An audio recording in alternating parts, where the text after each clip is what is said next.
government, not only Science, Technology and Innovation Secretariat, but also with where the science is happening in all the other sectors, all the other departments of government. We come to Science Week mainly to showcase, we want to showcase what we have been doing during the year. It's an annual event. And National Science Week 2025 is premised on a theme made in Uganda, from innovation to the market. Made in Uganda, from innovation to the market. This is the 4th edition of the National Science Week since it was restarted in 2021. It used to be there, then after a while it stopped, and since we restarted, this is the 4th edition. And in each of those editions, we have a particular focus which points to what we have achieved this year and where we are going in the coming year. So this year, we have moved very, very fast. And we have moved in a big way since 2021. We have what we call a highway, where you have science, you have technology, you have innovation, you have commercialization, you have industrialization or industry manufacturing, then you have the commercialization, that is building the businesses, and then we have the economy. That is when it touches the economy and interfaces with the decisions that we make in the government, decisions that we make together as the public. And so we have now moved. We have done a lot of science. We now know what to do with science. We are very confident what to do with science. We have done a lot of technology development. We are still developing technology, but we are confident we know how to do that. We have done a lot of innovation. Now, innovation converts knowledge and science into practical solutions, which then will help us to solve. And now we have focused on that, and now we know how to do innovation.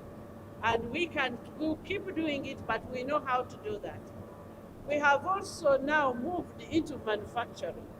When you go through the exhibition, you'll be able to see companies that are manufacturing mature products, meet the standards, global standards. And yet, although we are still building capacity for manufacturing, we now know how to do manufacturing. Now that we have that, we have been working to build businesses out of what we are producing from our knowledge. Because science, technology, innovation builds our knowledge.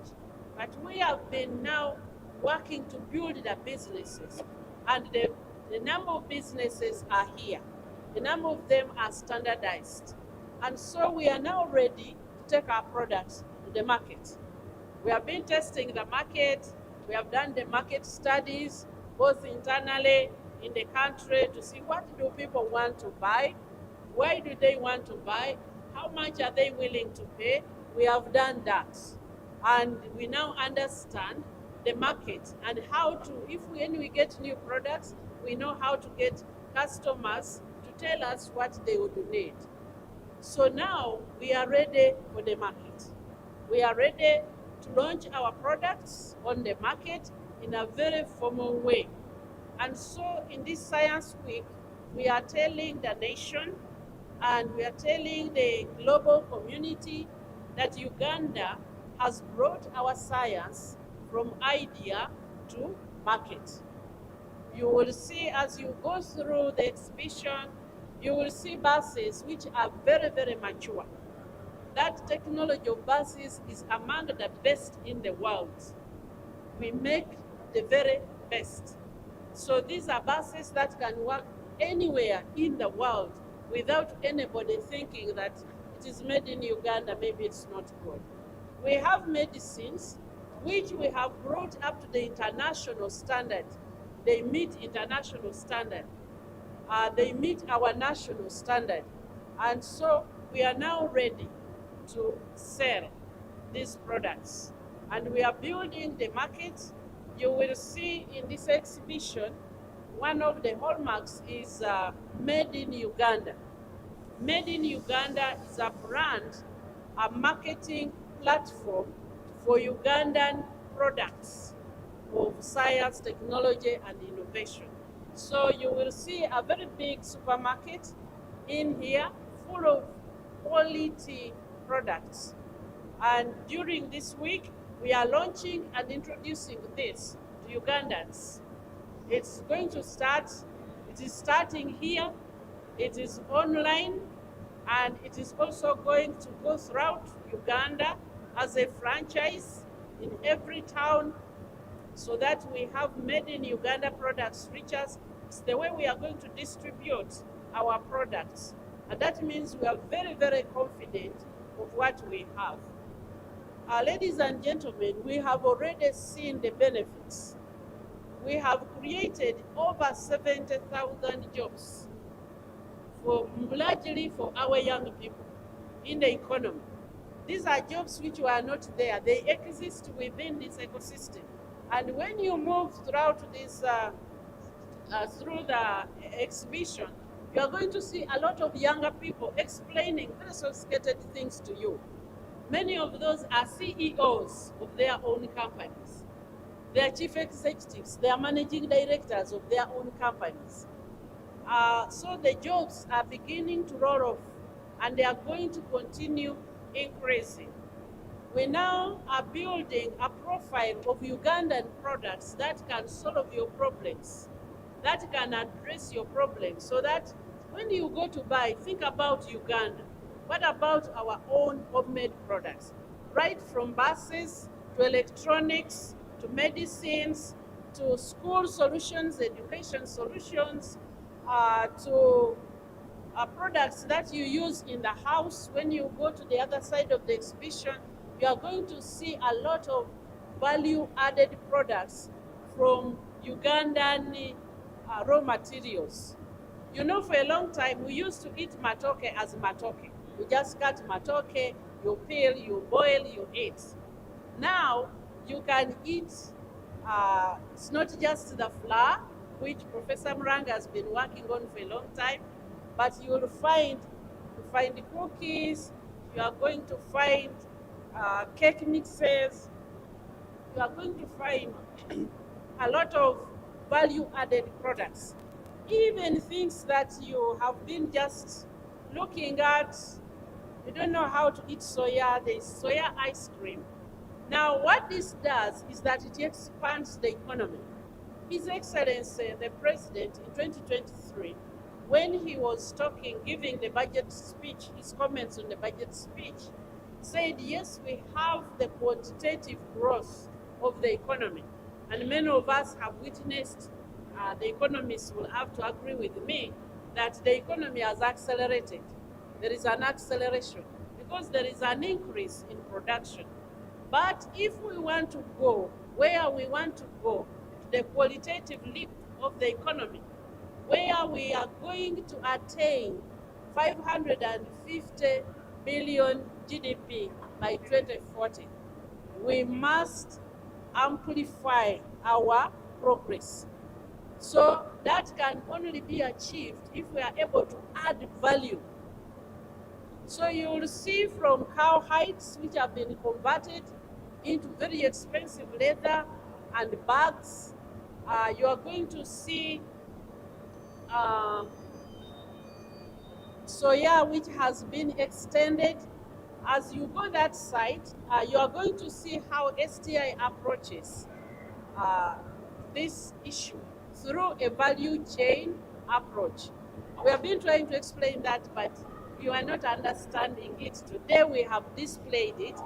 So when we talk about a mango, many of us think of cutting the mango and eating. We don't think about other things that we can make from the mango. Now when you harvest a mango, and you just cut that mango and eat it, and then throw away the rest, you have used less than 30% of the value of that mango. When you just cut a banana and eat the bunch and throw away the stem, you have harnessed less than 35% of the money which was in that banana. So you are going to see products, high quality products, which have been made from that stem, which we have been leaving to rot. And within that stem, within the banana leaves, within the parts that we throw away, is 65% of the banana.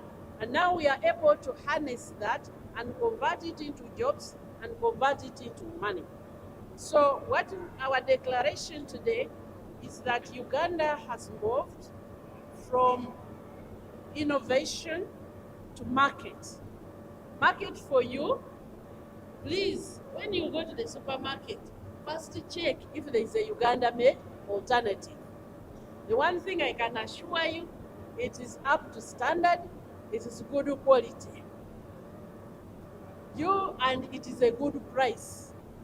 So we are telling you that. Secondly, many of you did not want to participate in the research, in the science. You didn't want to participate in the manufacturing, but you can participate in trade. You can participate in selling these products. Instead of importing what you sell, buy Uganda and sell to the Ugandans. So we are inviting all Ugandans. Science has now moved beyond the scientists. We have now brought the science to the public for all of us, whether you're a scientist, whether you did a business, whether you own a kiosk, science has reached to bring value to us. Thank you very much. Thank you, Honorable Minister.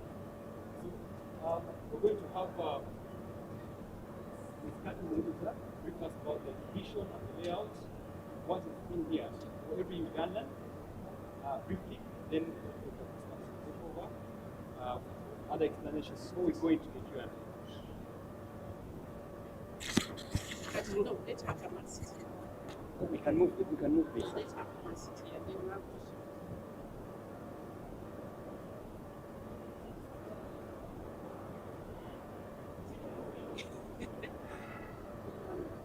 Good morning.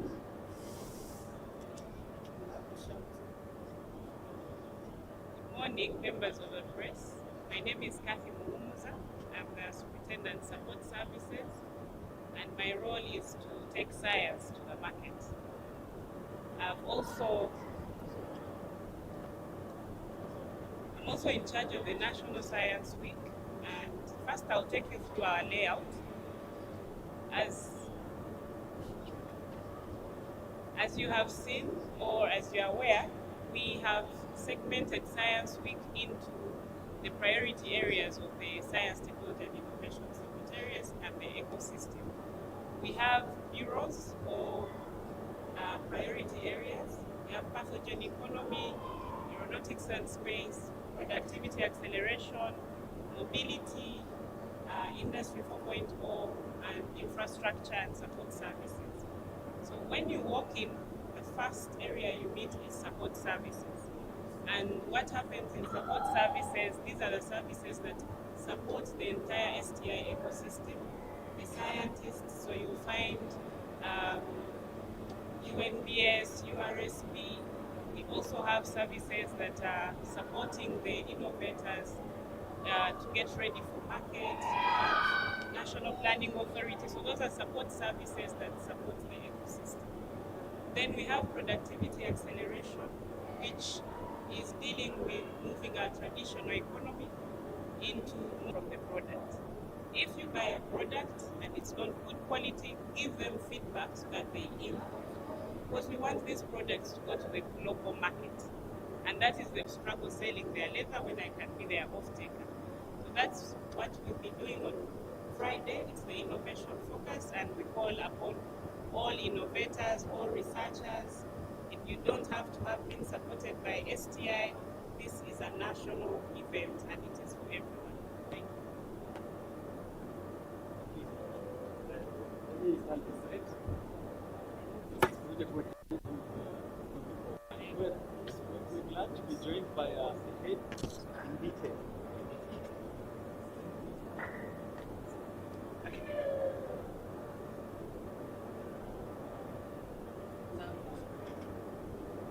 Right. Thank you very much. And the Honourable Minister and the Superintendent Support Services have given you a broad overview. So I'll just give you a few highlights of what you're likely to see in the exhibition areas. And in our strategy, we focus on two economic fronts. We have what we call the new economy. So the new economy is looking at areas where we've traditionally not been known to participate.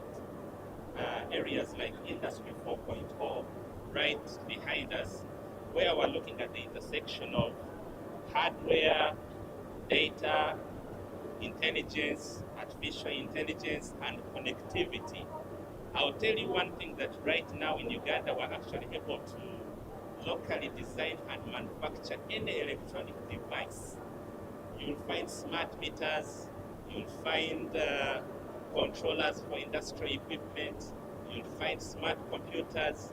We are building a local cloud solution so that we take charge of our data sovereignty, so our innovators will no longer have to use Amazon Web Services and similar tools. You'll find robotics and automation and many other things. In the pathogen economy, this is where we're looking at healthcare inputs. As you know, we got a wake-up call during the COVID-19 pandemic when we found that, and this is the situation throughout Africa, we import, traditionally we've imported more than 95% of our healthcare inputs, from vaccines to therapeutics to diagnostics, but that was 4 years ago. I'll tell you, we've moved the needle since then. You'll find players such as Day Biopharma, which has set up probably Africa's largest contract manufacturing facility with government intervention. You'll find Microhim. Microhim is already manufacturing rapid kits for malaria and HIV and many others, and these are already being used in our hospitals. And then you'll find players in the therapeutics value chain. We quickly analyzed this value chain and found that the major inhibiting factor was that 70% of our people actually take traditional medicine, but it was never standardized. You take concoctions, you don't know how much you should take. You can get temporary relief for a month, but end up getting deleterious effects later on. And the missing gap there is scientific data. So we've now partnered our professors with our traditional scientists. We call them traditional scientists. Some of you call them herbalists. So the goal is to standardize our traditional medicine through that rigorous scientific process. And we set up a platform to do that called CONAT, clinical trials for natural therapeutics. So far, we've had 2 drugs that have gone through that pipeline. You'll see them in display. One is by Kazire, and another one is from Bustema University called Taskov. Not only are they safe, but they've been found to be more efficacious than drugs that we have imported from other places. And we have more than 40 drugs in the pipeline, because we have to start by testing these drugs in a controlled environment in the lab, in test tubes, and then take them through animal trials, and then we take them through clinical trials in humans. So you'll see the display of that value chain in the pathogen economy. And then you'll also see the work that we're doing in vaccines, not just human vaccines, but also animal vaccines. You'll see a dual vaccine for lamb's skin disease. You'll see the anti-tick vaccine. You'll see the work that we're doing in human vaccines, and you'll also see some work that we're doing in medical equipment. When you cross over the other side, you'll find aeronautics and space science. As you know, this is a critical area, not just for civilian, but also security applications. So you'll find that we have innovators that are making flight simulators so that our pilots can be able to train more efficiently. You'll find work that we are doing in developing Earth observation products for weather monitoring, for drought prediction, for monitoring our natural resources, and many other applications. When you go to mobility, the focus here is on e-mobility. We found this as a very low-hanging fruit for us, because we are all learning. We're not going to focus so much on internal combustion engines because this is technology that has been there for a very long time and it's been perfected. But e-mobility is critical because the technology is easy to leapfrog, but also we want to be environmental stewards. Most of you know about Chira Motors, which has set up easily Africa's largest electric vehicle manufacturing facility. You see our buses on display. You see the work that we're doing in the two-wheeler space. We have more than 5 players that are making electric motorcycles, and you've seen them on the road as well. We have a very ambitious goal to fully electrify public transport by 2030. Of course, that will go hand in hand with creation of jobs, with improving local manufacturing capabilities. We have developed a strategy for e-mobility, and it's going to help us to drive the e-mobility ecosystem, where we have already witnessed a lot of investment that we've attracted from the private sector. We've so far had about $160 million committed, and we have $800 million committed by the private sector over the next 5 years for investment in the e-mobility. In a nutshell, and maybe I should first talk about the traditional economy, where we're looking at adding value to commodities, mostly in the agricultural value chain, things that we have traditionally sold as raw, coffee, dairy, cassava, and again here is infusing science and extending the value chains as much as possible. Because the more you extend the value chain, the more value you're able to harness. So you'll see very many products in there, and then we also have so many that are available in the market, and you find them in the supermarket. So as I conclude, we talk about the qualitative leap of the economy, the tenfold growth of the economy. Science, technology, and innovation is now front and center in this, because not only is it supposed to contribute to build nascent enterprises in areas where we've not been traditionally contributing, but we are also supposed to partner with all other MDAs to see how we can support them. So you'll find that everything we're doing, we are bringing in the relevant MDAs, be it Ministry of Energy, be it the National Drug Authority to standardize our drugs, be it Ministry of ICT for Aeronautics and Space Program, be it UNBS to support our standards so that our products are of high quality, and many others. And that's the reason why we are all here, because science is not a sector. It is an approach to the economy, and it needs all hands on deck. So that's the journey that we have trodden, and we hope that all of you can be part of it. Thank you. Thank you, Dr. Cosmas. The Superintendent and Industrial Value Chain Development. We are going to have I want to give a brief on the Science Week, her impression, and how best we can attract both foreign direct investment, but also the local investment. Then we can move into the Q&A session.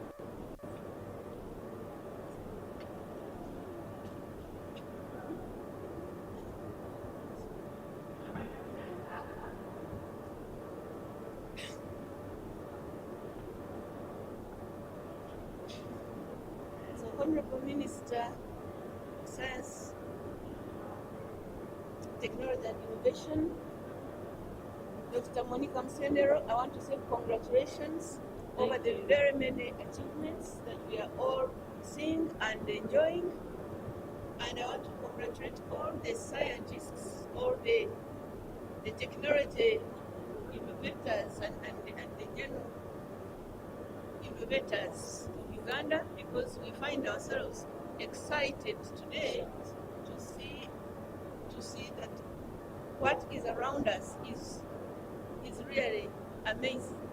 So congratulations to all scientists who are the most favored in this country, because His Excellency the President's most favorite people are the scientists.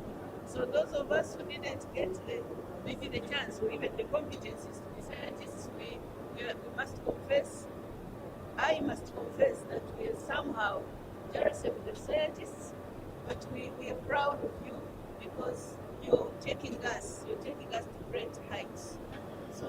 congratulations all the policymakers, our leaders in the science sector, the researchers, the academicians. You are doing us great. Now, I want to state that quality research gives us quality, attracts quality investments, and that science remains the foundation of economic growth.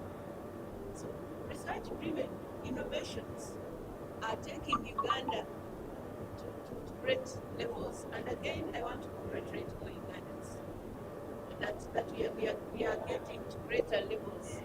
I have listened in. I was lucky to participate in the first session of the first day, and when I looked at what Uganda has done by the Ugandans, our great children, the great scientists, the innovators, those that are using their great brains. It is amazing, and I complained politely to the Honorable Minister that how can we have all these wonderful innovations, and many of us, including some of us who associate with the president, we didn't know. So scientists, you are taking us to greater levels, but I am glad that today the media is here to show Ugandans and the world over what Uganda is already achieving because of the committed scientists, because of the great innovators, and importantly, our young. What I liked most is that most of the innovators are youth. They use Ugandans, but of course they are led by our great leaders in the science sector. So again, Honorable Senero, great academicians, policymakers, leaders at all levels, thank you very much for supporting, for protecting, and guiding our youth who are in innovations. A lot has already been said, and of course those that were speaking are the technical people and led by their very technical Honorable Dr. Monica Msenero, who is always on ground with his scientists, and that's why we are seeing these great achievements. My main statement is going to be, will remain that innovations that are commercially led are the backbone of our national development and the world at large. Because through innovation, you have seen lives get transformed. You're continuing to have transformation of lives, and importantly, after transforming lives, it creates prosperity. And so our work at the State House Investors Protection Unit, guided but also directed by His Excellency the President, is to ensure that everyone who adds value, every innovator, every wealth creator is well protected from unnecessary bureaucratic processes in your investments or in your innovations. State House Investors Protection Unit was established by His Excellency the President to ensure that investors are not delayed, they are not diverted by fraudsters or the corrupt wrong elements in our society. We are always ready and open to ensure that every wealth creator, every investor, but importantly the innovators, because you are the best wealth creators, since you innovate, what will always add value, what you are innovating has already added value and is going to continue adding value. So other State House Investors Protection Unit, His Excellency the President guided, and our own Ugandans, the Uganda National Information Authority, that is NITAU, in liaison with our friends, again they were mobilized by His Excellency the President in the private sector. They developed Uganda's Electronic Investors Protection Portal, which is the best on the African continent because it already won a special award for addressing a special challenge that has most of the African countries, because of the working in silos or delaying investors in processes, some of them that are not necessary. So the electronic investors protection portal, which we manage at the State House Investors Protection Unit, merges all ministries, departments, and agencies that guide, that support, and promote investors, and for sure, innovators, scientists, technology personnel. You are the best investors that we have, because what you do, what you have innovated already is adding value to all other investments in all sectors, starting with agriculture, the ATMs, if I may use that word, which is now government's policy, the agro processing, the tourism sector, the mining sector, and the science and technology. So you are already taking us forward as a country, and all ministries, departments, and agencies, including the private sector foundation of Uganda and other departments that have a role to protect, promote, and guide investors, are all merged in Uganda's electronic investors protection, Uganda's electronic investors protection portal, which we manage.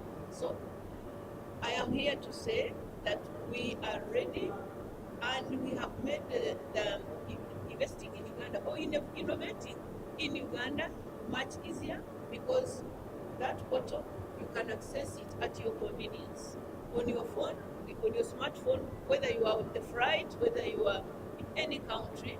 It also has a language translation for local investors.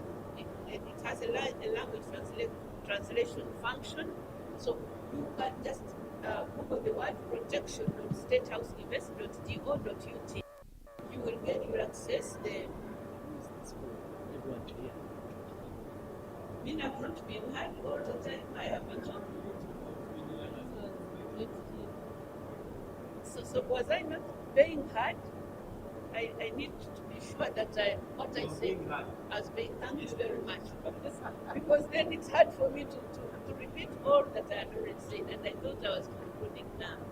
So I was saying that under the guidance of His Excellency the President, we established Uganda's electronic investors protection portal that merged all ministries, departments, and agencies that have a role to play in supporting, protecting, and promoting investment, innovations, and all research, because we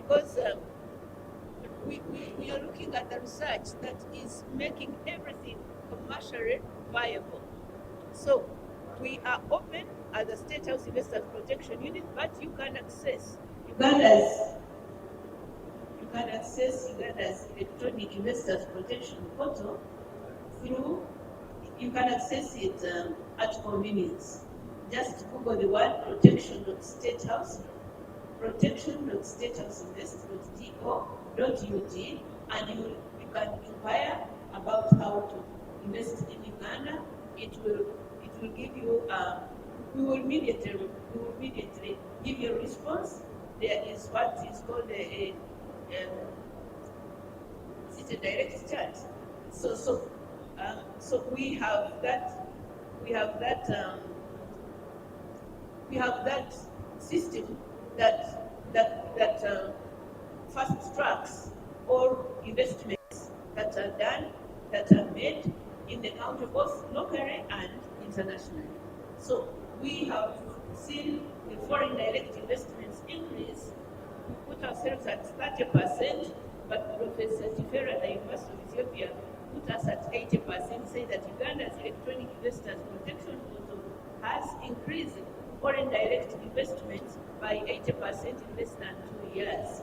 So those of the scientists, the innovators, and the technology research personnel, you are the most favored, and we are ready to support you. We are ready to protect you from. We're ready to protect you from fraudsters or wrong elements. It is our work to ensure that what you have already innovated, what you have continued to innovate is protected from the corrupt because we work closely. We actually in the same state house with anti-corruption units. So those that will be, those investors or innovators that will suffer from wrong elements is exploitation, the state house anti-corruption unit will handle that.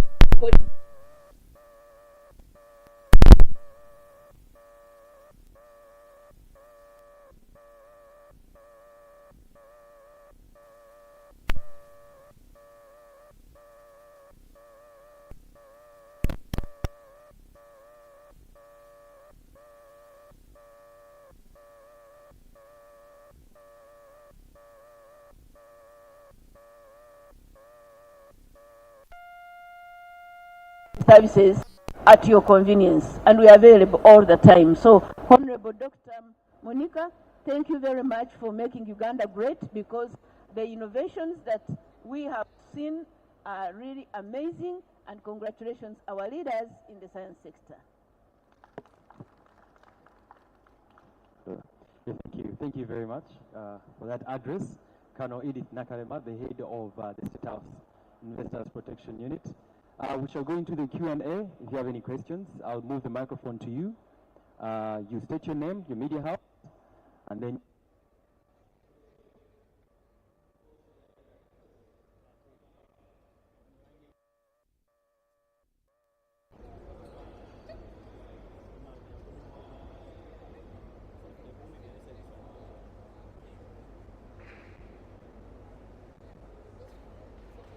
now.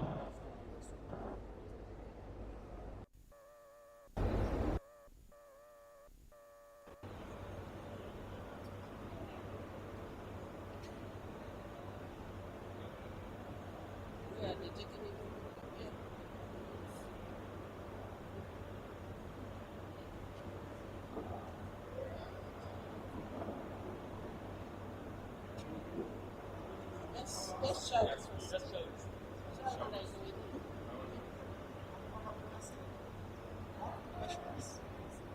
First, we've seen investment in innovations. We are now at a stable stage of commercialization. The challenge we are having is multiplier effect. I don't know how much has been invested to commercialize these investments so they eventually come out in the market. Another issue which I'm seeing is about corporate. Since government in charge of protecting investment, how much are you investing? How are you going to handle protection of The issue of protection of copyright.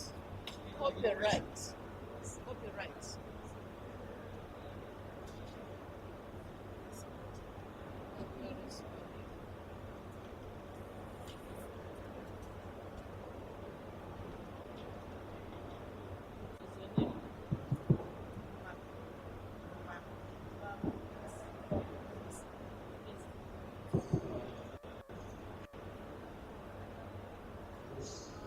Thank you. My name is Christopher Nero. I work for New Media newspaper.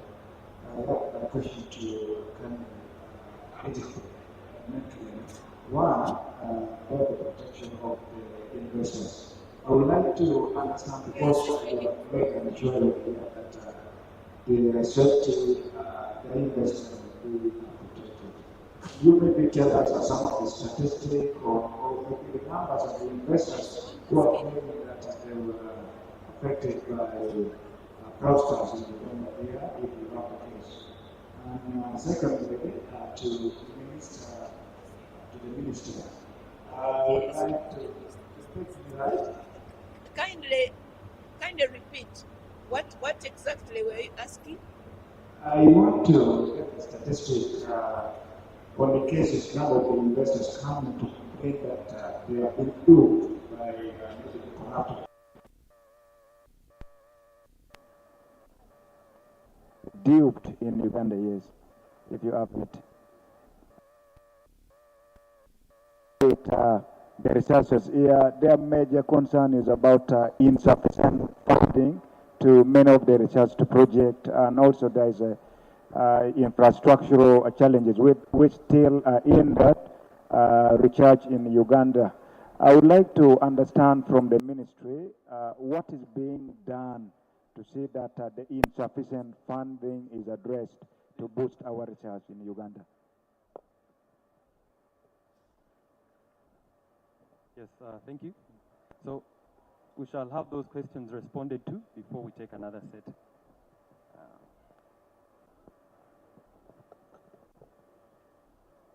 About the issue of copyrights, maybe the Honorable Dr. Monica will talk more about it, but definitely it is about the owner of the investment or the innovation to apply for copyrights. I don't know if it's an application or what, but it has to begin with the innovator or the entrepreneur, him or herself, to start the process. Our work is to ensure that he or she is delayed in the process. So I cannot commit that we will ensure all copyrights are done. It has to start with the innovators themselves, and our work will be to ensure that once one wants to have copyrights, he or she gets copyrights without being delayed in the government processes, because that is our main task, to ensure that investors, innovators, or any other wealth creators are not delayed in any government system, also collaborate with the private sector. That's a little I can talk about the question of how copyrights will be protected. Ours is to ensure speed in everything. And maybe that's why they put a soldier who can run without waiting for. Sometimes I don't wait for transport because I was trained to run and fight and fight for people's rights and their property. Then my son here was asking about how many or the number of investors or investments that are already built or that are in Uganda. On the portal of the One-Stop Center of Uganda Investment Authority shows over 10,000 investments that have been created in 1 year. That's 2023, 2024. We haven't yet actually, if I knew that we were to also delve into the number of investments, I would have first checked on the portal, but it's easy to check. So again, just Google on your phone, because I will Google later. For you can Google now and see, and enter our State House, our Uganda's Electronic Investors Protection Portal. Go on the word services, click on the word services. The first one is Uganda Investment Authority, and it takes you straight to the one-stop center of UIA, that's Uganda Investment Authority. You will see a summary of the investments that have been done, because constitutionally, that's the mandated agency that receives, that promotes and carries through all investors. But in our time, as the State House Investors Protection Unit, the investors that have come through our portal, they are, so far, by yesterday, there were 896 investments, not investors, investments that have already been established. Yes, the total I'm being given here, that those that have come through Uganda's Electronic Investors Protection Portal are as EIPP are 942 investments. And the portal has been in place for only 1 year and 3 months now. So you see how investments are increasing on a daily. I think those were the two questions that were addressed to me. The other one is for the Honorable Minister. Thank you very much, Canon Nakalim, and thank you for the question. On the question, we are at takeoff stage. How much has been invested? State a figure, but it's not so easy for us to state that figure, because there are many people who invest. There's investment from government, which comes through STI, there is investment from government, which goes to other sectors. There is investment which comes from the innovators themselves. There is investment which comes out of other investors, private sector, locally and internally. So what we are seeing is a collection. So what we do is to make sure that the environment is okay. So the money which has been, unless you are saying just that little one, that pipe invested through STI, really the investment to bring about what you're seeing is much bigger. And it comes from parents who fund their children to have some small start on their interest to those investments. As we have said, not everybody here has received money from STI. Many of them have received technical guidance. Many of them have come when they have already sought money. So it's not easy for me to put a figure and say, this is how much which has led to this. But in terms of the copyright protection, because Uganda for a long time was not doing research and was not protecting innovations, the appreciation of intellectual property was low. So one of the first things we have done is to make sure that there is awareness among innovators about their intellectual property. By the time we came in, you find that most of the intellectual property has been damaged because people didn't understand. If you do a research and you have a product, a product which is showing there, and then you write a paper and publish it, you have already surrendered your intellectual property. You have first to register it, protect it, will be able to publish to let others know. That's what happens in most of the other countries, but for us here, so that first level of creating awareness, we are working together with URSB, which is the agency which is charged for registration of intellectual property, and we have seen an increase in the properties, in the protection applications, especially for protection. There was also limited capacity in technical people who can support. There are special lawyers, there are people who are supposed to actually draft. They are called drafters. I think, Kathy, you can say something about that.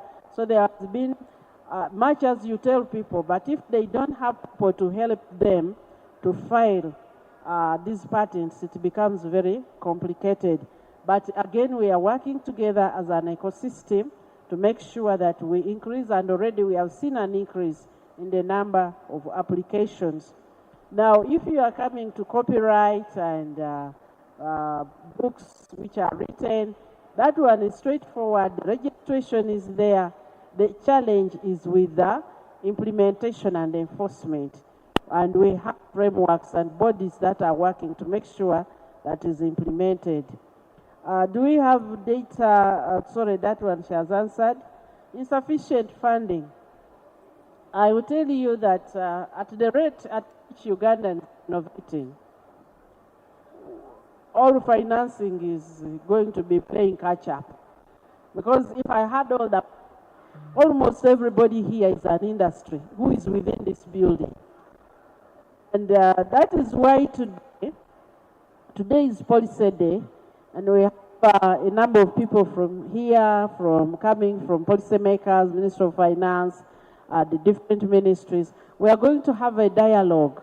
How do we increase the funding to cover more people? It is true the funding is insufficient, but we are not saying that government is not. Government, we have seen an increase in the amount of money they are investing to support innovations, but also because at this point we are investing in the innovations, it is at this point that we are beginning to reach the return, so that some of the money invested can begin to come back.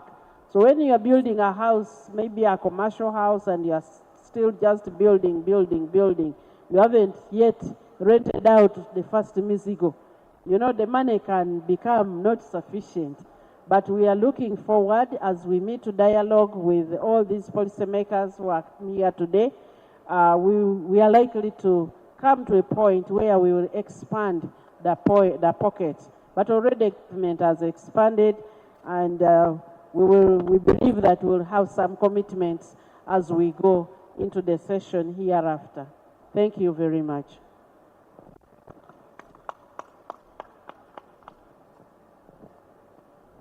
Yes, thank you. In the interest of time, we shall have another set of questions, then we shall close the Q&A.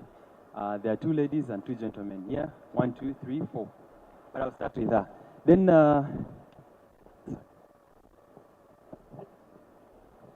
thank you so much, moderator. All protocol observed. Good morning. Jacqueline Kamahoro, an economist interested in STI. My question go to Honorable Minister. The ordinarily know that the innovations are good for me. So, the fact that economists do not directly relate the advantage of these innovations in the economy. Now, my question is, how do you intend to bridge this gap so that then my second question is, what can be done to increase the speed with which these products can be converted into actual products that can be taken internationally? Thank you.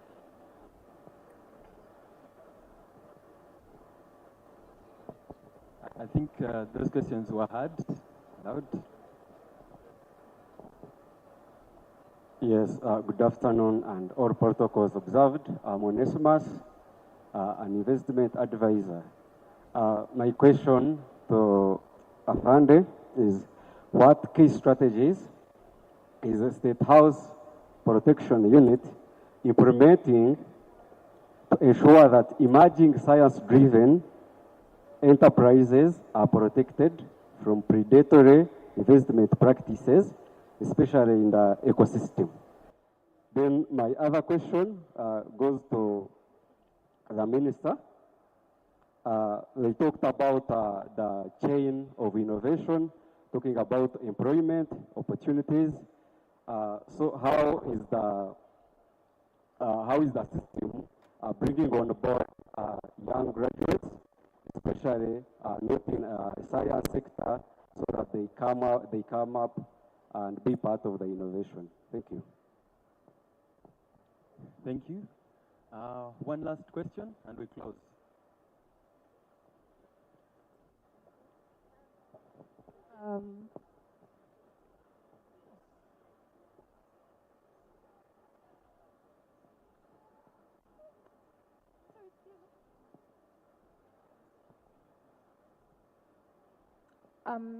Thank you for the opportunity. So I wanted to ask, in Uganda, I do not think that we have a difference between basic research and applied research. Most of the finances are provided to companies or innovators who are providing the ministry with, let's say, research that has already been identified as useful to the community. But we have not had funding for generally basic research, meaning just giving scientists a space where they can, I guess, practice different experiments without, just for scientific purpose, and not because it's going to be applied. So I'm just wondering, back in 2021, I think the ministry had offered or had introduced the concept of research parks, where students or scientists would be able to practice basic research. So my question is, what happened to the idea of research parks? And then is there a possibility to give scientists a chance to practice basic research and at the same time practice applied research? Thank you. I think the Honorable Minister will start with that question.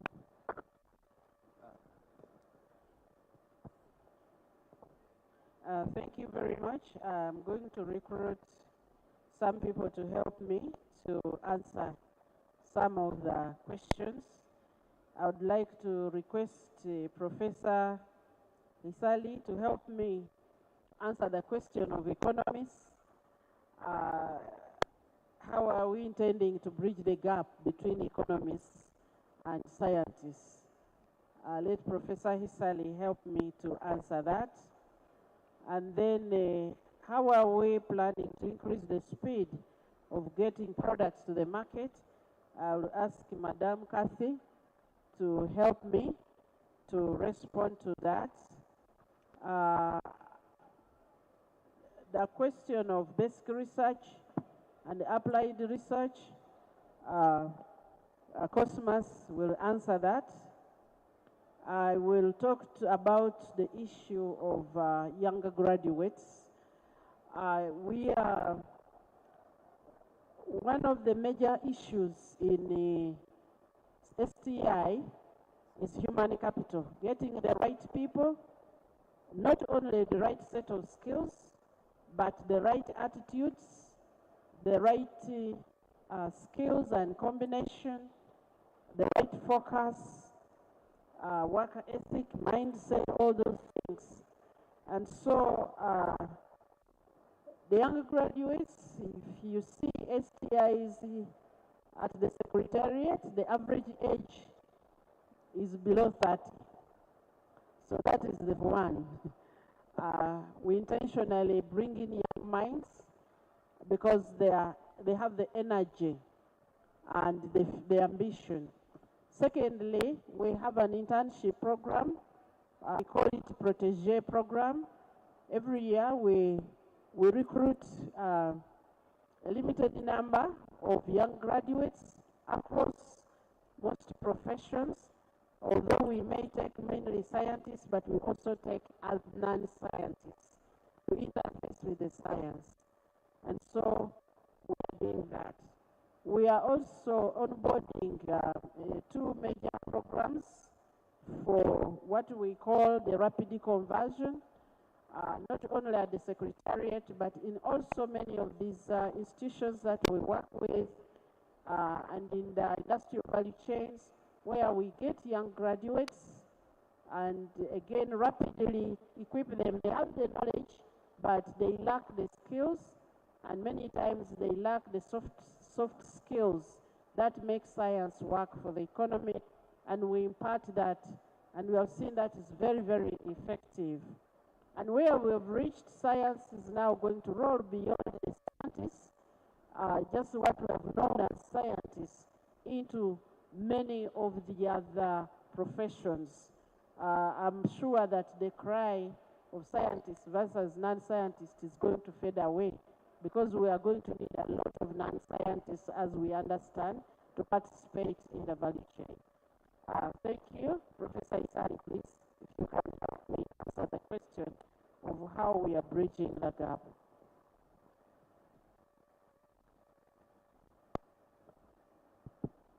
Thank you, Honorable Minister.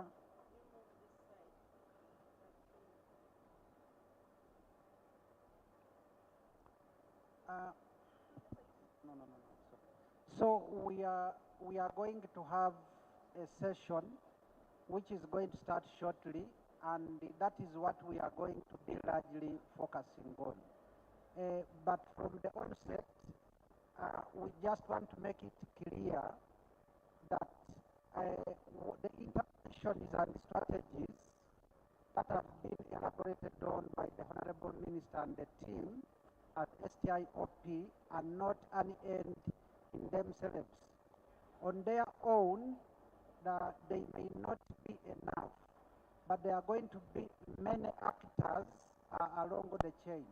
So starting off with the innovators, starting with the interventions by the ministry, but equally importantly, by different actors, Ministry of Trade, Ministry of Finance through fiscal policy, the central bank through their different monetary policies. All these are going to be contributors to what the government and the leadership wants to do in as far as developing STI is concerned.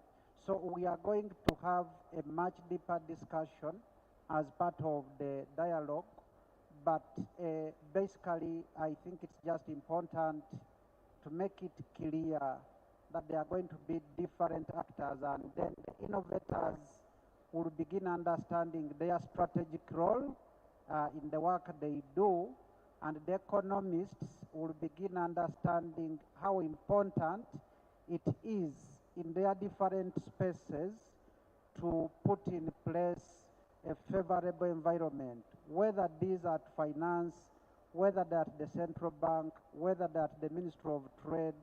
It does in the academia here.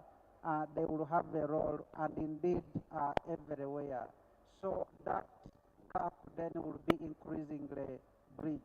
The most important thing will be then to harmonize our appreciation and how we bridge that gap. Thank you. Madam Kasi, can you briefly, very briefly?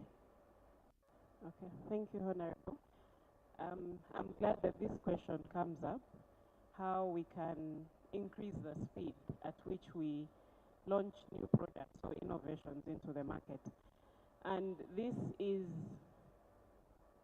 it's key that we build a responsive ecosystem around the innovator, because like I mentioned earlier, innovation is not a one-person journey. So let me give you an example. The innovator has to come up with the idea, but most times they will need some sort of funding, they will need human resource around them, whether it's fellow researchers. When they come up with that, they will need someone to handhold them on this is how you protect the innovation.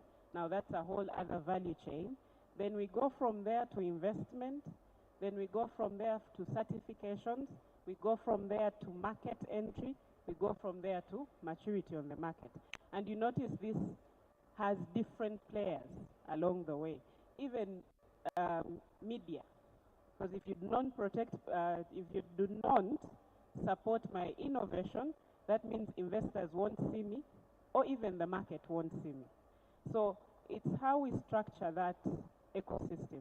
Now, what we have done at the Secretariat is we've set up an ecosystem that truly hugs, doesn't even protect, it hugs the innovator. We cushion them to as much stress as possible. They will come to us, we deal with UNBS with them. We walk them to URSP. Sometimes we even go as far as paying for some of these services. If they need to structure and form a company, we will bring on board a legal team to support them to do that. So that way they are only focused on ensuring that they give us a quality product and we support them along this journey. But it's an entire ecosystem support that we all need to plug in and play. Okay, Cosmos.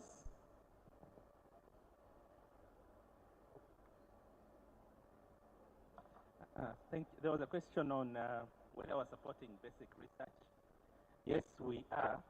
The only difference is that the research we support must be aligned to our focus areas.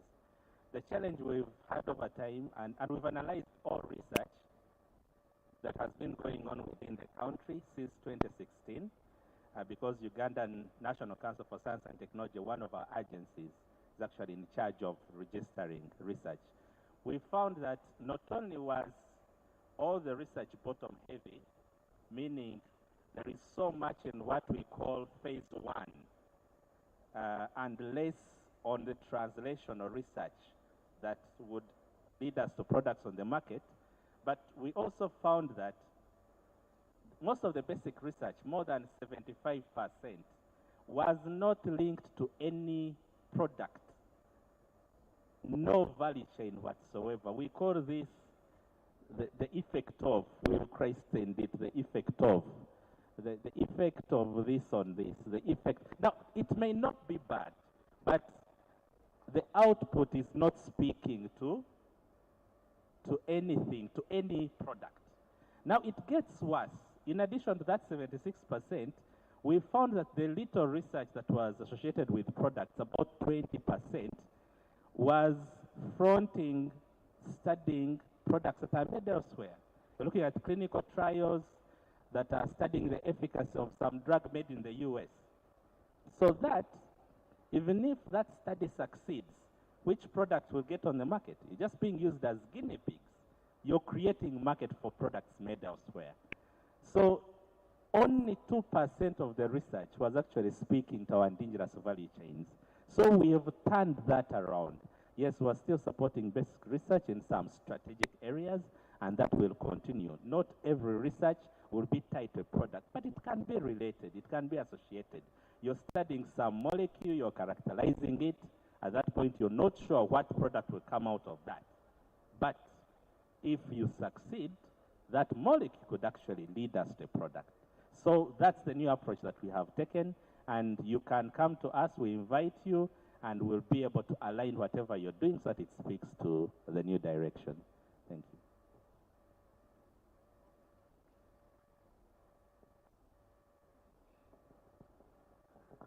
I think Canon Nakadama will be responding to the question that was directed to her.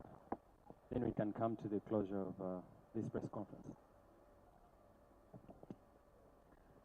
The question addressed to me was one in this session, and it was about how are we planning, or what the strategies we are putting in place to protect the science-led startups, science-led innovation startups.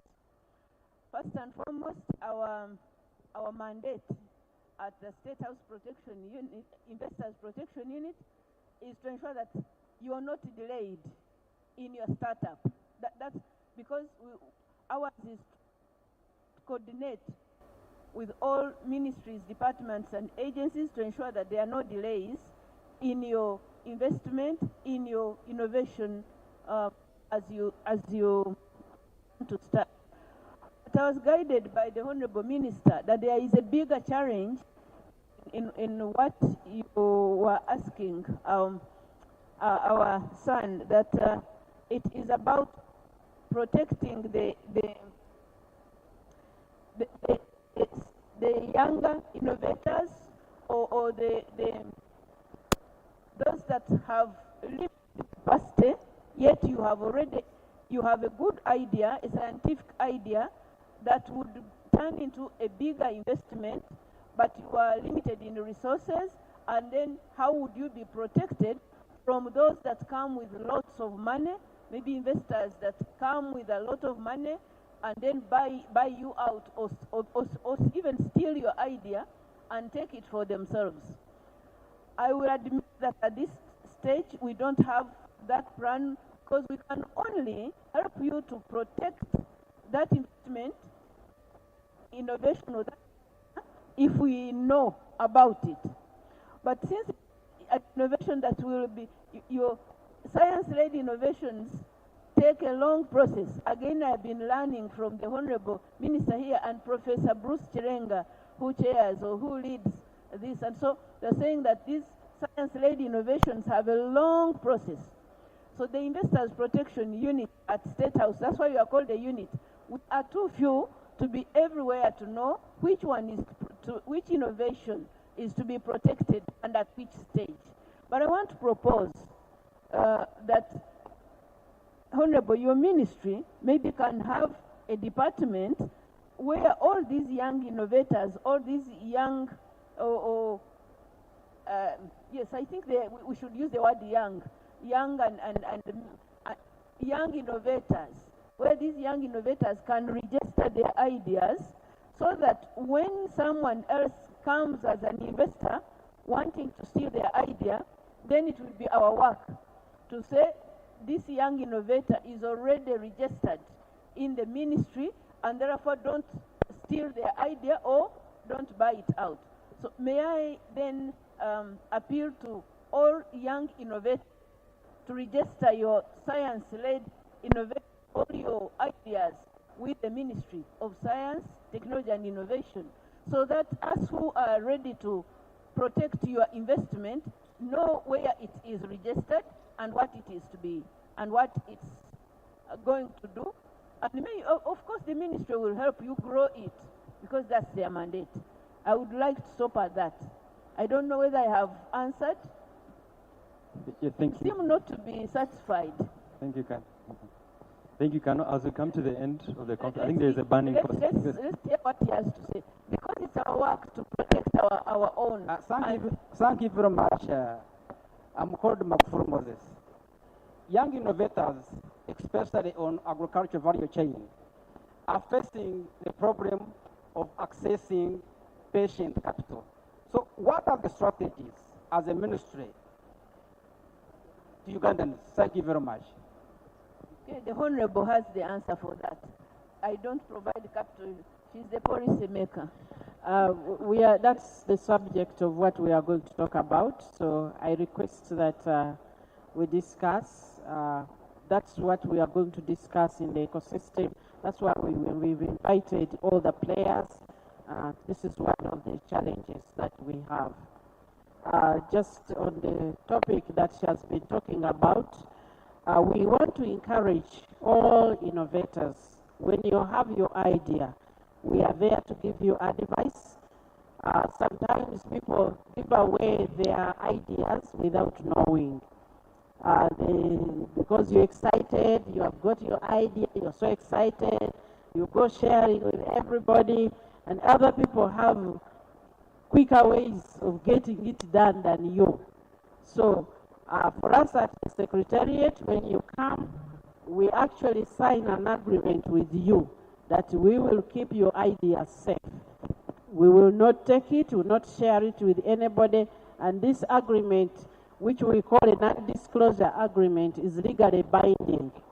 So that when you deposit your idea with us, we guide you, but also innovators, many there, before they have even protected the idea, there will be an NGO which will come, sponsor you to go to an exhibition. By the time you are through 3 exhibitions, your product is on the market. So know when to protect your ideas, and the Secretariat is there to protect, to come and advise you.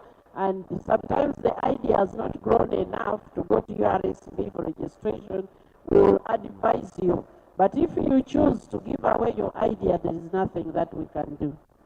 Thank you very much. And I want to thank the media. The media, you are our mouthpiece. If you don't help us to speak, of course, Karima will keep complaining. The media, you are our partners, and we want to appreciate your presence at the Science Week and at this conference. Thank you very much. Yes, thank you. I think we've closed. We're going to the main sessions in the main pavilion. To avoid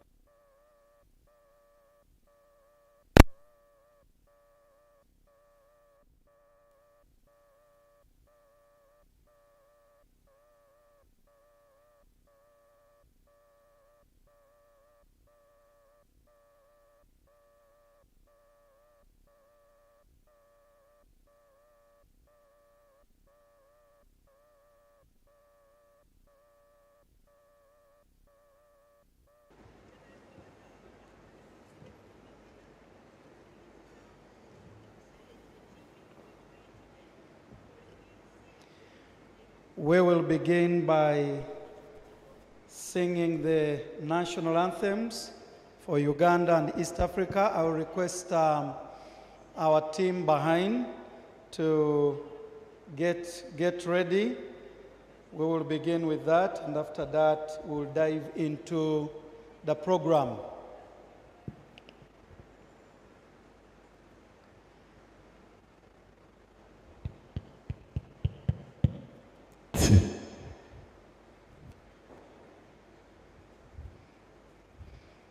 Okay, I will request that we all stand up and sing the Uganda national anthem. We'll sing one stanza, and then we'll also sing the Easter.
Maybe while we are still standing, let's have a word of prayer.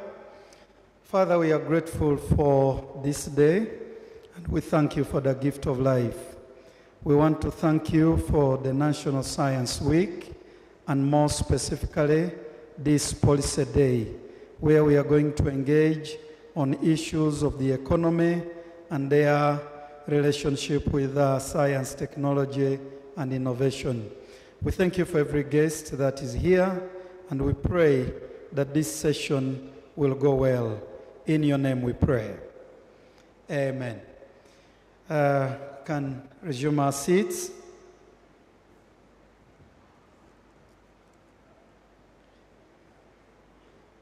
The Honorable Minister for Science, Technology, Innovation, Office of the President, the Honorable Minister, General Duties in the Office of the Prime Minister, His Excellency Mr. Kevin Higgins, the Economic Counselor for the U.S. Embassy, Permanent Secretaries, Senior Departments and Agencies, distinguished representatives of the private sector, ladies and gentlemen, a very warm good afternoon. You are most welcome, and I wish to welcome you to this policy engagement. My name is Dr. James Kisale. I am the Advisor Minister for Science, Technology and Innovation, and I will be the moderator for this whole to welcome you to this inaugural policy dialogue. First, I welcome you to the National Science Week. This is our 4th edition of the National Science Week, and I want to thank the Honorable Minister who took us through a guided tour of what is obtaining here. But also to welcome you to this inaugural policy day that is jointly organized with Makerere University School of Economics.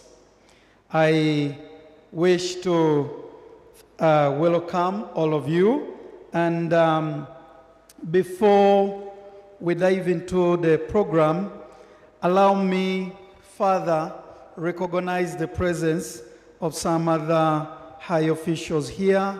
Of course, we once again welcome Ambassador Paul Amoru all the way from South Africa.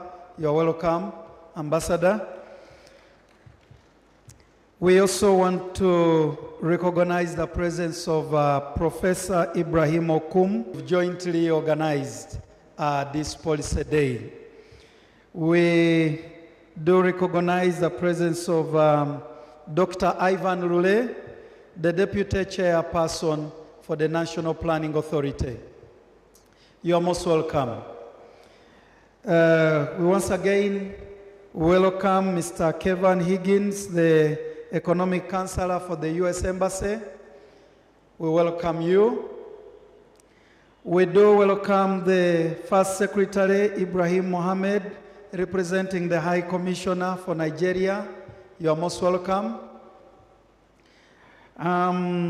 We do welcome Ms. Sarah Mwesije, who is the head of innovation and projects in Bank of Uganda. You are most welcome. And we do welcome Haj Sentongo Yahaya, representing the Permanent Secretary, Minister of Defense and Veteran Affairs. We also do recognize the various agencies that are represented here. Makerere University, the number of officials here, we do welcome you. National Planning Authority, some representatives from Parliament, Bank of Uganda, Makerere University Business School, Economic Policy Research Center, Ministry of Trade, Industry and Cooperatives, National Council for Higher Education, Uganda National Council for Science and Technology, Office of the President.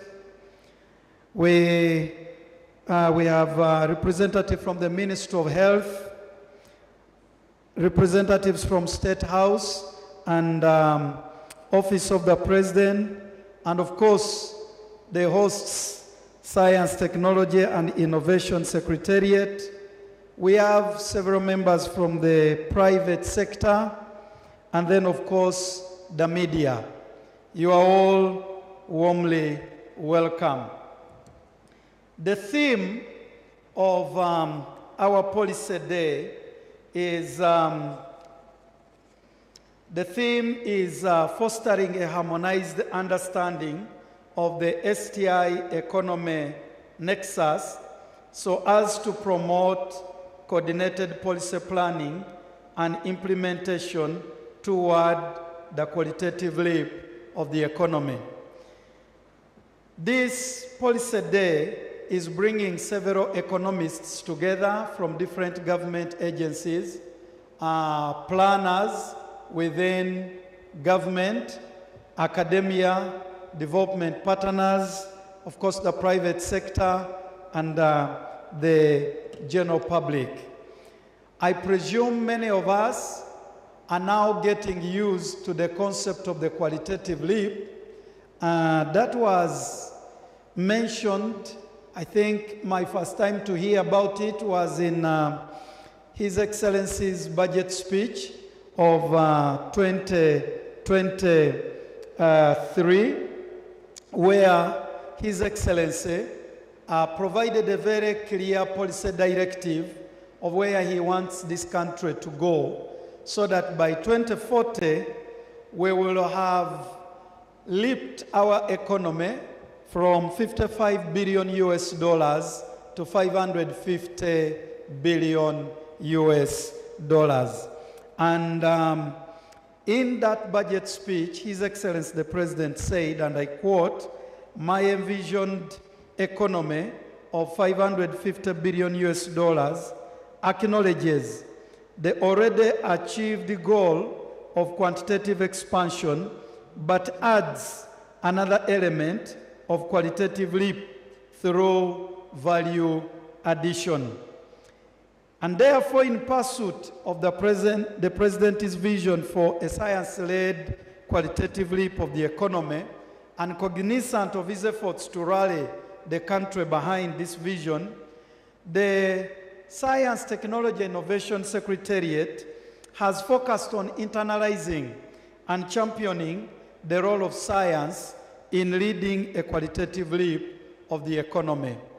And one way of doing that has been to identify strategic partners such as Makerere University, where we did agree that today, for the first time, we will have a policy dialogue where we bring together economists, policy planners, and other senior officials of government and the private sector to discuss this very important relationship between science, technology, innovation, and the economy.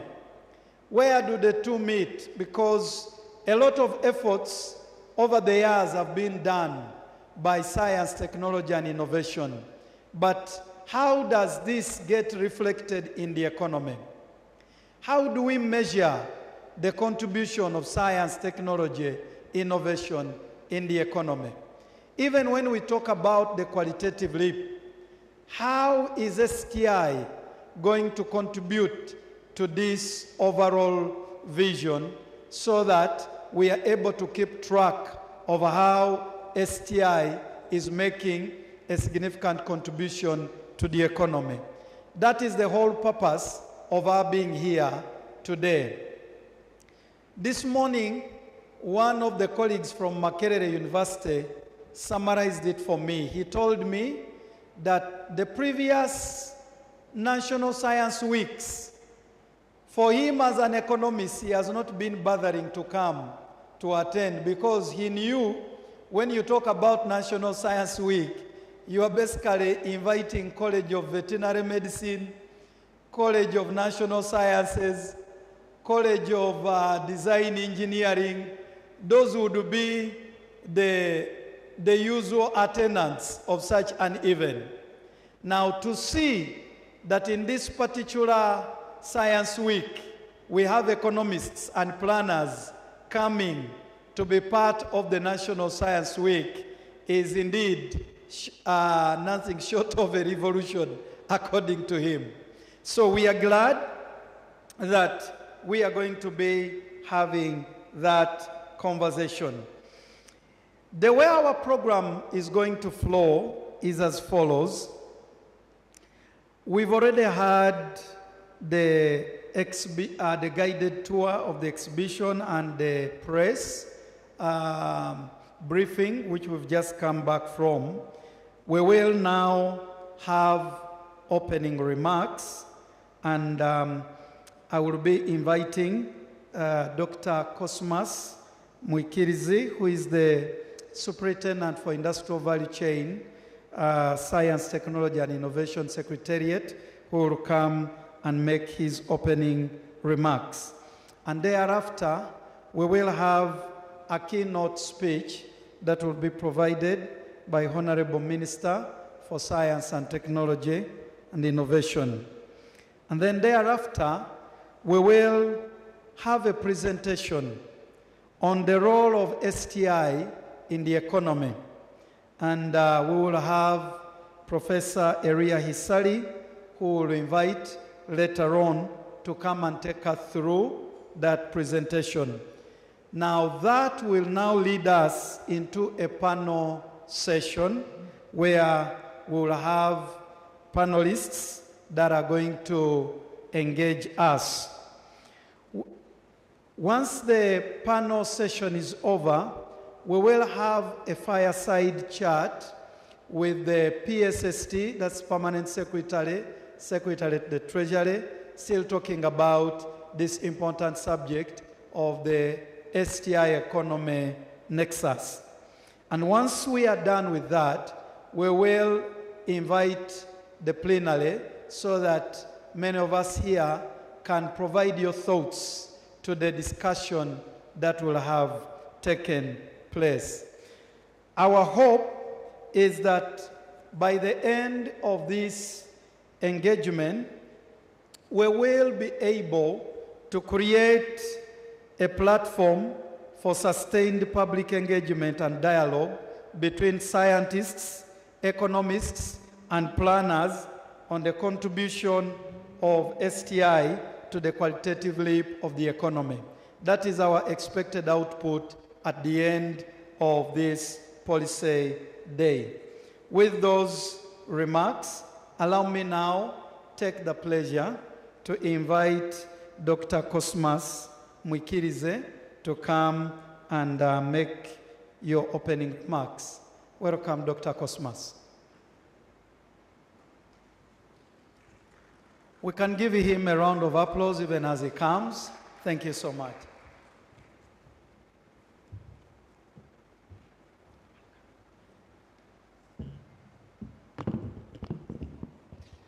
the Right Honorable Justin Kasule Lumumba, in charge of general duties in the Office of the Prime Minister, Honorable Minister for Science, Technology and Innovation, and in the interest of time, I would like to ride on the protocol and say our guests in your respective capacities. I want to add my voice to welcome all of you to this STI Policy Day on the sidelines of the National Science Week. Thank you for making the time. Now today brings an intersection of minds to discuss one important and urgent issue. How do we better weave science, technology, and innovation in the fabric of Uganda's economic development model?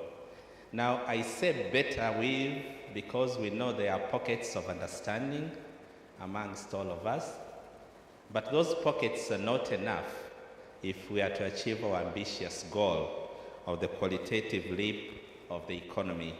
As you know, we want to make Uganda the best and most advanced scientific and innovative country in Africa by 2040. His Excellency has been categorical. He has called this the new guerrilla war. The economy is the new guerrilla war. And in fact, worldwide it is well known that competition for resources, competition for technology, competition for market, albeit devoid of military engagement, is a war. And this is why science, technology, and innovation is of national security interest. And this perspective should shape our policies, it should shape our strategies, and it should shape our maneuvers. Now, this question of science and the economy is not new, but our resolve to confront it must be. Across history, I know the economists know this, Nobel laureates such as Robert Solow and Paul Romer, economists of acclaimed foresight, have shown us that long-term economic growth is not driven merely by labor or capital, but by technology and innovation. Romer, in particular, articulated what I would call a profound truth, that knowledge and ideas are non-rivalrous assets. Unlike the traditional economy, such as land and natural resources, they grow in value the more they are used, shared, and built upon. Yet here we are in Uganda and across much of Africa, we are still grappling with this disconnect. While developed economies have institutionalized this marriage between science, technology, and the economy, in many of our policy frameworks, the two sort of still operate as parallel tracks. And this is something that we must remedy. One of my most interesting words, which never misses from my lexicon, is why.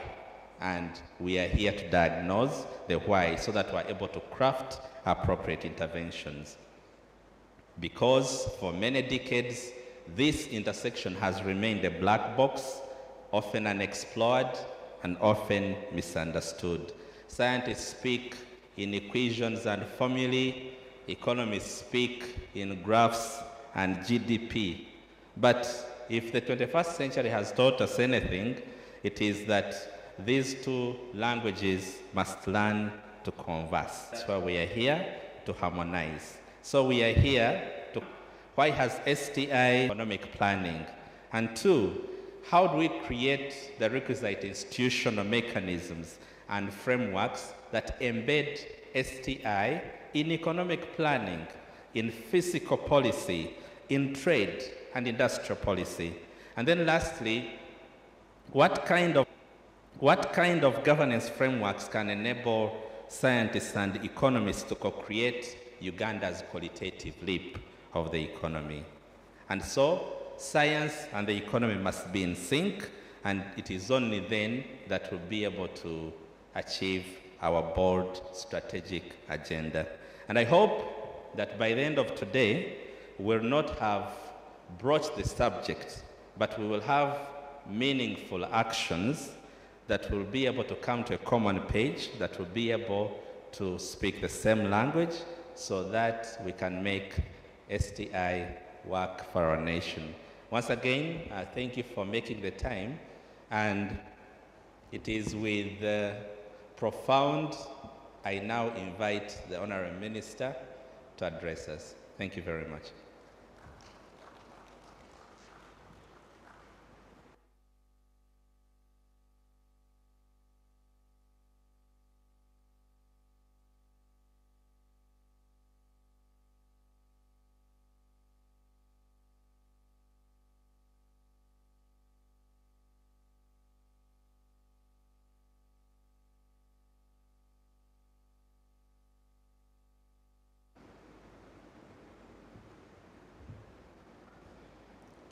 The Right Honorable Lumumba,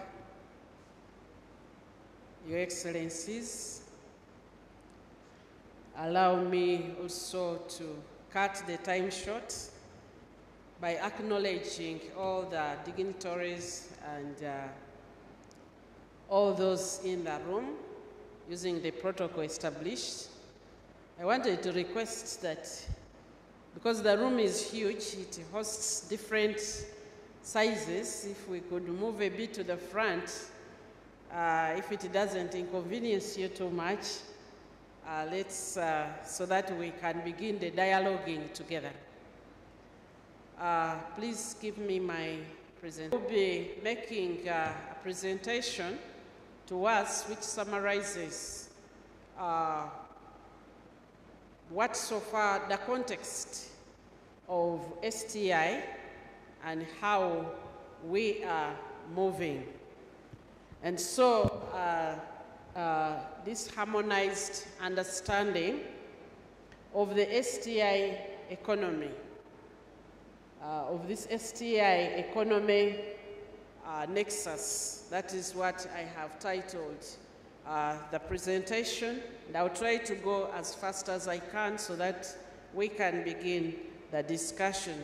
This is to help us contextualize what we are talking about. And Dr. Kisala has already referred to this speech. We had already started trying to understand how science develops the economy, and His Excellency articulated this, which gave a clear vision. It really helped us to know what we were working towards and how to look for the technical solutions that will then lead us to that understanding.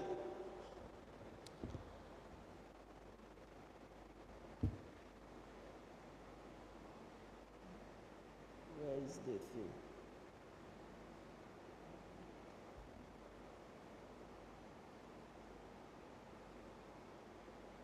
The technology doesn't want to obey me. So we wanted, we'll just begin by mentioning the concept of the economic qualitative leap. Qualitative leap versus the economic growth, because in order for us to begin working on this, we had to understand what we were talking about. And economic growth is very, very important for our economies, and it's how nations increase their wealth over extended time. However, here we were talking about a leap. And so a qualitative leap is a major, relatively sudden change in the state or character of something. We scientists understand the issue of a leap. One of our major leaps is when a solid converts directly into gas. And so it has changed from being solid. Usually it's supposed to be solid, liquid, and then gas. But if it jumps and it takes on a completely different nature, then, so the qualitative leap of the economy refers to a sharp increase in the growth as a result of change from selling raw materials to higher value manufactured goods, or as a result of change from a factor economy to a knowledge economy. And so we looked at these economies of the world.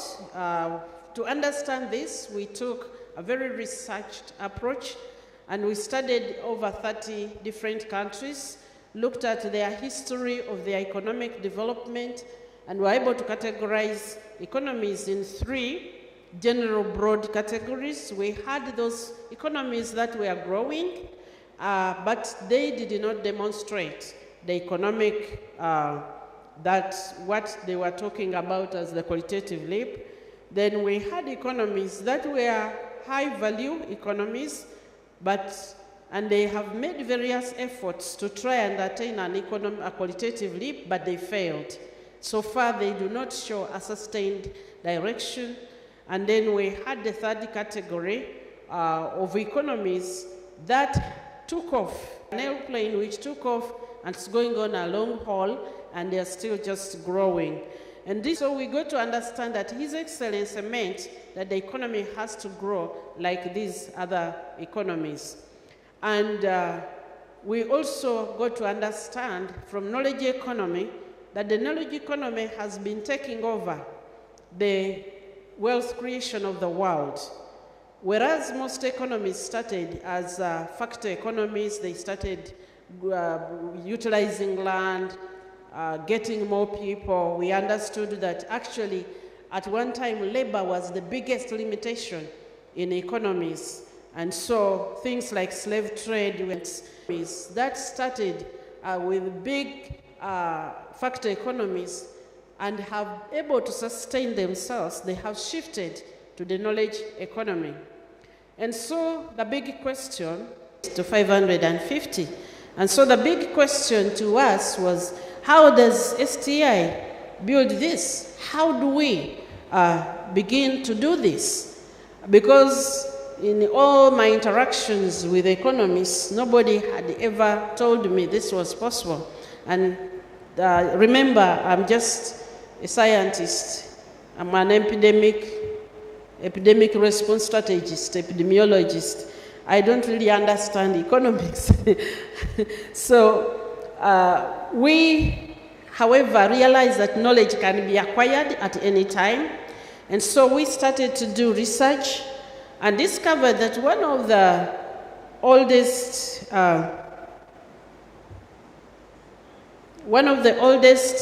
but large economies, the US, has had a secret. Please put back my screen. Okay, thank you. Has had this secret for a long time. One economist, Robert Solow, actually did this study.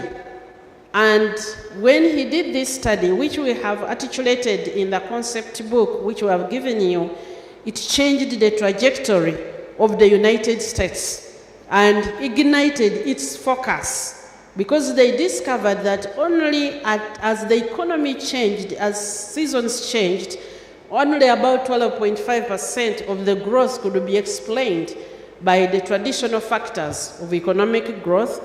And at that point, he didn't understand it very well, so he considered these other ones, which he called the technology and related innovations, because he saw them as exogenous, things which happen from outside.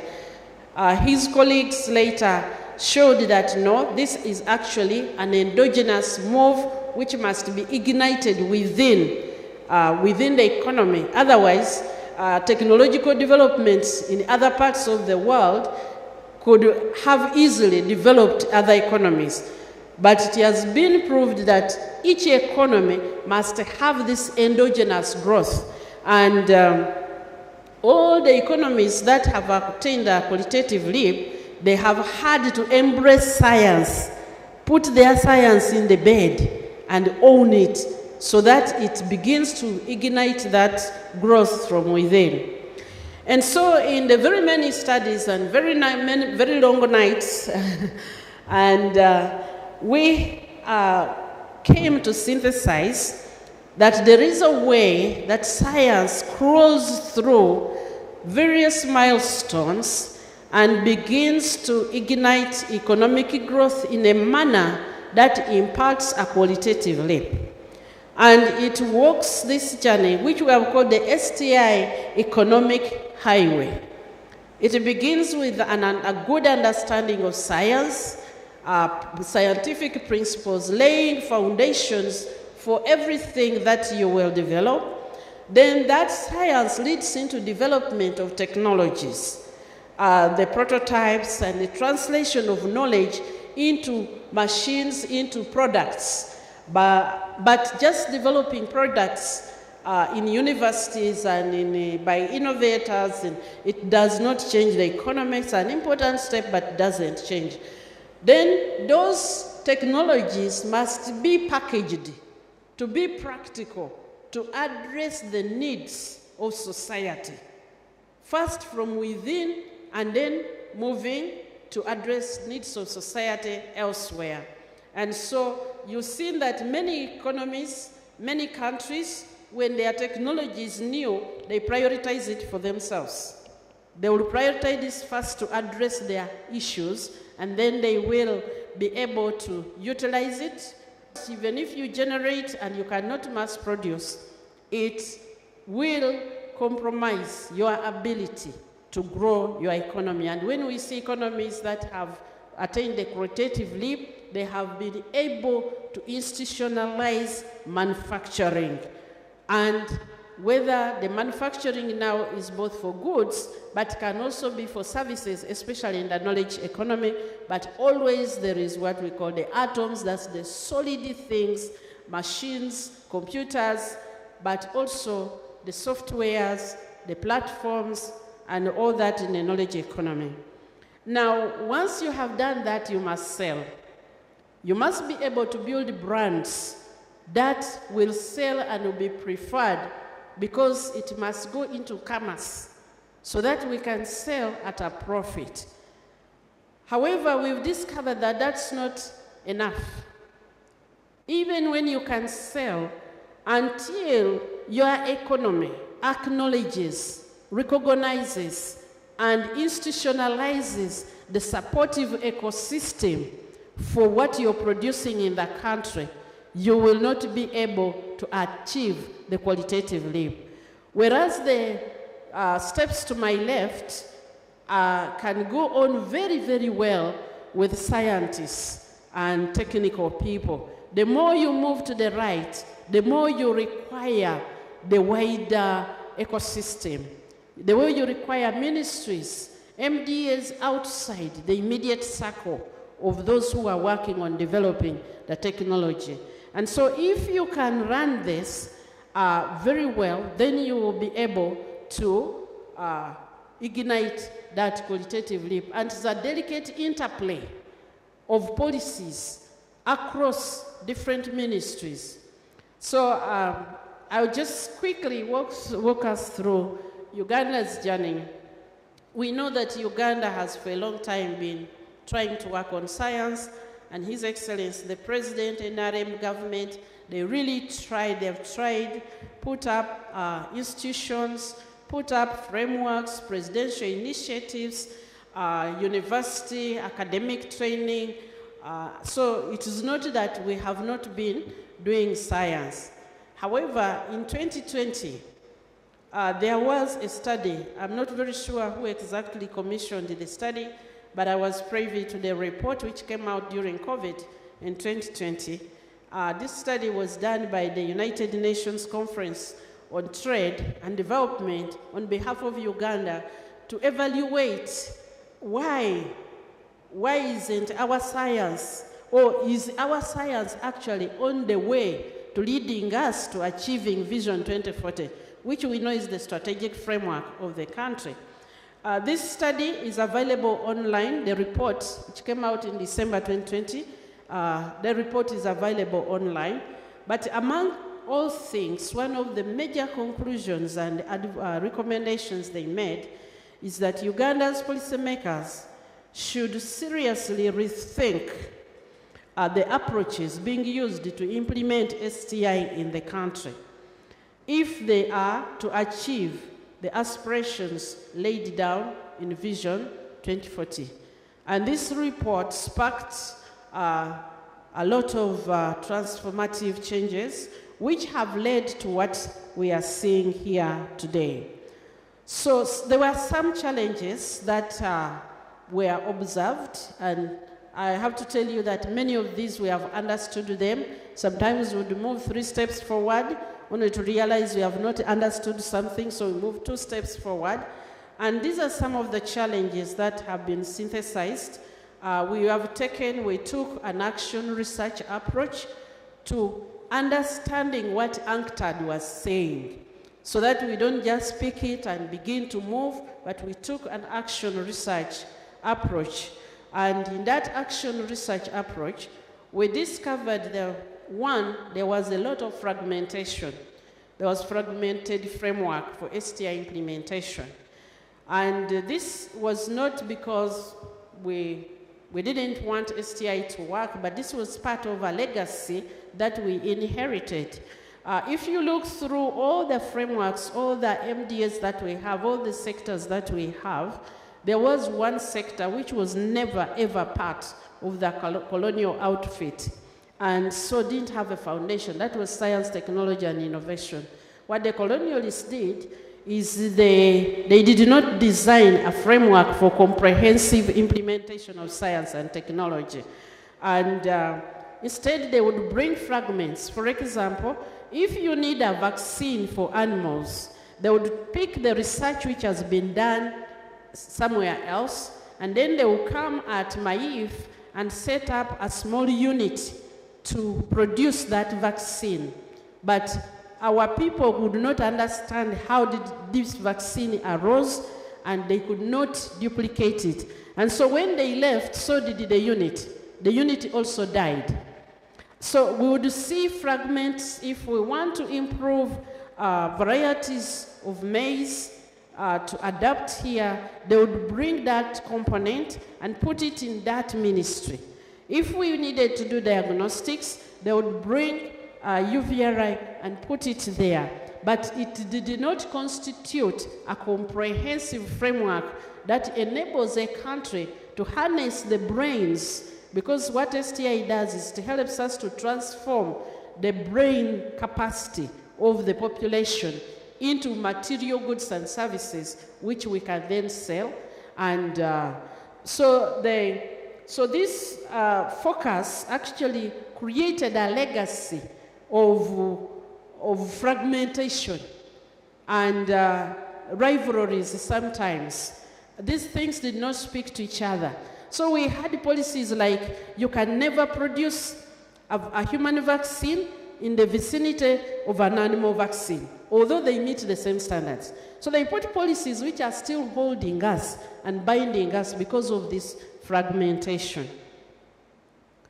The second issue we discovered was knowledge and research agenda, which generate non-aligned human resource. These frameworks were established, the education system was established, the university faculties were aligned to the sectors, and such that for you to produce any single product for industry, possibly you need all the faculties in Makerere to be talking to each other. But each one of them produces an individual who does not talk to the other. I remember the only conversation between medical doctors and veterinary doctors, very close, was that these are doctors who eat their patients. That was all. There would be no framework for us to dialogue. And so the result of this framework, how nations build wealth from the resources that they have by improving, because we have those 3 resources, and it is the human beings that we must develop and coordinate. These were fragmented, and so you'll find research being done by the faculty of medicine, then now college, but it cannot reach the market because they do not talk to the faculty of engineering. They really don't know how to build the system which will manufacture. They do not talk to the business people who will sell. So even when products somehow reached the imported technology, they brought these products, they were manufacturing them, they have remained somewhere in the back shelves. They have not reached because we were not able to talk to each other. So because this is a framework we have established that if you produce your raw materials, you should add value to them and facilitate consumption. And we should have knowledge and skills to take our products here. But this picture will explain to you why you produced matoke for generations and you did not have a value-added product to matoke. Actually, those things as they were in the beginning is now, and until we have intervened and saying, no, we need to. So the education system produced people who are packaged. Let me just show that briefly. It produced people, I'll just leave this for a few seconds. So this is what Cosmas was talking about as the black box. In some sectors and education, we produce people who are just largely raw material producers. And in some, we produce people, remember the ecosystem is fragmented around sectors. In some, we produce people who facilitate consumption of imported value-added goods. We have studied this in detail. Because of time, I will not go back into this. The important thing is that we came up with that middle thing, which creates what we call the black box. So each profession will produce people. If you're in agriculture, you are largely, we have a lot of very highly trained people in agriculture, but they all support production of raw materials. If you try to tell them about value addition, they will really show that you are harming the economy. And business people are also trained to export raw materials, agriculture economics, everything is on that side. In some sectors, we are just consumers. The education system prepares people to consume value-added products from elsewhere. One is mobility. We import the cars. We train mechanics to help us consume the cars. We train drivers to help us still consume the cars. Everything there is so largely the economists were trained along those two white areas and not in the black box. So the implication is that all of us remained ignorant for a long time. We remained even unaware. We studied detailed things, but all of them position us deeper, either on the raw material side or they sink us deeper on the consumption side. So this covers everybody. The scientists themselves, they would produce things up to some point. Since they really don't know the whole thing of value addition, they stop there. I visited one of our institutions early in my work as a minister, and my conclusion was just that one institution. If we were able to commercialize and industrialize what was already researched in that institution, Uganda would become a modern country. But it was all seated there, and the scientists there were very proud of it sitting there. It has been sitting there for decades. Part of the outcome was this. This is research. When we looked at the research which was coming out of the institutions and universities, we found, Cosmas mentioned this, only 2.6% of the research had some inclination to a product. Some inclination to a product. The yellow bars, these were doing basic research. We investigate how the effect of this on mothers breastfeeding. You write a report and that's the end of it. And so a lot of money invested in science, but it could never lead us to anything. The green ones that you see, these were to create market for foreign-made products. And the little blue one that you see is the only research which was trying and really tried to look was somebody analyzing a harbor. So this kind of research is a result of our knowledge base, and it could never lead us to anything. And this is the Millennium Science Initiative, which government got a loan from World Bank to try and spark science in the country. However, only 6 out of the 39 projects funded had anything to do with production of a product, whether it be a good or a service. The rest were just rotating in the same thing. And this is the report, the World Bank report. They tell us that whereas they had, for them, they anticipated products, patents, and whatever, not a single researcher reported trying to seek to patent anything. And the last sense is most researchers viewed publications as the measure of success. So, and then government came to start funding through UNCST. They were funding, and we found there was phase 1 and phase 2. Those phase 1 is purely that science, and phase 2 is you are starting to move a bit into technology development. And 13 out of the 19 projects that were funded, the moment they did some research, came up with a basic prototype, they abandoned it. And when we tried to follow them up, the scientists were not interested any longer. They felt that 19 out of 41 of the projects had no idea. They had no inclination at all as to what they were aiming at. They were just written, you finish that research, close of chapter, go and do something else.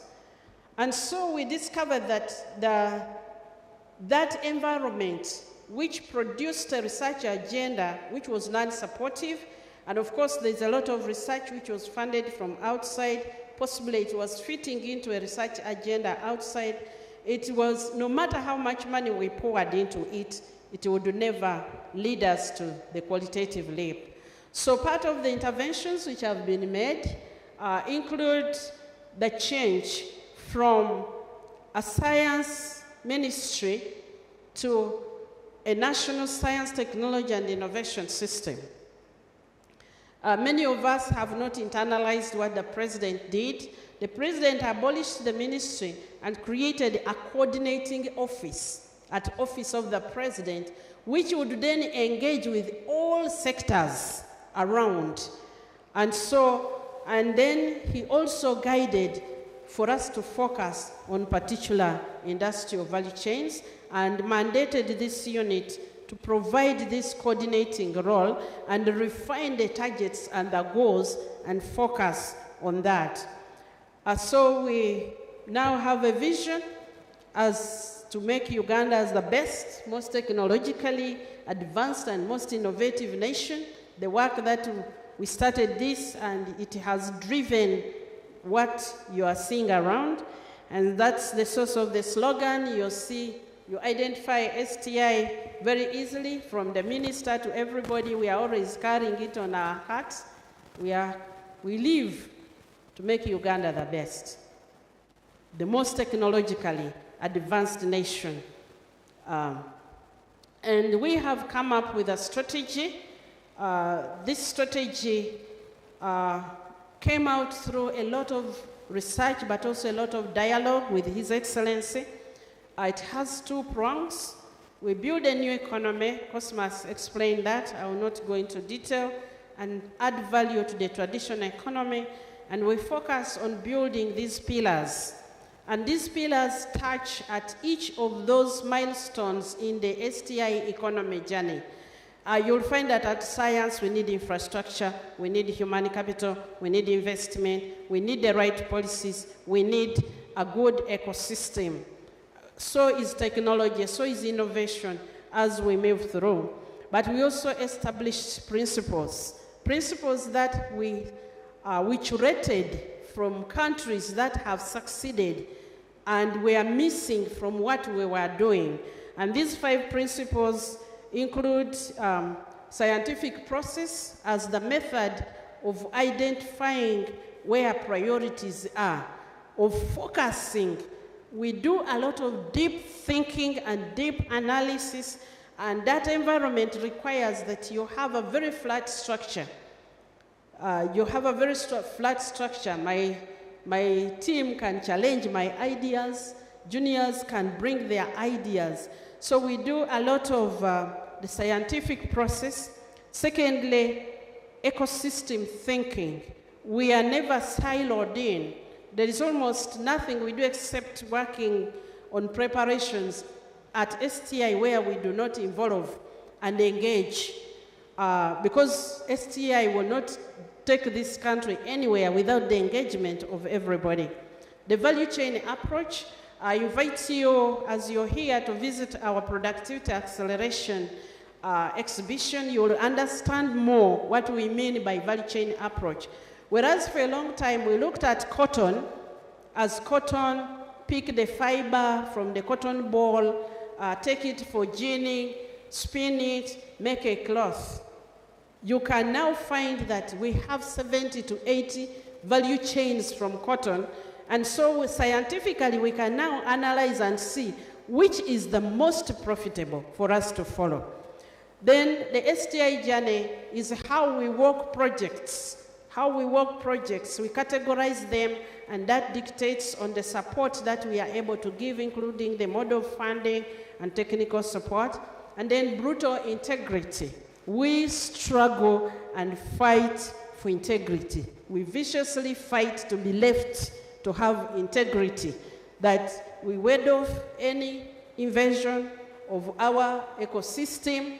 We have not yet succeeded 100%, but we have largely succeeded to make sure that we are allowed to have integrity, because integrity in the lab will speak about the integrity and quality of the product, which will be. So we have a philosophy or an ethos that we work by, STI for the economy. So from beginning to end, it is STI for the economy.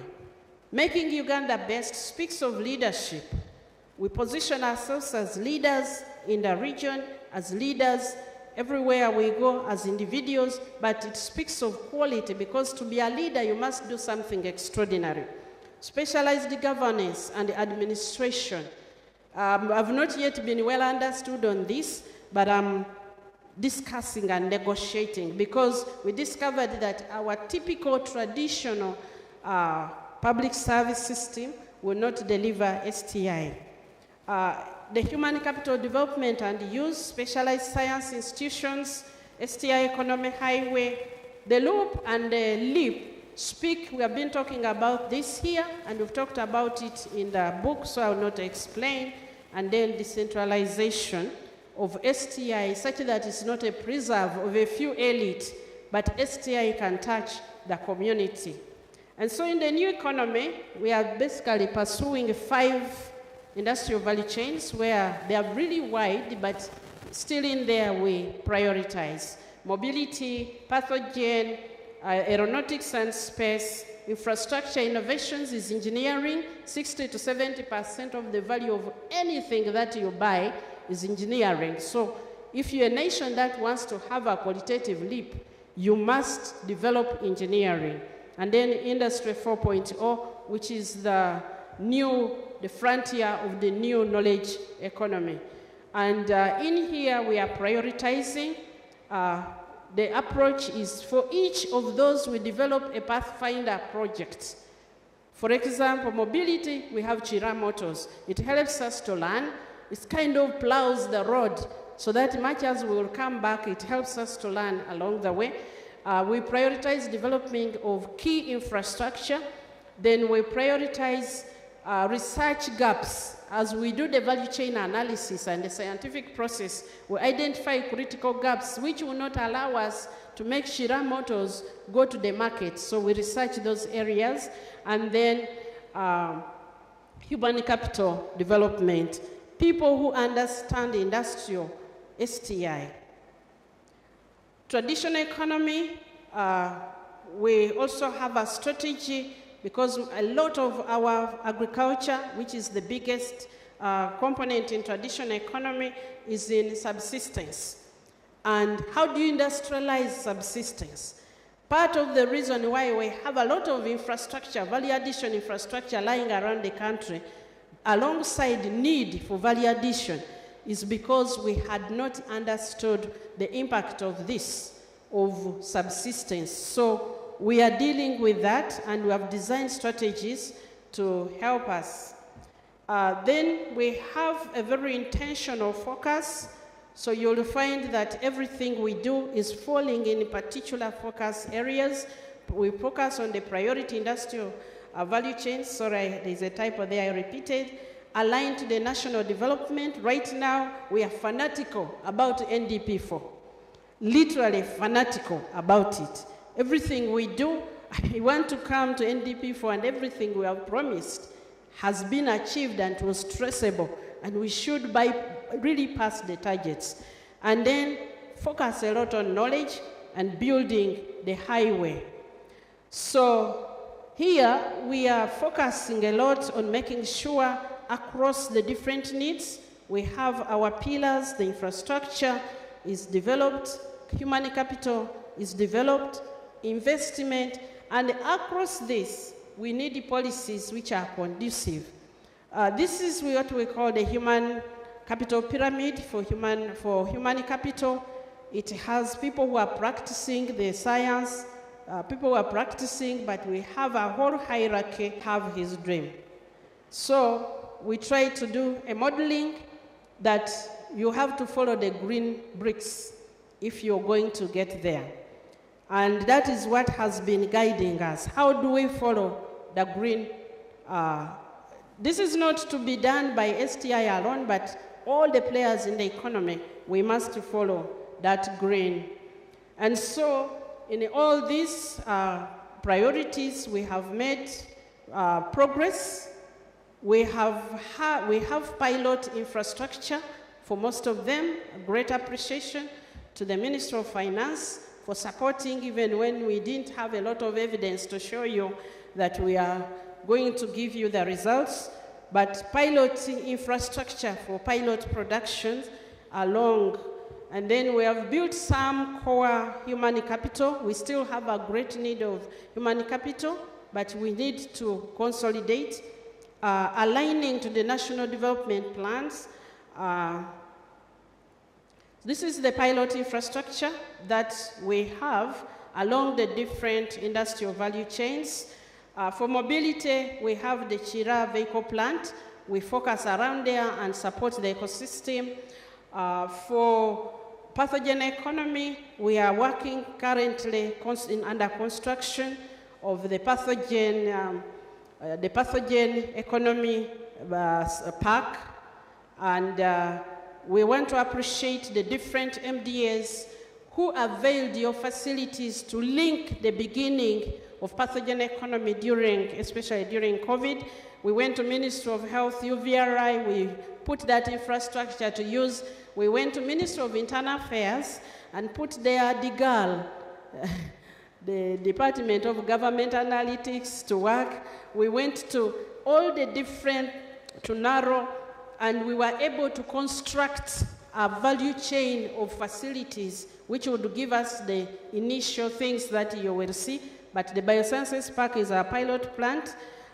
Infrastructure innovations, we have a facility in Rebitete for the heavy manufacturing, and we have a facility in Namamve for the light manufacturing. We really appreciate. Please keep this in STI. This is STI infrastructure. Don't try to shift it. We have had a lot of incursions, people trying to shift it. Please leave us to show you what it can do. Leave it for us. We know. Trust us. Support services, we are working on setting up a packaging and incubation center for branding and for preparing things for market. Industry 4.0, we utilize that facility in Namamve.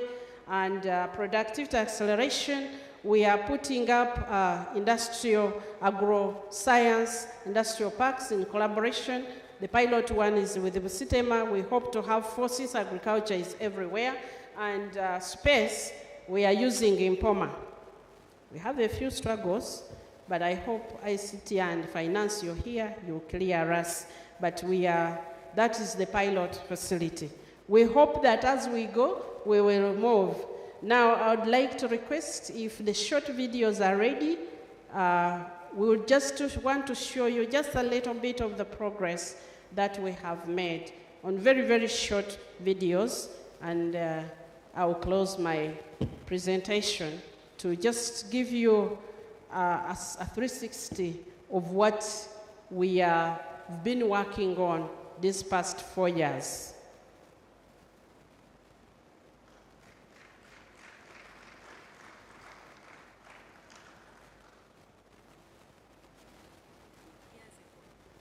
Kira Motors was little more than a bold idea.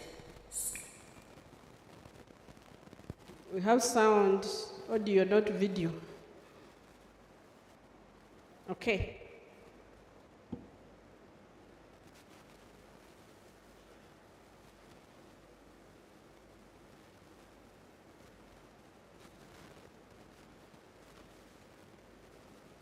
Sketched on paper. 10 years ago, Kira Motors was little more than a bold idea, sketched on paper. Today, at the ginger plant, you can watch Uganda's first homegrown. Hey, my command center, please. We are STI.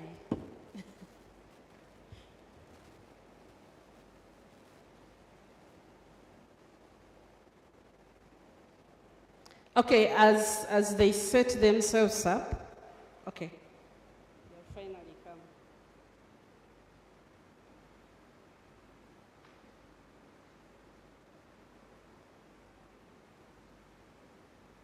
Motors was little more than 10 years ago. Kira Motors was little more than a bold idea, sketched on paper. Today, at the ginger plant, you can watch Uganda's first homegrown vehicles come to life, stage by stage.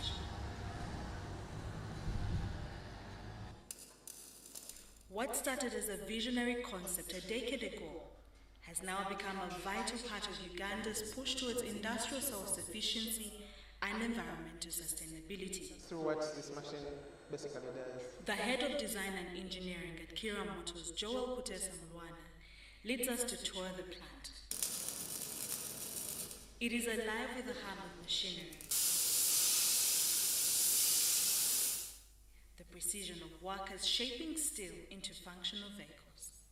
So the machine shop, or the parts making workshop, is what helps us achieve these brackets. You find that maybe this one is holding a thrust rod or some component of an axle. You make it here right from the design, and then you feed these machines that are CNC enabled with a CAD file. The body shop. Here, sheets of raw steel are transformed into the framework of bus doors, floors, and roofs carefully cut, shaped, and welded. Workers inspect every piece with a keen eye, ensuring the frame can handle Uganda's rugged terrain. The assembly process moves to the chassis line, where the electric motor, axles, and batteries are integrated into the bus skeleton. So this particular station is what begins the welding attachment of the steel plate pieces. So you attach the door plates, the base plates, the underbody plates. So it's basically plates for this entire line. At the end of this line, we basically have what they call a body in white ready for the paint shop. Here, each bus undergoes a meticulous process of rust proofing and coating, ensuring they are ready for the demands of both the environment and daily use. Before any bus hits the road, it goes through boot camp. Engineers drive it over a rough test track to shake out any flaws.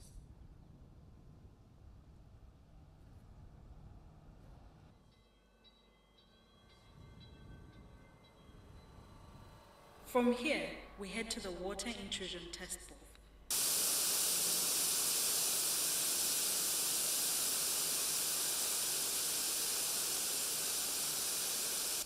The goal is to evaluate the effectiveness of the vehicle's sealing systems, roof integrity, and overall water resistance. We are at the water intrusion test booth where Kira motor vehicles go through a simulated downpour, and for there to be checks of is there leakage, is there drainage, is the drainage good, and overall weatherproofing. And so far so good. We haven't seen any leakages, there's no rain in the vehicle, and I think we're doing well with. With Kampala consistently ranking among the most polluted cities in Africa, the company's electrical buses provide a cleaner alternative to traditional fuel-powered vehicles. One of the key challenges into the world right now is climate change, and addressing that is very important. So providing sustainable mobility solutions is very important to us, and it's key to what we do as Kira Motors Corporation. And just to really give you into perspective, ever since we launched our products, we've been able to save about 1,000 tons of carbon dioxide. So with that amount, we've been able to substitute about 300,000 liters of fuel. If you quantify that, that is about 1.5 billion Uganda shillings. So in terms of saving the environment, but also in terms of efficiency when it comes to the pocket, which is very important, this is really the way to go. One of the most striking aspects of Kira Motors operations is its commitment to gender inclusivity. Women at the plant are involved in more than just administrative roles. They play an integral part in the manufacturing process itself. This means that women are able to take part in revolutionizing the transport sector in Uganda. I call upon the women out there to take up opportunities the Kira Motors Corporation offers. Sharon Chomdusha, Samuel Seneno, UBC News.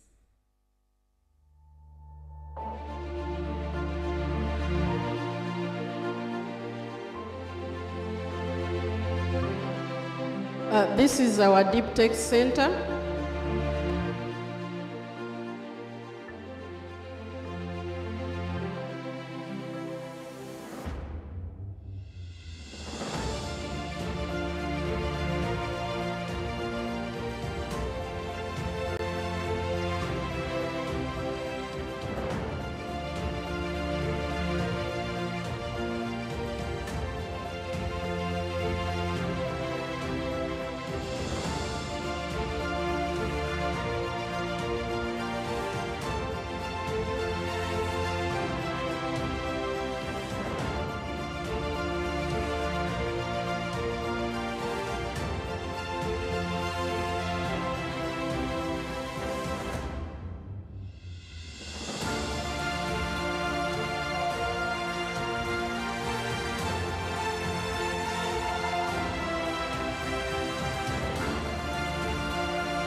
So at this center, we have been able to put up electronics manufacturing from idea to production. And so we are able now, initially our young innovators would have to think their ideas, sit and design, send their design to China, and then the China does the prototype and sends it back. The report is that 70 out of 100, there will be a fault. So they have to redo it and send. Now you can move from idea to manufacturing here in Uganda of electronics. So let me put my, put you our asks and why we have invited you here.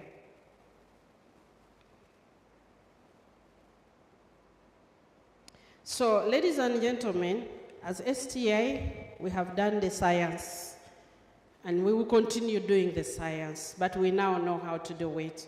We have done the technology, we know how to, we now know how to do that. We continue doing it at an accelerated rate, but we know how to mobilize the scientists to do the technology. We know how to build the human capital. We are working through the commercialization and the economy. And for these last two, we need huge support from the ecosystem. We need a lot of support from everybody. We require concerted effort by all the stakeholders for us to succeed here. The economy component in the highway is the least articulated, which we are currently working on, because the largest proportion of skill and knowledge lies outside STI. And so we have a number of prayers. One, we have so far been seeing, so STI was conceptualized initially as a sector. Yes, there are a few things that we do, but we would like us to start viewing STI now as an approach to the economy. Everybody needs to view, be it a trader, be it you're in private sector, be it whichever MDA, we need to see STI as the approach to the economy, and so we embrace the principles. Secondly, the achievement of NDP4 will need a deeper appreciation of the interface between STI and each and every sector, because there is no single sector which is not touched by STI. When sectors do not understand, we will continue undermining that trajectory which we are growing. There is definitely a need for a better understanding and appreciation of the economic metrics which more accurately measure the impact of STI at both micro and macro. There is need for sweeping re-examination of policies. The STI policy itself, industrialization policies, human capital use policies, actually human capital development and use policies, productivity and TFP policies, innovation and financing investment policies, public procurement and local content policies, trade, export, market development policies. There are many, many policies that we need to dialogue and contextualize. There are policies we made because we did not see ourselves as sources of knowledge products. And now that we have a source of a knowledge product, we find ourselves encumbered by that very policy. Prayer 3 is that there is need for special arrangements to support the STI ecosystem, and this might need touching some of the things which are held very and highly guarded. One, we need special financial management arrangements for us, because STI research and innovation is by nature, yes, you try to predict as much as possible, but it is refining. You are searching and researching. And so the current framework does not allow us to progress properly and pursue something when funds are given to us, and in a few months you have to struggle. We found that that kind of framework encourages corruption in the system. But we could have funds and we use until we finish, because when we need it, then we have to go and ask, then that takes another year. So the current financing framework just doesn't support us. For us to enable this seamless continuity, we need a special discussion so that we are able to have, but also the accounting frameworks need to be revisited to enable us to protect not just accounting, but accountability frameworks. I think there was one time I always wanted to go and cover myself. I mean, being in my house and locking was not enough, but to see the damage being done I would want to come and go under my bed so that I hide from it. Because here we are still trying to come up, develop a vaccine, but this has become, you know, and so everybody knows Uganda is trying to develop a vaccine. That cannot work. Most of those vaccines you see AstraZeneca, you never heard about them until they announced to sell to you. So we need stealth, we need that protection such that we can do things undercover, and then when we are ready, we come out. But that is mostly embedded in the accountability frameworks that we have. Then the financing mechanisms. We have tried and tried. We have tried to see how do you get to finance. We can mobilize money, but how do you get to finance? And I thought P.S. Estienne was going to be here by now. We need an innovation bank. We need a bank that understands innovators and can fund innovation. The current banking framework, all of it cannot understand how to support. When you think you've made progress, when you think you've walked 2 steps forward, you end up going 6 steps backward. And yet we want to fast track and fly. It doesn't matter how small that bank is. It's given a framework and it supports the mobilization of resources for innovators and early stage investments in our STI outputs. We needed to reawaken the Uganda Securities Exchange, because soon, in about 2 to 3 years, we should be able to list, we should be able to want to list some of our companies, and that's the way that we can bring in the early investors. The investment to come in, people know that when you list this company, it's going to raise money. The way currently it is, not only is it only for very mature companies, it's just, I don't know, we need to reawaken the giant. We need special zones. The high-tech city, it has been granted. Thank you very much, Minister of Finance. But we will need other special zones throughout the country. And then we need the deep analysis as a basis for policy making. Because sometimes you find a policy has been made, but there wasn't sufficient interrogation. So it's instead putting a barrier ahead of us. So to push this agenda, STIOP is working, and we're in advanced stages of negotiation and discussion in Makerere University, specifically the College of Management Sciences, and more specifically the School of Economics. The Dean is here to make sure that we can establish a platform of knowledge and a platform of dialogue, so that I'm under no illusion that most of these will be given tomorrow. But as we continue to discuss and appreciate, we will get there. Thank you for listening to me. God bless you.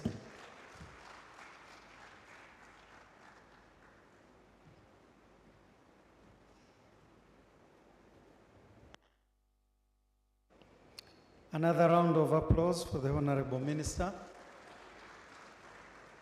Thank you so much, Honorable, for giving us a strategic overview of the science, technology, and innovation ecosystem and what is happening.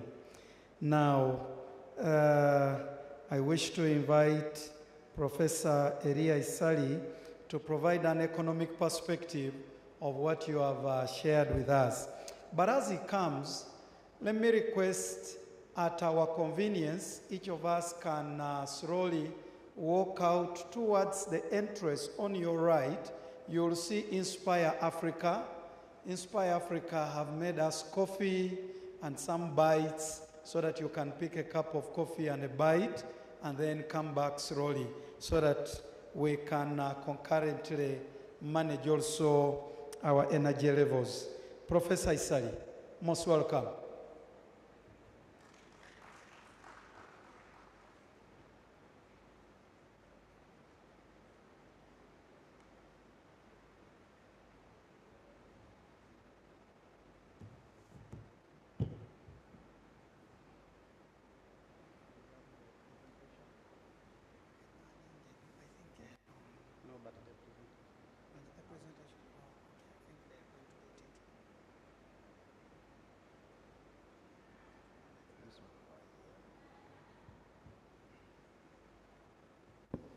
Thank you so much, the MC, the Right Honorable Kasule Lumumba, the Honorable Minister for STI, and as we usually say here, all protocol observed. I will be sharing some few thoughts on STI and the economy, and what we want to do here is to produce and share some evidence on what has been taking place in Uganda. I prepared a short presentation, but which I think now, for two reasons, I will not follow through each and every slide. Reason number one is the time limitations, but then reason number two is that the context to the presentation has already been elaborated upon.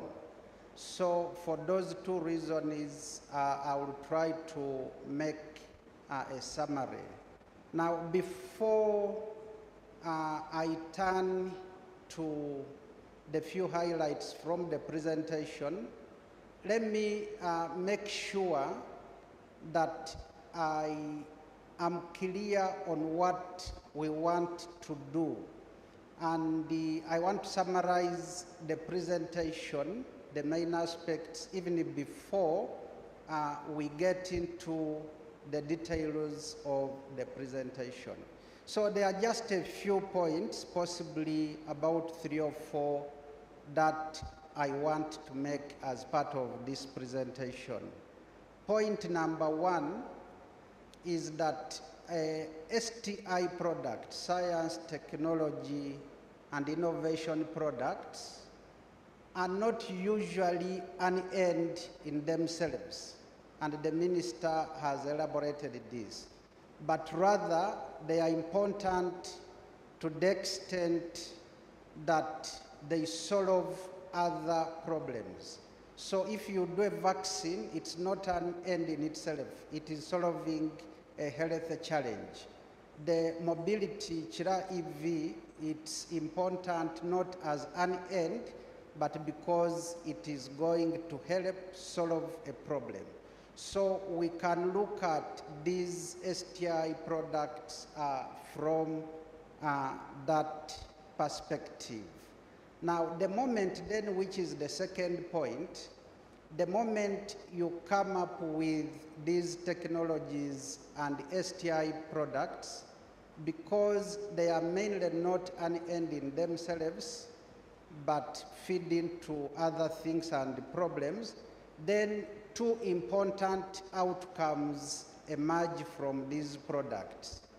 Number one is that in the process of enhancing your STI capabilities, you can come up with a bigger range of products that an economy produces. And indeed, that is what we are seeing here. We are into mobility now, we are into the pathogen economy, we are into AI and many things. So the process of STI enables you to come up with a broader range of goods and services or products. But secondly, it is important because it can enable you produce even at much lower costs. You can produce a little bit more efficiently. And the Honorable Minister again made this point using the example she gave for slave trade and colonization. With technology, you can do a lot more with what you have in terms of the limited resources. That's the second point we want to take note of. And then point number 3 then is, if you succeed in developing and growing STI, from our perspective, it is the only known way through which you can transform and sustainably develop an economy. There will be many short-term strategies, but in the longer term, I think it will only be STI that will help in transforming this.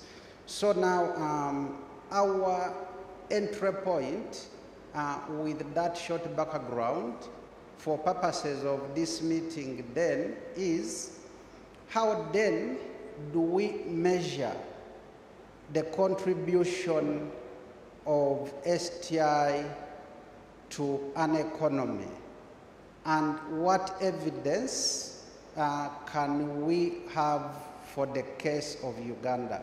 So I will not use the background I had prepared.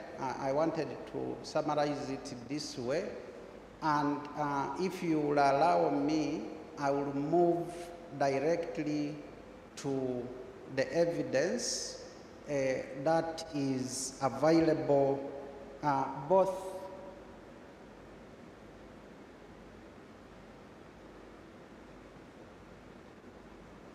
so permit me move then directly to the evidence out there. This information is available online. We will provide the source. But what is important here is they are giving us the different stages of transformation of what we now call the industrialized countries. And of specific interest here is the green bar, which is talking about productivity and total factor productivity, which is a direct result of STI interventions.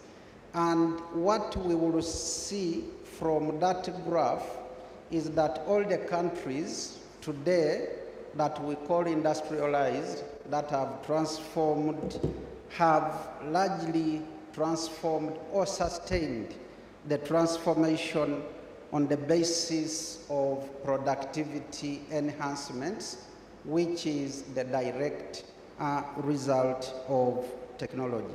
You can see that for the United States in the period 1913 to 1950.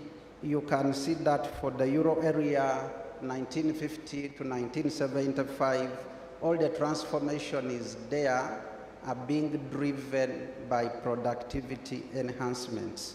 You can see that as well for the United Kingdom over a very long period of time, and also you can see that for Japan in the period 1950s to around 1975.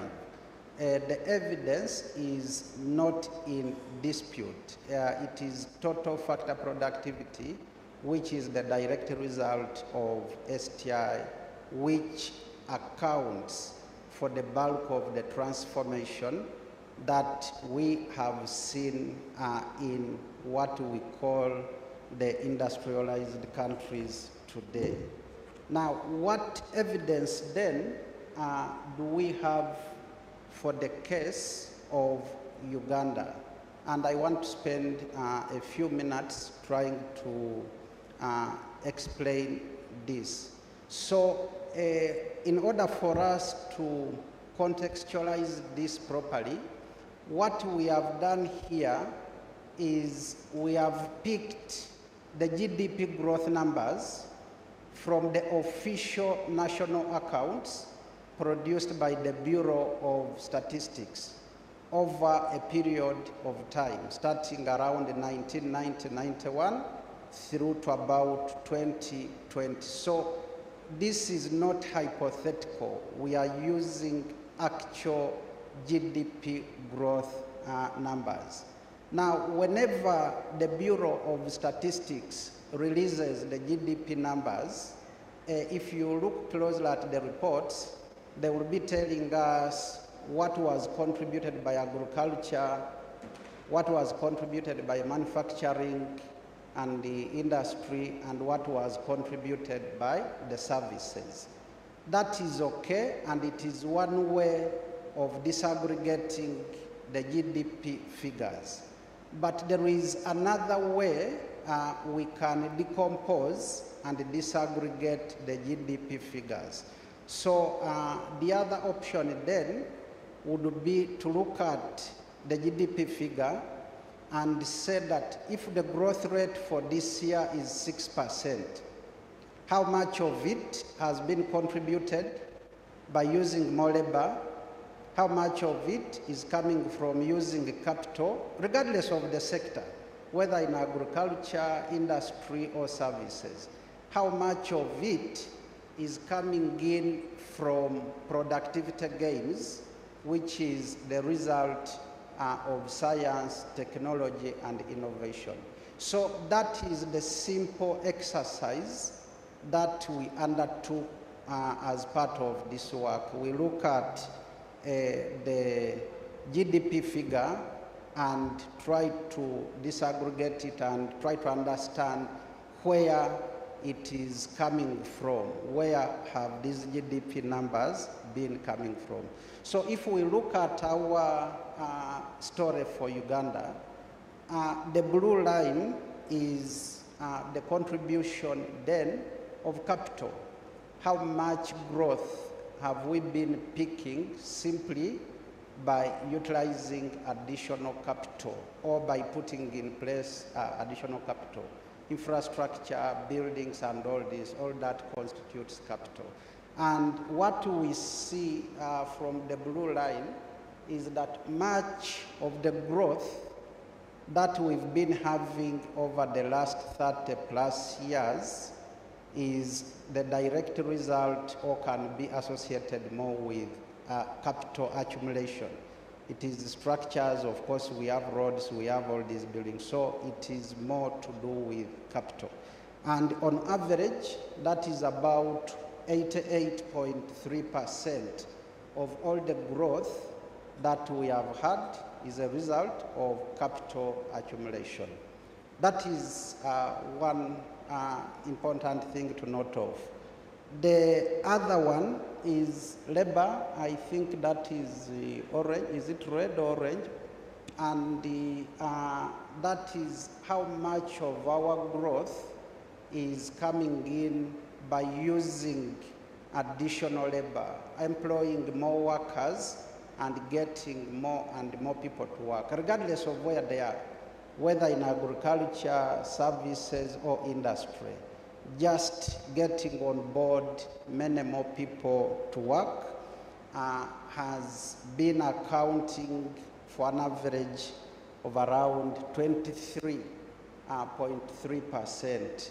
So once again, whenever you get that number from the Bureau of Statistics, you can interpret it this way. If it is 6%, then 88.3% of that number is coming from using more capital. 23.3 is the result of using more labor, regardless of the sector.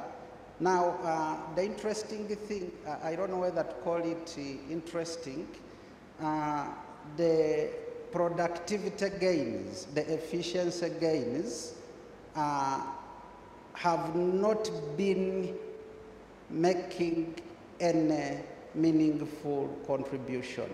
As a matter of fact, because of the many reasons that the Honorable Minister has presented, in the sense, for example, that the research we've been doing was not geared towards solving problems and coming up with products, then we have not had any serious productivity gains. And in fact, there have instead been productivity losses.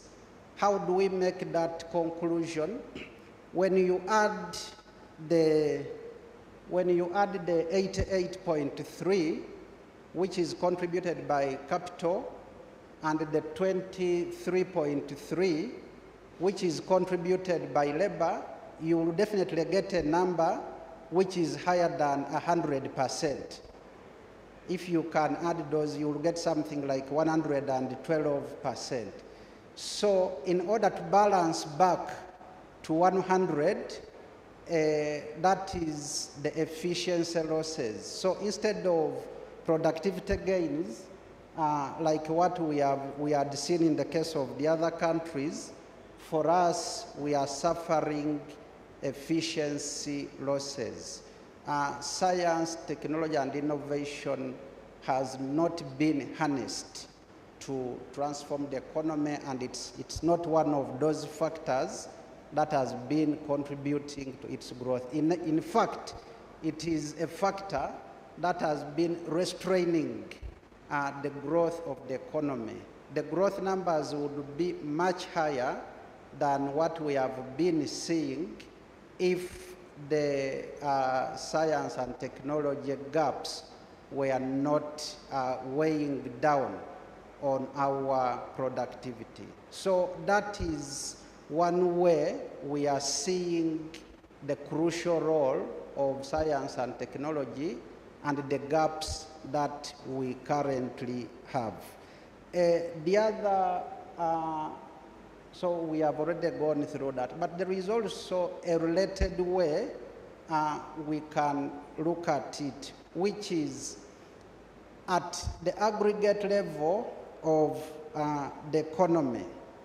If you increase your factors of production, capital, labor, and land, if you increase, say, by 1 unit or 100 shillings or 10 shillings, whatever it is, then out of those, on average, what you get out will be only 0.88 of that unit.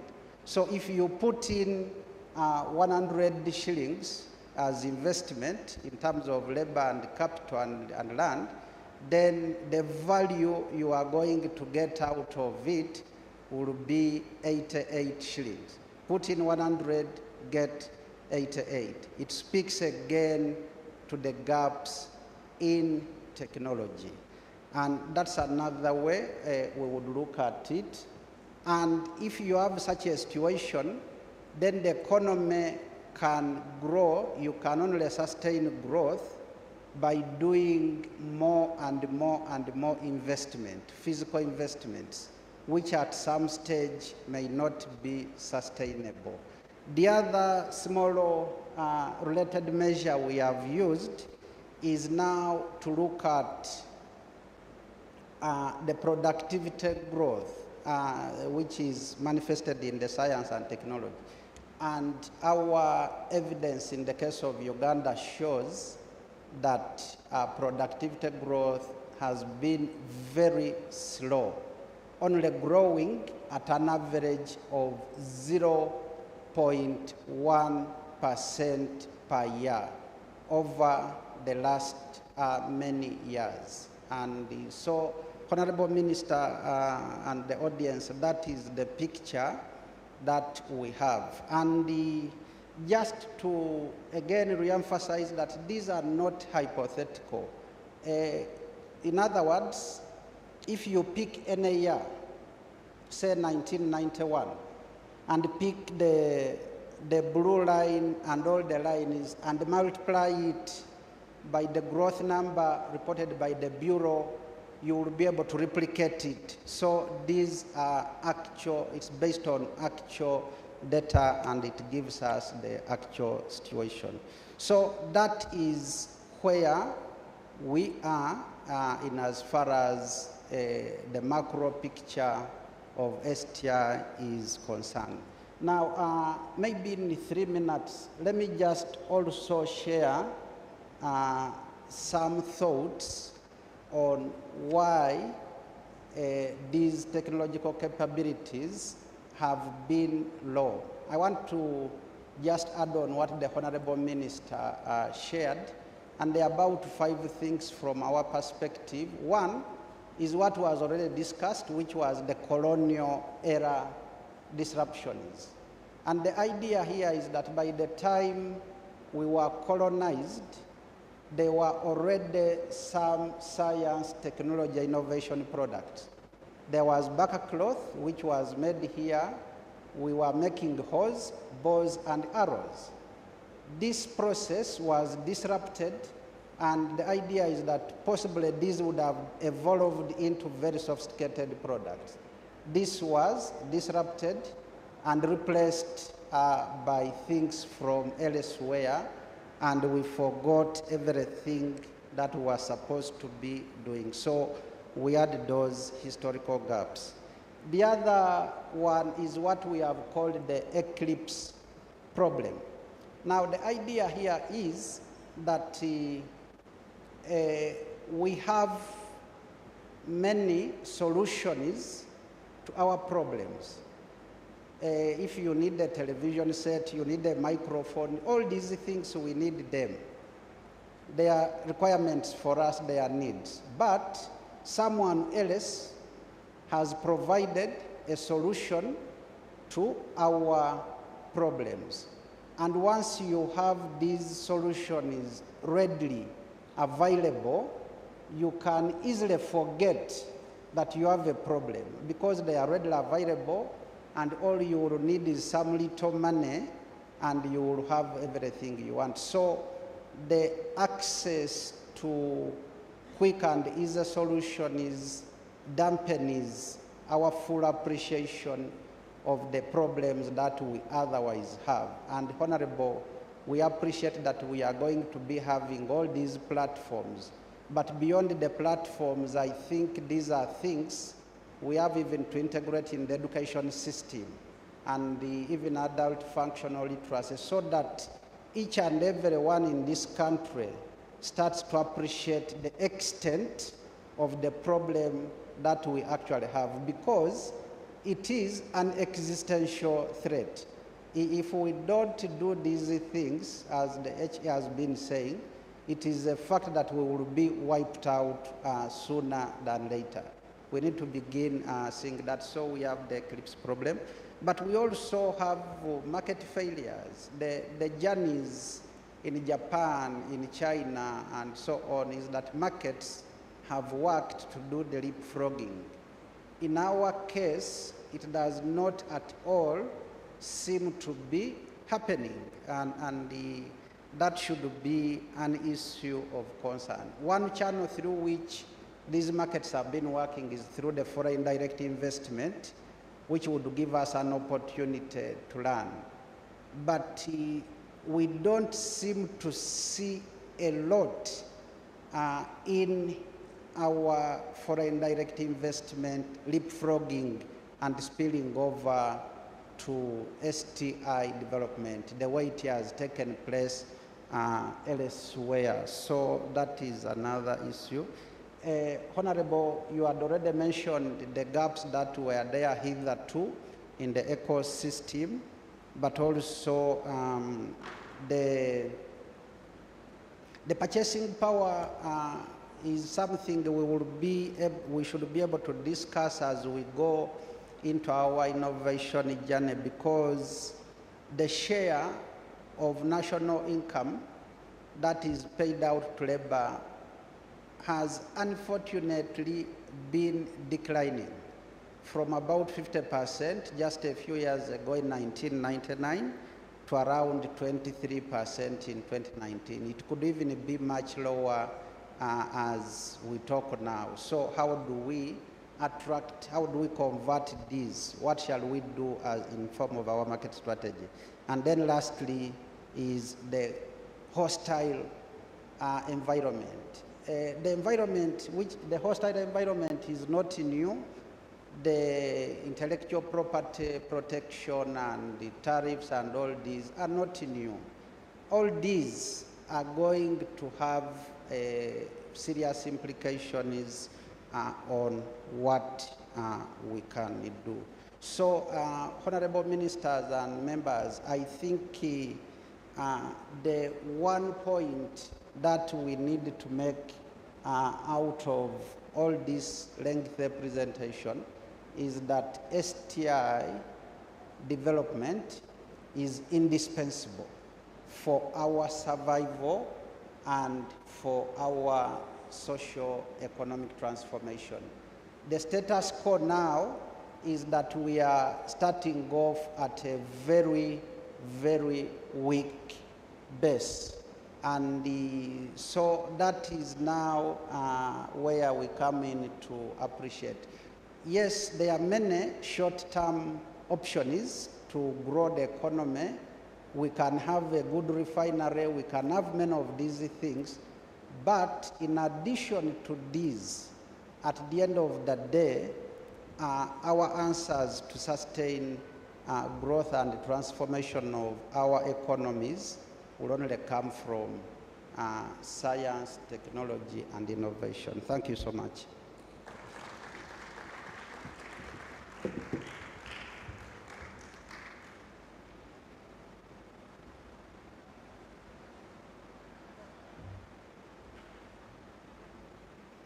Another round of applause for Professor Isali.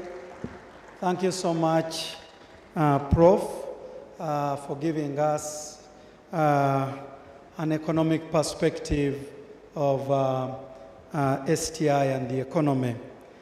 At this juncture, I'm now going to invite my colleague Trevor Luere, who is going to take us through the next session of having a panel discussion on a number of the things that we've been able to look at. Trevor, I do welcome you. And again, like I said, feel free to go to pick a cup of coffee and some bites even as we have the panel discussion. Thank you.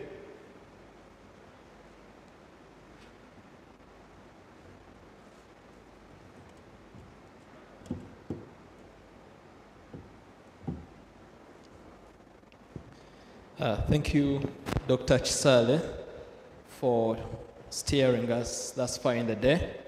I continue to welcome you all to our Policy Day engagement as we try to grapple with the question of how do we harmonize our understanding and appreciation of the relationship between science, technology, innovation, and the economy. At this juncture, we would like to move to the next part of the program, which is a panel discussion. The Honorable Minister has made the case for STI. Professor Hisali has presented indisputable evidence that STI is the only enabler of the qualitative leap. We now want to invite the policymakers who are joining us today to be part of the conversation, to reflect on what your different institutions can do to help in advancing the role of STI in achieving the qualitative leap of the economy, and how we can advance the conversation between scientists and economists for the qualitative leap of our economy. So we have a distinguished panel that will be joining us this afternoon. So I'll be calling them up to join me on the stage so that we can get into the discussion. I would like to start with Ms. Doreen Rubasimbira, who is the Deputy Director of Monetary Policy Analysis at the Bank of Uganda. Ms. Doreen has 18 years of experience in macroeconomic policy formulation and economic research. Please, you're most welcome. It's good we have Ms. Doreen here because she leads the harmonization of monetary and fiscal policy in coordinating Uganda's macroeconomic management framework. So we shall be hearing from her about how macroeconomic policies in the fiscal and monetary space can support STI. I would like to invite Engineer Oscar Olaro. Engineer Olaro is a Senior Planner, Industry and Technology at the National Planning Authority. He is also an expert in renewable energy and is a member of the Uganda Institution of Professional Engineers. You're welcome, Engineer Olaro.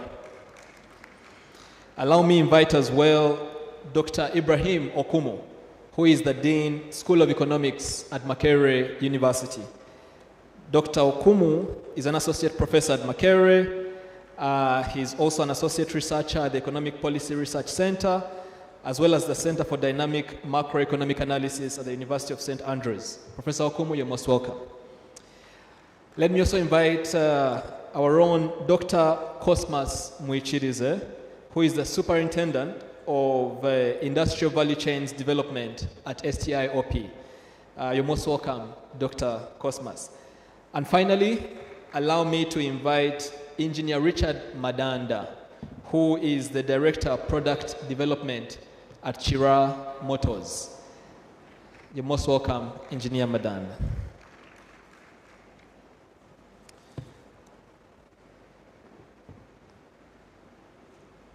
Run this panel.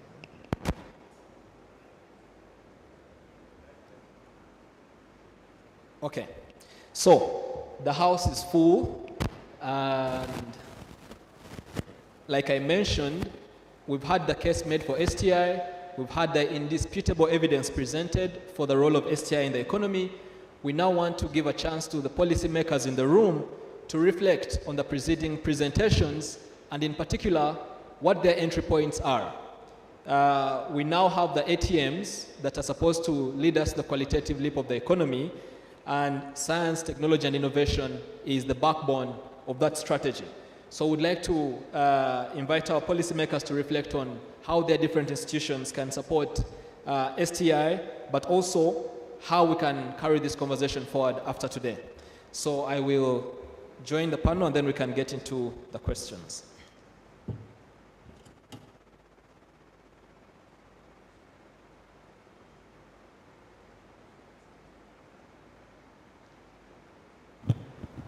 Okay.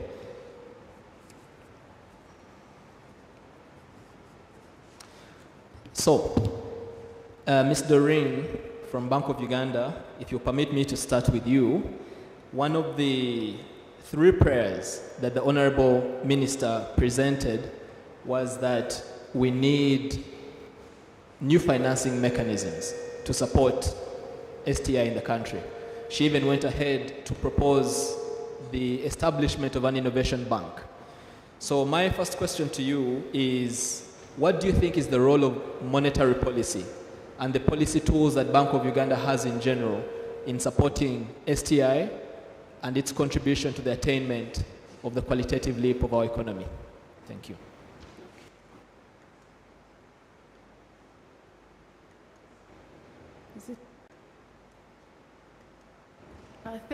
Thank you, Trevor.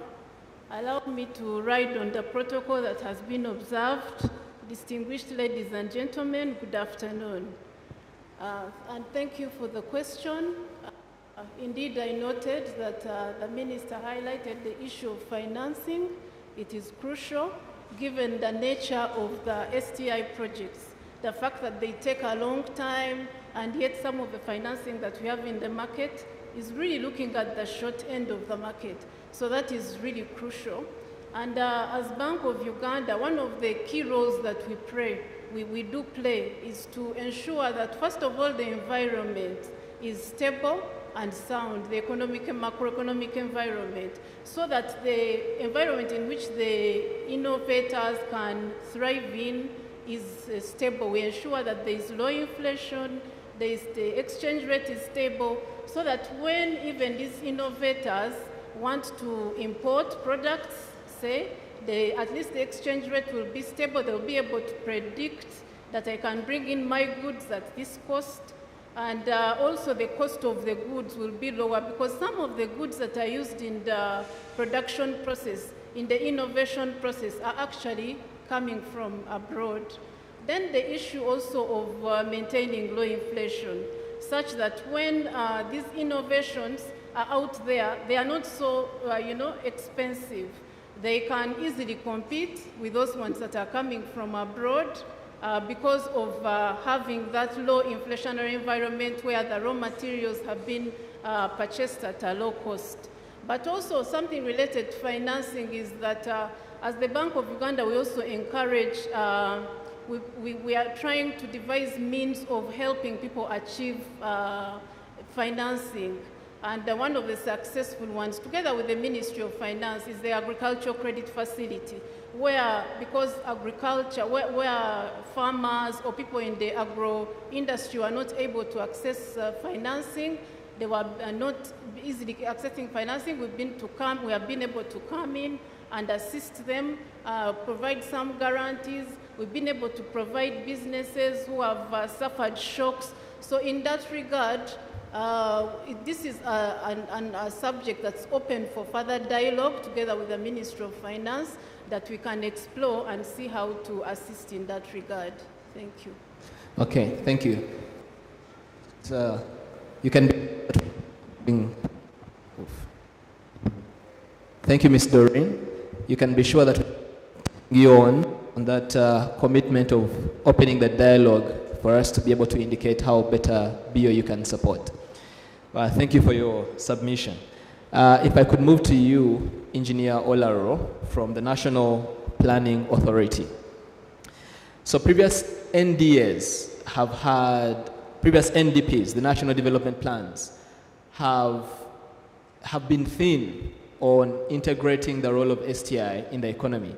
And in part, because of the activism and championing work of STI-OP, NDP 4 has tried to integrate STI more centrally within the national development planning process.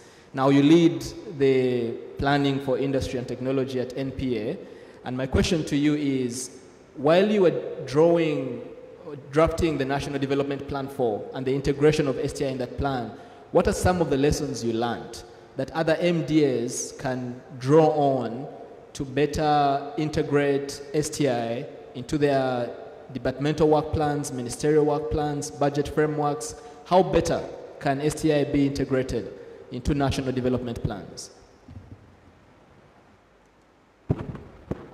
Thank you, Trevor. First of all, I want to thank STIOP for organizing this week. It's very, very important. And through this, we already mentioned about dialogue, and this is where it starts from.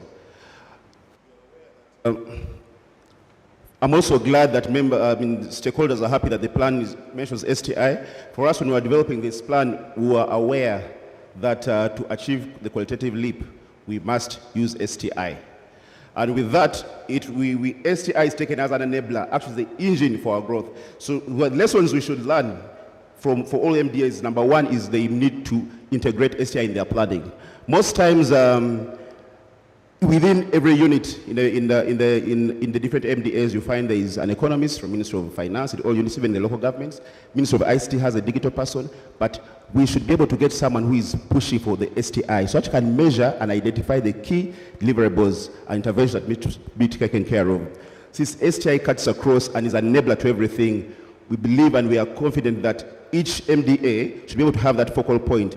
So when we have a conference like this one, a week like this one, we should be able to contact our focal persons. When they are going to report, they should be able to report that. When they are going to the local governments, to the schools, they should be able to get that information.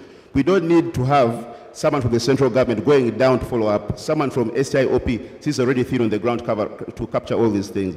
So one of the key lessons we have is that we need to identify those focal points who we shall be able to hold accountable, and if need be, train them. And we already mentioned above here that capacity building is going to be important. Those are the key focal points we must get. I'm also glad with STI-OP there are young people, and let's face it, young people are more adaptable, they are more willing to learn, and therefore can help us achieve a lot more.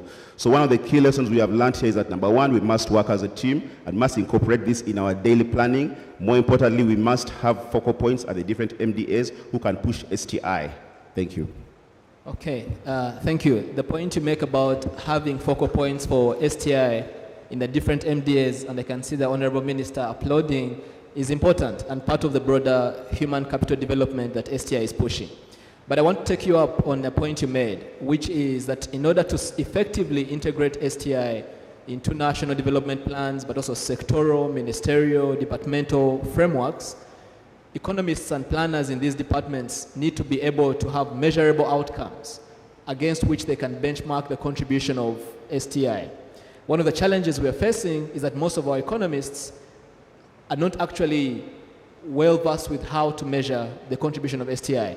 From the submissions of Professor Hisali, he did mention that the Uganda Bureau of Statistics has data on how sectors are contributing to growth, but it does not give us decomposed data on how productivity is contributing to growth. So even at the highest level, we are not measuring the contribution of STI to the economy.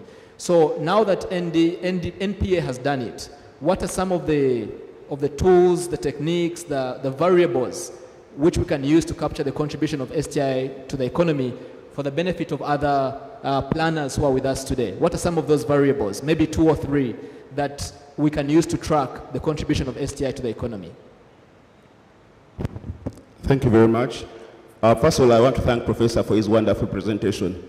I'm one of the key converts of productivity, and even the NDP4 in the manufacturing program, it's mentioned we must be systematic in that. You see, innovation is actually happens everywhere and anywhere.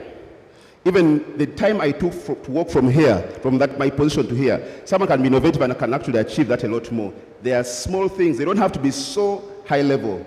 So once we get that mindset in your daily routine, your daily activities, that I have to measure how much I grow in this area. If it's the time, how much time you take to achieve an assignment, how much time you take to back to office report, and how much time with coming with AI, how much time do we save, we should be able to capture that. So that focal point we are proposing in each MDA should be able to work with the economists or with the other actors in the MDAs to be able to identify those things, those key measurable things that can actually help you see that change in your daily routine.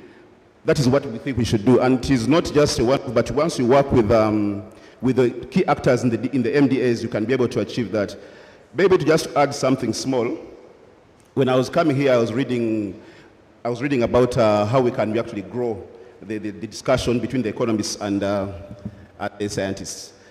I noticed that many times in our university, once I did engineering, we did engineering route 1, you do all the calculations, everything, you have a course unit maybe of sociology, and you have a course unit of communication skills. But when you come to the field, you work with everyone. And in the field here, we need economists. We should be able to incorporate our syllabus in such a way that I can do a major in economics. Even me, an engineering student, can actually take maybe 2 modules to help me achieve that bit. In that way, we are opening up the minds of everyone. So when we speak about STI, we speak about economics, when we speak about geology, you have an idea of what's going on. Now we have a challenge whereby, like say, for example, an economist knows the economics and is struggling to understand the science. And the scientist knows the science, and since scientists actually are not very good at communication as much, we lose that kind of communication ability. So in my thinking with academia here, which I'm very happy is here, we should be able to allow those modules. For example, myself, I could go to School of Economics and say, since you're a policymaker, you don't have to do an MA Economics, but you can do these 2, 3, 6 months course, which can actually gap, so that I can plan better for the country. Thank you. Okay, thank you very much, Engineer Olaro, for that intervention. And it's a very good segue into my next question and to Dr. Okumu on my right here. Dr. Okumu, you run the School of Economics at Makerere. So you're in charge of training the economists and planners who staff the policy making and planning departments of the MDAs we have with us here today. I want to put the same question to you that I put to Engineer Olaro. How can we track and measure the contribution of STI to the economy? Because it seems that, and maybe part of the eclipse problem that Professor Hisali was talking about, our planners find it convenient to just dodge, in quotes, STI, because we don't know how to measure it. So from your perspective, as someone that is situated in the academy, what are some of the ways that we can actually bring STI tangibly to the economy and measure its impact and contributions? Thank you very much, Trevor. First of all, let me say that it's an honor to be here and contribute to the debate that we are having here. I must say that I believe in science, technology, and innovation because it's the only way that we can substantively transform our economy. And I'm glad that we are now talking about a qualitative growth, which for us speaks to economic transformation. But back to the question that has been posed to me, when you look at STI, they are inputs, and at the same time they are outputs. So the fundamental question here is what are some of the variables that can be captured on the input side, and what are some of the variables that can be captured on the output side? For instance, on the input side, we could be interested in how many aerospace researchers do we have in this country? How many soil scientists do we have in this country? How many biotech scientists do we have in this country? Now, those metrics give you the uniquenesses in terms of the human resources that a country like Uganda would have in those unique disciplines. Now, the other that I can speak about is R&D spending. That is an equally important metric that could be captured within the space of inputs. We all know that innovation doesn't come out of space. Innovation is finance intense, so the amount of money that we spend on R&D is equally important, and that ought to be tracked. Now, on the side of outputs, when you have an innovation, the Honorable Minister here spoke about the notion of protecting your idea. Now, how do you protect your idea? Is through patenting. The Eclipse scenario that Professor Isali spoke about is patented by him. In a way, you are trying to protect the idea. So, on the output side, one of the variables that are of interest in terms of measuring STI is how many patents are we having as a country annually? The other that is of interest is the number of products that we have on board every year. I'm glad the Honorable Minister spoke about the STI highway. Now, for us, what will be of interest is how many of these products actually are able to transit from the labs to commercialization. I know we speak about the economy, but the most important dimension for me here is commercialization, because that is what takes the good to the market. So for as long as we can capture the number of new products that are coming on board annually, we are doing a good job. Then the other that could capture is process improvement. But coming to the presentation that we had here is we did realize that productivity plays a key role. Now, I would like to go micro. And can we be in position to capture productivity at the sector level and even at the sub-sector levels? Because that, in a way, is measuring efficiency at sector and within sector levels. That could, in a way, guide where market failures are for purposes of policy innovations, so as to drive us forward. Then the other that I could speak about is the element of structure transformation. When we have these innovations mature into consumable products, we should be in position to see this in terms of how much we are exporting, but particularly what is the proportion of value addition within the exports that are going out there. Thank you very much for now. Thank you very much, Dr. Okumu, for that intervention. Before I move on from you, I want to press you a little bit submission, because the way you have painted the picture for how we can track the contribution of STI to the economy is excellent. If we know the inputs and the outputs, then we can identify key variables. My concern is that currently we're not doing that within our MDAs. Government planners, policymakers are not doing these things. So you, as responsible for training our planners and policymakers, my question is, how must we enhance our training, economic training programs, so that we are churning out economists who are going to staff MDAs as planners and policymakers, but who have the sort of capacity to do the sort of things that you're describing? How must our training programs be enhanced to support this function of now mainstreaming STI in the economy? Thank you once again.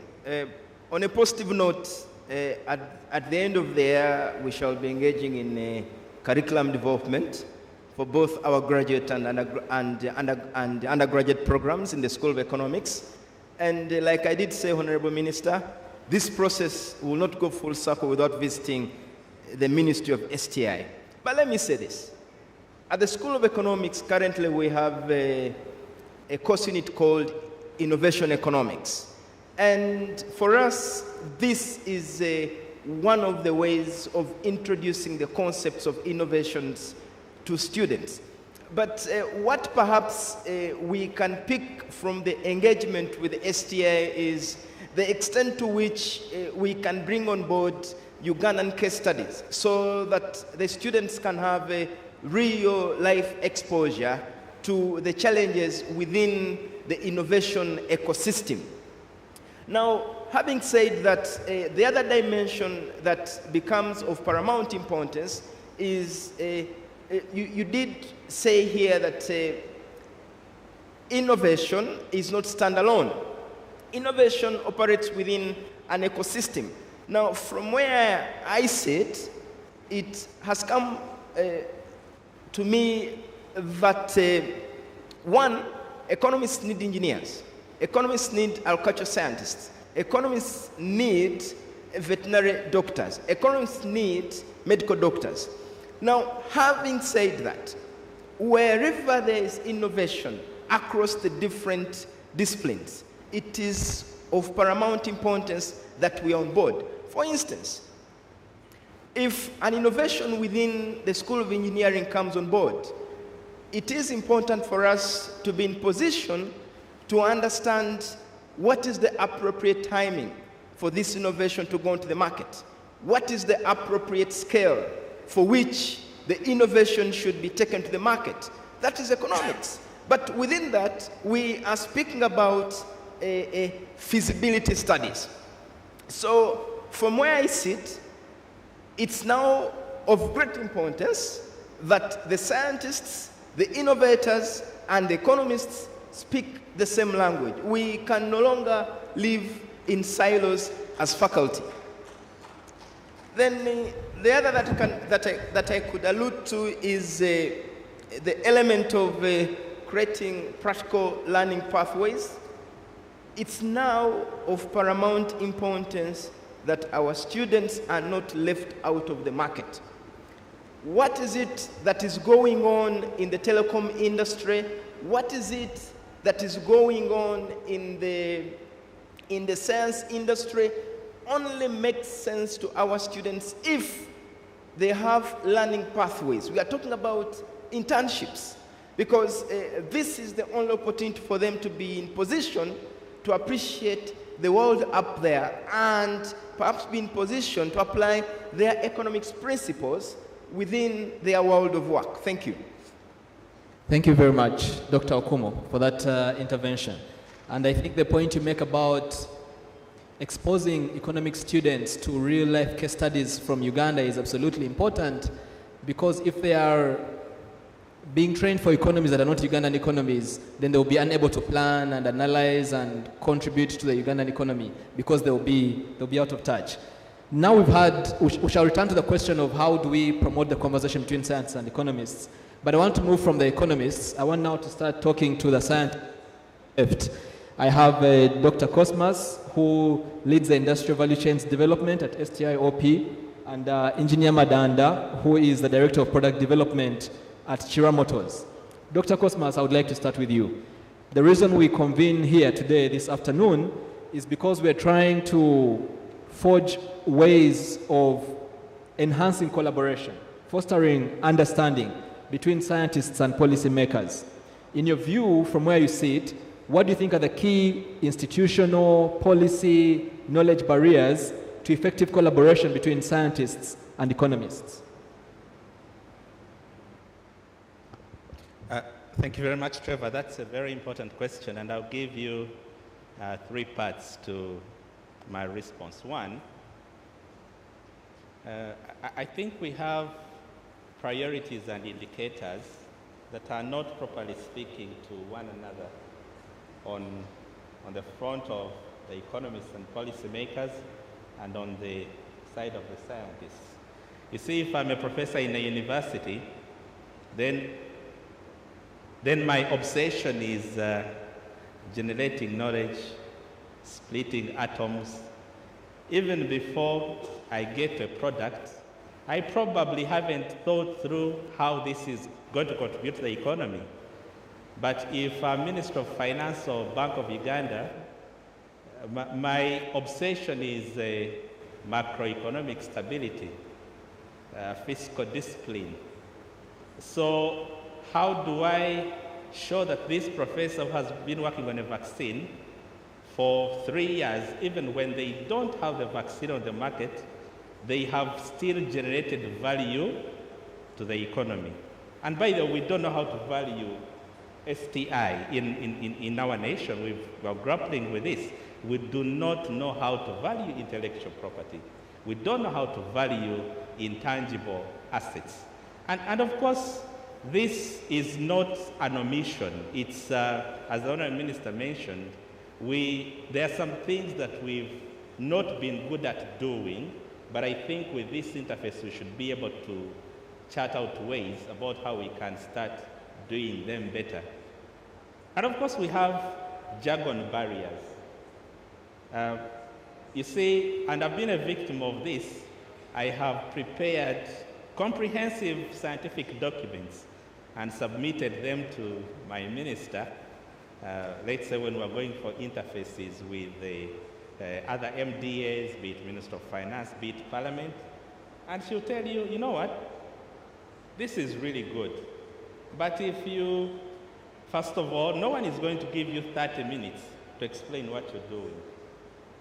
If it's PSST, he'll be interested in what is this generating, how much is it contributing, how many jobs am I going to generate from this.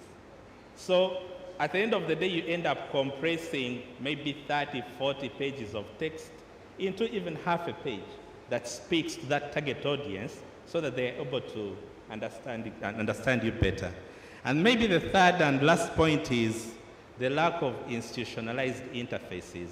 And I hope with this interface we are breaking down that barrier. You see, often we meet in boardrooms, in rooms where there's heated discussions, maybe on budget allocations, maybe on accountability. And there we never get a chance to even explain what we're doing.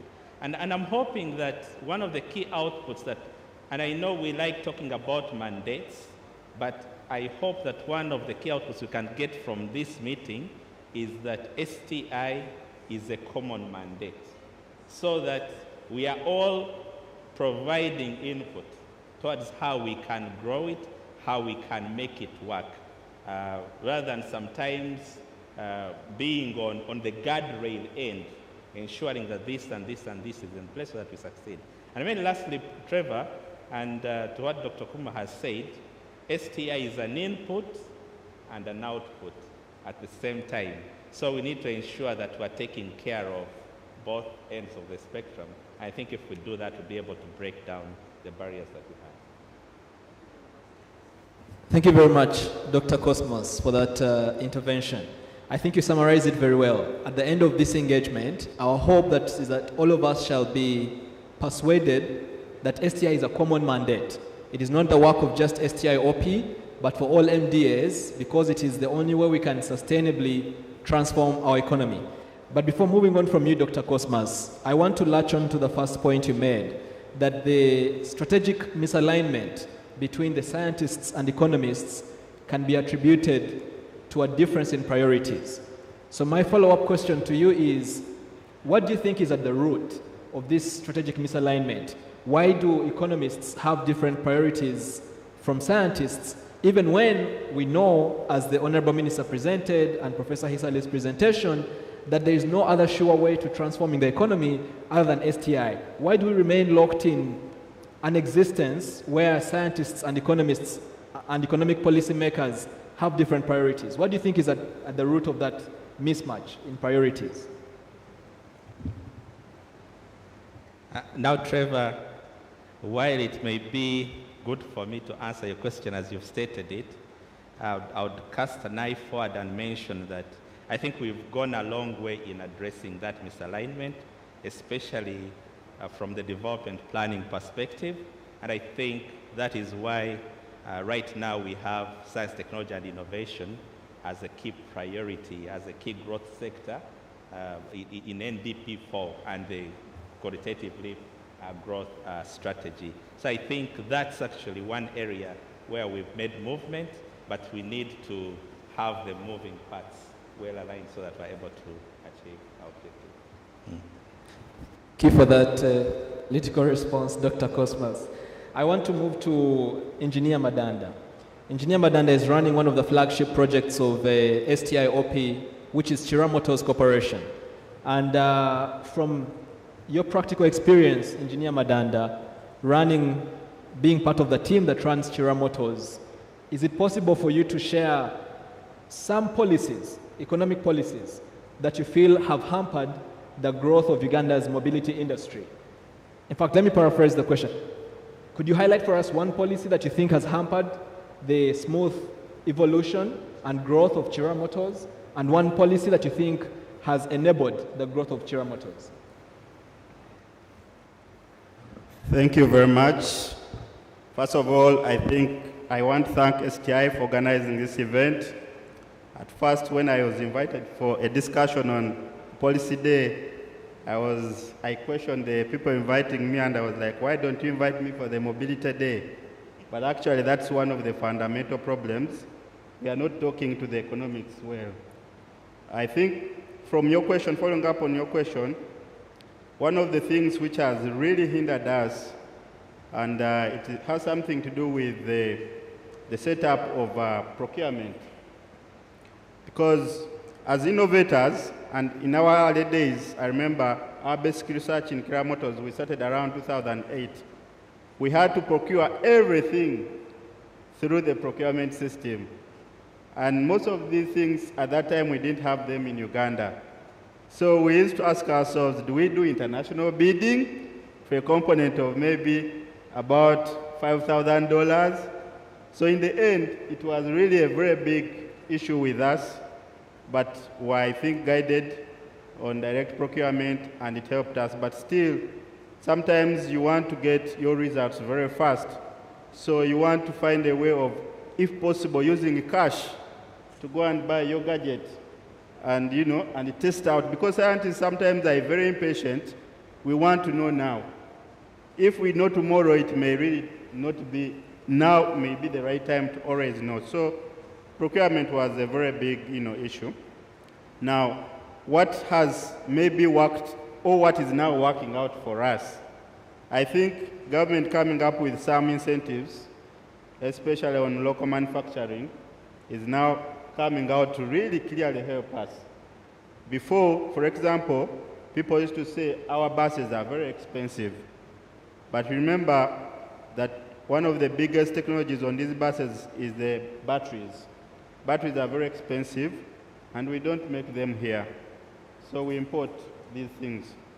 So import duties and all those things would make the whole bus very expensive. But government has moved, and I think all those, if we make here, no import duty, but I think also even VAT exemption. So someone buying an electric bus, you have VAT exemption, and therefore the cost, the gains or the savings on that are really huge. They are in tens thousands of dollars. So for the client, that is something which is really coming out well. But I think government can go a step forward to really also look into the input VAT, zero rating of input VAT. This will really, be good for us. Government has also moved, I think, in income. For us, we already have benefits of income tax exemption, but I think now for the rest of the innovators also, it's really working out well.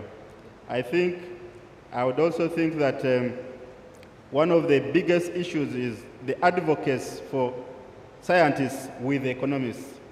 Right now, of course, we are lucky to have the president advocating for this project, and also Mama STI, our honorable minister, really pushing for this project. But what about others? They're also doing things which are going to be very helpful for this country. So we need advocates across. So that is what I could say about that. Yeah. Thank you, Engineer Madanda. I want to follow up on something you mentioned, that the government has put in place certain incentives, like local manufacturing, that have enabled Chira Motors to grow.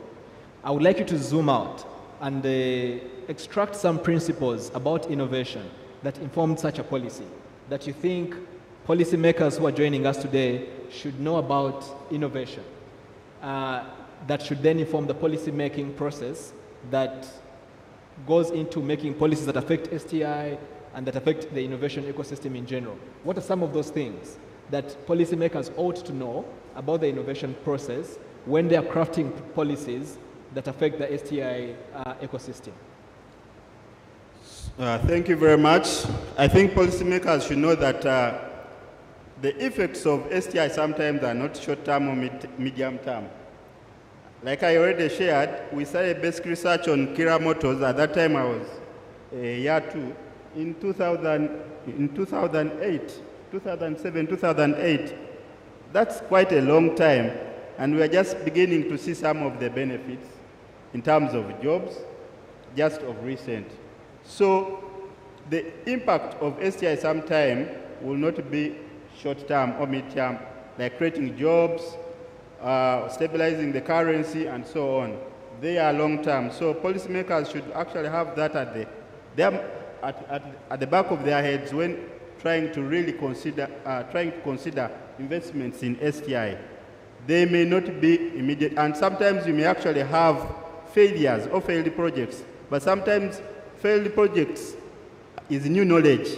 You finding out that that's not the way to go is a lot of new knowledge, and therefore policymakers should be very broad, very bold when trying to come up with policies or investment in STI. Things may not go right, but the spin-offs or the effects of what has been done may actually be the benefit. I'll give just a simple example. When the US made a lot of investment in the space program, the immediate effects were not really jobs. Okay, people would expect jobs and so on. But today we have thousands of technologies. Even today on our roads, for example, those white lines on the sides of the roads, they are coming from research in space technology. At the time of the space shuttle, because the space shuttle would come back really unguided, it would really need to move on a rough road. So they created sort of paved grooves in pavements to enable stop this vehicle. Now that technology is helping us today. If you're sleeping, you can feel the humps on the road at night when you're veering off the road. So the effects of STI may not be really jobs or, maybe boosting the GDP immediately, but they may be apparent, and in most cases, they are really diverse. Thank you. Thank you very much, Engineer Madanda. I want to come to you again, Dr. Cosmas, to ask you to comment on the same question. What do you think policymakers, economists ought to know about the innovation process? And in addition to that, what then some of the policies you think must come out of that understanding that can support Uganda's nascent innovation ecosystem? Thank you, Trevor. And of course, we're trying to broach the subject here. There's a lot we can talk about, and we'll have other opportunities to share. But if I were to point to two things where I think that we need a common understanding, I would say one is that innovation takes time. We have had engagements with so many stakeholders, but it seems this is still one sticky point. For example, I'll go back to vaccines. You'll have a clear report that says, I'm developing a vaccine, I'm moving from point A to point B. But someone else who is auditing you will come and put in their report that you promised a vaccine, but there is no evidence that there's a vaccine on the market. And you're like, but I did promise that I'll give you a vaccine in 1 year. So, and what I'm talking about, much as you can have agile processes, warped processes, there are no shortcuts. You have to follow the scientific process. You have to have empirical data that underpins any product. You have to follow quality. You have to have the requisite standards, the standard manufacturing facilities. So it's a protracted process. And I think it's important for all of us to understand that. The second point where I think we need a common understanding is that innovation is a pyramid. So you start out doing a lot. Yes, of course, you choicefully choose what you're working on, but there is no guarantee that it's going to succeed. All of us like to use the example of Thomas Edison, who succeeded on the 99th time. If he had given up on the 98th, what would have happened? Would you have light? Certainly not. I'll give you an example of a German startup, which I think because most of mainland Europe had actually traditionally relied on Russia and the US to launch their satellites, there was no capability for launching satellites on mainland Europe. So a German startup made the first attempt at the tail end of March and to launch a rocket into space that could carry a satellite. And guess what? It was a spectacular quote-unquote failure because 40 seconds into the launch, it came tumbling down. But you know what the conclusion was? This was a success. It was a very huge success because it was the first attempt, and the data they would collect would help them to refine future missions. So in a nutshell, Trevor, there is no guarantee of success, but if you work on 100 things and one succeeds, then that one most times compensates for the other 100 that didn't make it to the very top. Thank you, Dr. Cosmas. I think the points that you and Engineer Madanda make are absolutely critical. Every time I talk to fellow young people in this country, when we're looking for business opportunities to invest, the only thing you want to hear, chifuna, it is profitable. You have no clue about what the input costs are going to be, nothing at all. As long as you've been told you go and plant a garden or an acre of onions or any other crop, and you're told in one season you'll be a millionaire. We like magic in this country, but STI, science, innovation do not work that way, and our innovators, planners, policymakers must appreciate that innovation is a protracted process that may sometimes result in failure, but that failure is also a success in as far as we learn about which ways not to go, what things not to do, and what things to do better. So I want to come back to the economists that we have with us today. Ms. Doreen, I want to come back to you. We've talked a lot about the fact that innovation is a protracted process. And initially we talked about the need for innovative financing mechanisms to support innovation. You also mentioned in your response to the first question that the Bank of Uganda has instituted the Agricultural Credit Facility. So we're wondering, what are some kinds of alternative financing mechanisms that exist within our financial ecosystem that we can draw on? So patient capital that has so high risk tolerance. When you look at the markets in this country, interest rates in our financial system are just prohibitive, especially for people who are doing trial and error, as most of our innovators are doing. What are some of the existing routes? Would Bank of Uganda consider an innovation credit facility or an innovation fund for our innovators? What are some of the alternative financing mechanisms that are existent that our innovators could take advantage of, given what we've heard about the nature of innovation as a process?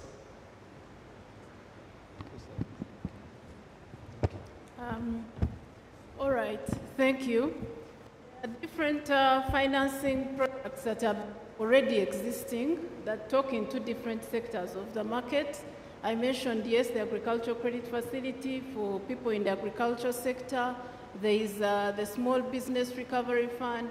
There are projects under GROW that support women and youth. Earlier on during the press briefing, young people were asking, how are we supported? How are we going to be funded? So there are products like that. There is also the Invite project, Emioga, the Parish Development Model. These are all the projects that government has put in place to support, looking at the different challenges that the borrowers have and trying to address them. But also in terms of the protracted way that you talked about regarding innovation, one of the things that we've done at the Bank of Uganda is, in the absence of finance, that we can't support innovators, we have put up a sandbox. So if you're an innovator that is in the financial services industry, you can come, bring your product to the sandbox, and it is tested. And so the bank works with you to see that this product, as it progresses, as they were saying, sometimes the products are successful, sometimes they are not, but that is knowledge acquired and also assistance that we have given to innovators in the financial services sector. Okay, thank you. So as we come to the close of our panel, I want to give each of our panelists a minute to just share a practical recommendation of how we can take this conversation forward. How can we advance and sustain the interface between scientists and economists? 1 minute, and then we close the panel. Starting with you, Ms. Doreen. Yes.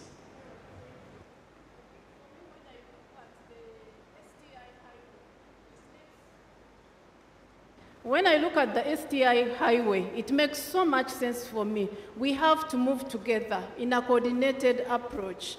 We have to move together, seeing where they are. We have to move together, seeing where the products are in terms of even infrastructure. So it calls for a really coordinated approach. Sorry. What, one? How, yes. How do we do that? Yes. That is through collaborations. I think collaborations are really key, and making sure that all the key ministries, all the key institutions are on board so that we move together. If you're innovating, who are you producing for? Where is the market? So you see, you need the Ministry of Trade on board. And also in terms of even different policies, as we talked about, that coordinated approach is very key in my regard. And also the issue of research, getting the right data, using advanced technology. These days, I believe everyone can innovate because technology has advanced. We have artificial intelligence, we have machine learning models that are easily accessible. So also using that kind of approach would help to steer innovation. Thank you. Thank you very much. Engineer Olaro, how do we move this conversation forward and sustain it? First of all, I'm very happy. The NDP4 is here. Let's all be purposeful to participate in the plan. Let's see ourselves in the plan and put it to use. This plan is for all of us. I would like to see us more involved in the program working groups, especially those in the MDAs, and even the plan is open enough to allow private sector to come and give input there. Let's purpose to be involved in the implementation of the plan. Another bit is that, like she has already mentioned, technology is here. Let's embrace it and make as much value as possible. A key thing I picked from her is that the sandbox being available at the Bank of Uganda, that's something new and very good. We'd like to see more sandboxes, not only in the Bank of Uganda Financial, we'd like to see sandboxes in technology, in engineering, such that we can have that environment for which people should be allowed to fail fast. Actually, in the world today, we ask people, project developers, to fail fast, fail very fast, you learn your lesson, and you move on. Thank you very much. Professor Okum, how do we move this conversation forward? Thank you. I'll do it I'll do it from two perspectives. One is we have learned that STI doesn't operate in isolation.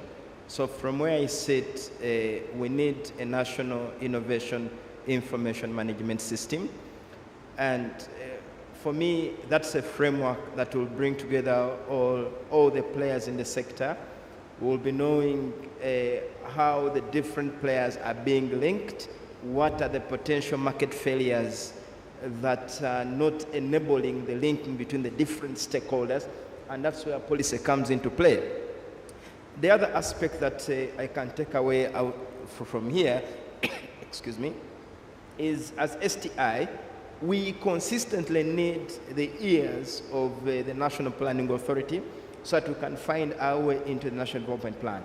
We consistently need the ears of the Ministry of Finance so that we can find our footing into the MTF, into the budgeting framework.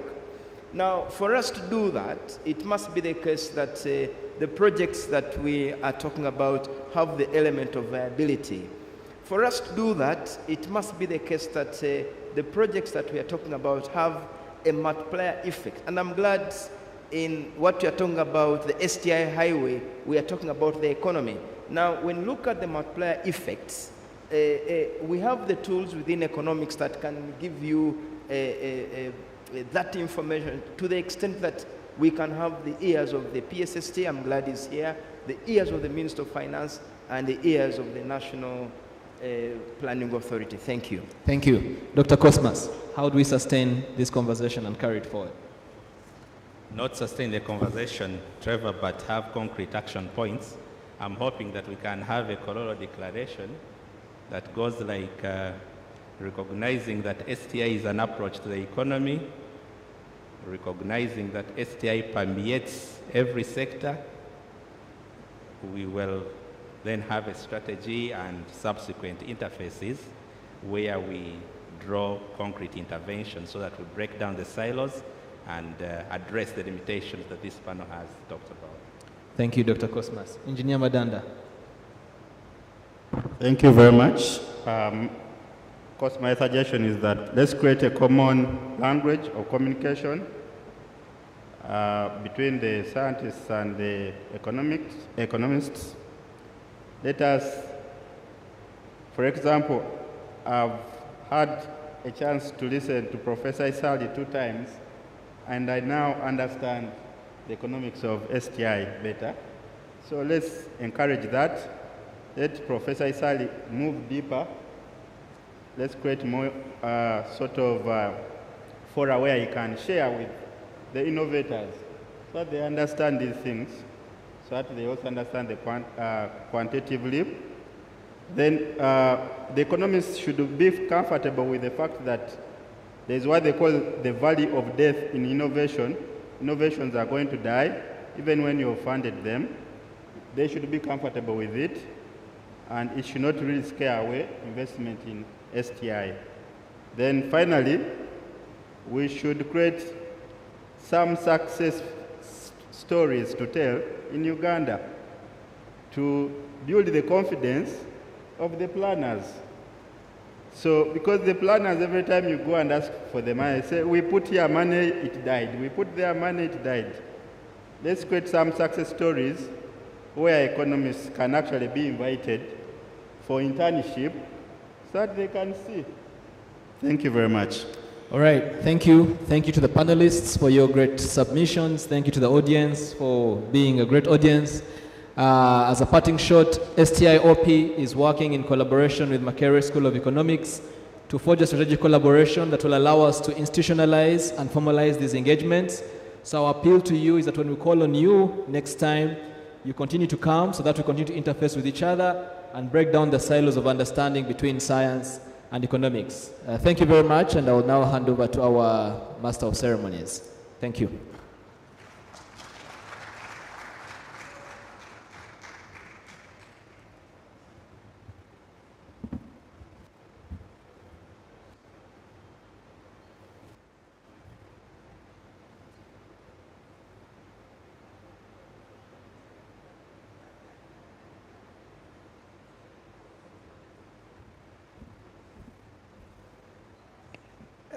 Thank you so much, Trevor, and your panel. I think it would be fair enough that you have a group photo. But then as you do that, I will call Trevor back so that we go straight into the next conversation of the fireside chat. I'm glad that we were earlier on joined by the Permanent Secretary and Secretary of the Treasury, Mr. Ramadan Gobi. We are glad you are most welcome, sir. Let's give him a round of applause. And Trevor, I guess you are not yet tired. I want you to moderate this chat with the PSST so that after this chat, then we'll go into the plenary where we can invite our participants to raise some comments and questions. Thank you so much.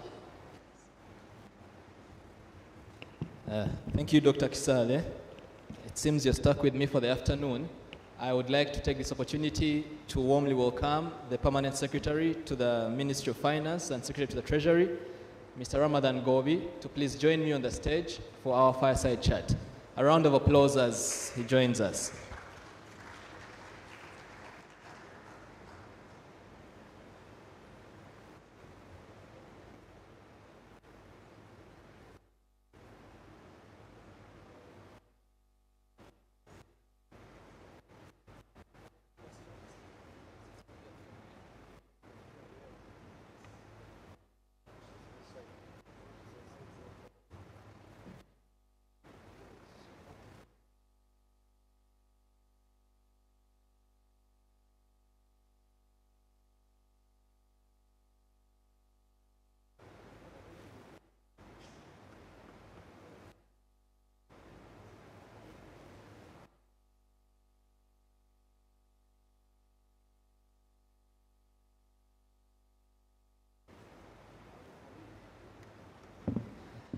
Okay.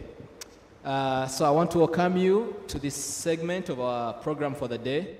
Once again, my name is Trevor Luede. I work with the minister as an economist, and I have the pleasure to be joined by the Permanent Secretary to the Ministry of Finance, Mr. Ramadan Gobi, an economist that is distinguished in his own right. We shall be discussing the attitudes, plans, commitments that the Ministry of Finance, Planning and Economic Development has for STI. Mr. Permanent Secretary, before you joined us, we had presentations, a keynote address by the Honorable Minister, who took us through the strategy that STI has to contribute to the qualitative leap of the economy. The Honorable's presentation was followed by a presentation by Professor Eria Hisali from the School of Economics at Makerere University, who provided some historical evidence of the role, the crucial role of STI in the economy. And the panel that you just witnessed, we were trying to invite our policymakers to be part of this conversation, to talk about their entry points into the STI agenda and how we can harmonize our understanding of the role of STI in the economy and ignite this conversation. So now in this segment, we want to chat with you about the plans that the engine of our economy, the Ministry of Finance, has for STI. As we are all aware, the country recently adopted 4 crucial sectors to take us to the qualitative leap, the tenfold growth of the economy. That is agro-industrialization, tourism, mineral development, and science, technology, and innovation. Of course, as we've seen from the evidence, STI is the backbone of that economic transformation of our country. Now, the Ministry of Finance and Planning has done a commendable job thus far. There has been more progress than in the past in terms of supporting STI, and we want to acknowledge those contributions that the ministry has made. But the question that I want to make to the PSST to start us off is that government has identified science, technology, and innovation as one of the key drivers of Uganda's tenfold economic growth strategy. However, as we are putting the questions to our policymakers, it emerges that economic policy remains a bit indifferent to STI. STI remains a bit peripheral in economic policy making in the country, at least historically. So I wanted to find out from you, why is that still the case, and what is the Ministry of Finance doing to change the place of STI within economic policy making in the country? Thank you. Thank you very much. I wanted to start by recognizing the Honorable Ministers. I have Right Honorable Kaswele Lumumba and also Dr. Musenero, the host of all of us. I recognize you, Honorable Ministers, and then all of the many big people I see in the room.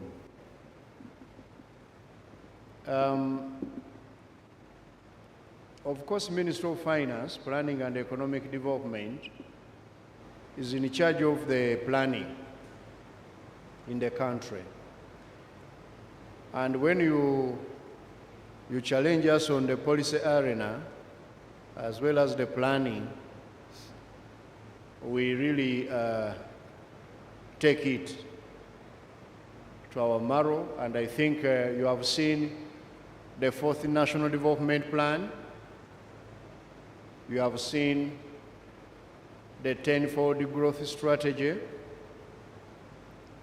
You have seen the first budget to implement both the NDP4 and also the tenfold growth strategy next year, financial year, which is beginning next month. They are all showing a clear commitment of government to financing and facilitating innovation, science, technology, and innovation. Why? Because we know for us to upgrade the economy of Uganda, we need to work on now the total factor productivity. That which remains unexplained when you have accounted for capital, for labor, for those other factors of production. And that is the know-how, the knowledge. And that knowledge is not our usual knowledge which we teach or learn from schools. When I was in Makerere and Professor Isari was teaching me economics, there is that bit he didn't teach me, the tacit knowledge. That tacit knowledge or know-how moves with someone in the brain, accumulates it over time, and it's what creates productivity. And as Minister of Finance, we are aware that we shall not be able to upgrade the economy of Uganda to where we want it to be, $500 billion, if we do not invest deliberately and also facilitate with the policy and other public sector facilitations, the STI, because that's where the development of more know-how, more tacit knowledge in the country is going to come from. In R&D, or through that research and development, but also the innovation.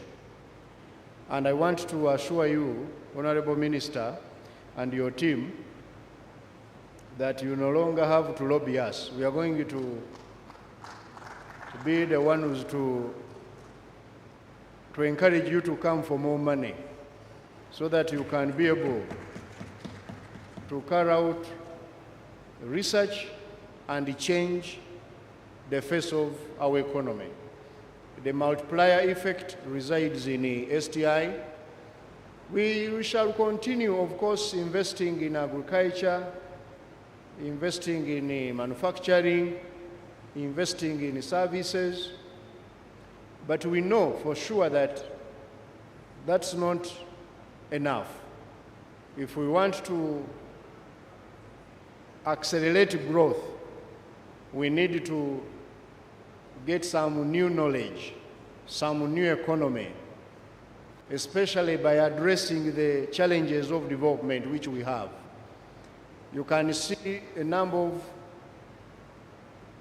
problems which we have in the country can only be solved by scientists, whether it is security, whether it is the health care challenges, whether it is education and learning.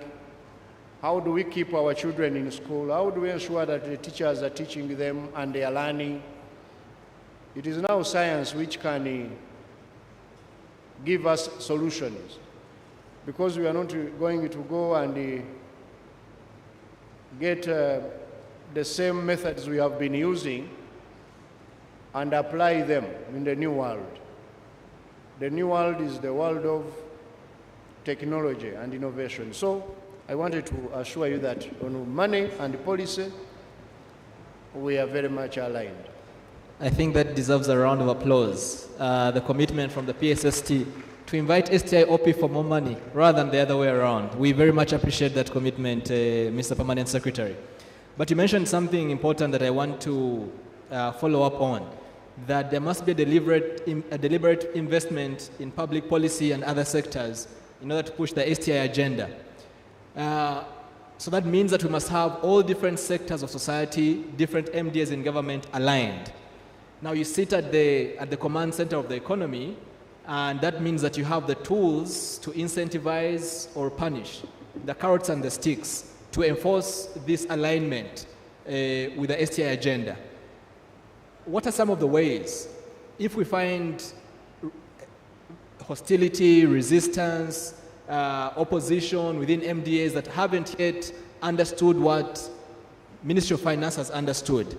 Are there some tools you have via policy, via budgeting, to discipline society in general and government in particular to fall in line with the STI agenda?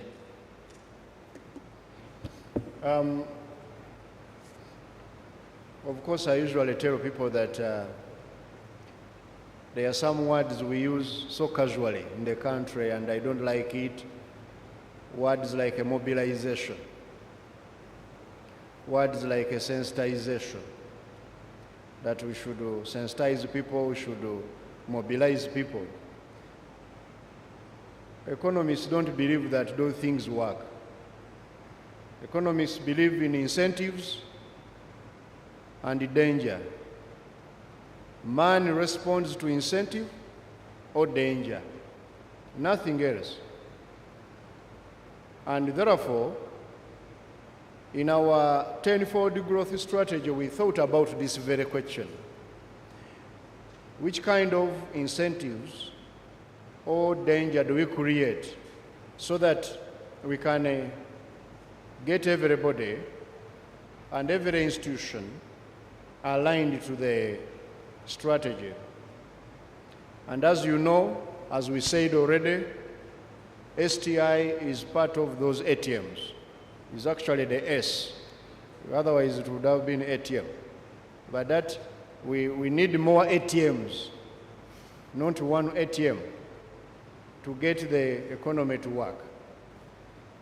And we thought about four things which are going to make us behave differently, do things differently. The first one is to clean up. Cleaning up means developing new ways of enforcing rules of the game. If we have decided, and there is no national consensus, that we should be doing certain things, like now we should be doing ATMs. Those are the 4 key priorities, and then the enablers, about 7 of them.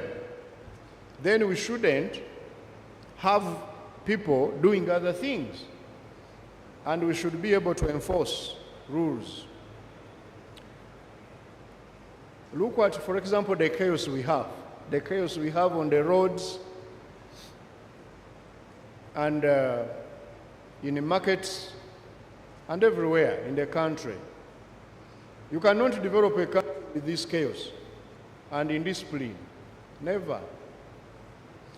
We must change the way we enforce the rules we have put up, the regulations, the laws, and so on. That's going to be one area we are going to work on. Okay. And you are going to see certain things changing in the way we do those things. And I will tell you the tactics now, Yes. what we shall use as I conclude. The second thing we agreed to do is to green up. We need to make our economy cleaner, our economy greener. Because now most of the finances we have in the world, they are targeting people who are going to do development in a responsible way, in terms of protecting the planet and the society. The ESG aspects of growth. And they are very well anchored in the tenfold growth. Number 3 is skilling up. We are going to skill up Ugandans by ensuring that we train more scientists and better skills of doing science. Because as I've told you, some things are not easy to teach in a classroom. The tacit knowledge. Tacit knowledge is learned by doing, is learned by doing. So we must create as many opportunities of learning for scientists, especially by putting in place workshops by putting in place those innovation hubs, the garages, and so on, where they can go and the younger people and learn, because those with the know-how will not easily go to Makerere to teach it in a lecture theater. It would be easier to teach how to make a car in Kira Motors than in a faculty of technology in Makerere. So we need more of the Kira Motors and the like to bring in a motion opportunity for learning, because that's when a tacit knowledge is transferred to others without telling them. As you work with them, you transfer the technology to them. So skilling up is key, and STI here is going to be very, very instrumental in ensuring that we create the environment of learning, new knowledge, new skills for the younger generation. The fourth one is going to be to link up by getting more partnerships with those who have done it before. Economic transformation happens to places that have removed the barriers to know-how, such that know-how can easily move around. If you looked around the world, the countries which have attracted more innovators and technology are those that destroyed the borders, destroyed the barriers, especially to knowledgeable people, to people with the know-how, with the people with the tacit knowledge, because they know you cannot easily bring someone to teach and go back and people learn. You better assimilate them. You better bring them and give them the environment to work with. Now, in our case, therefore, we shall need, and I've already been discussing with the Honorable Senator, we are going to work out a mechanism as a small team in the government on how do we address the issue of partnerships, such that we can go and get knowledge from those who have already generated it and be able to diffuse it in our own society by encouraging them to come and partner with us than us going along, you know, in isolation. As they will tell you, those who have done research, societies transform not because of individual know-how, but because of the ability to turn individual know-how into societal know-how by creating teams of knowledge. And those teams, you can give them a good pebble of partnership. So we are going to be working on those value chains along with the partnerships. So along with those four areas, now the tactic is, going forward, the national budget of Uganda is going to be structured in such a way that it provides incentive for those four areas I've mentioned.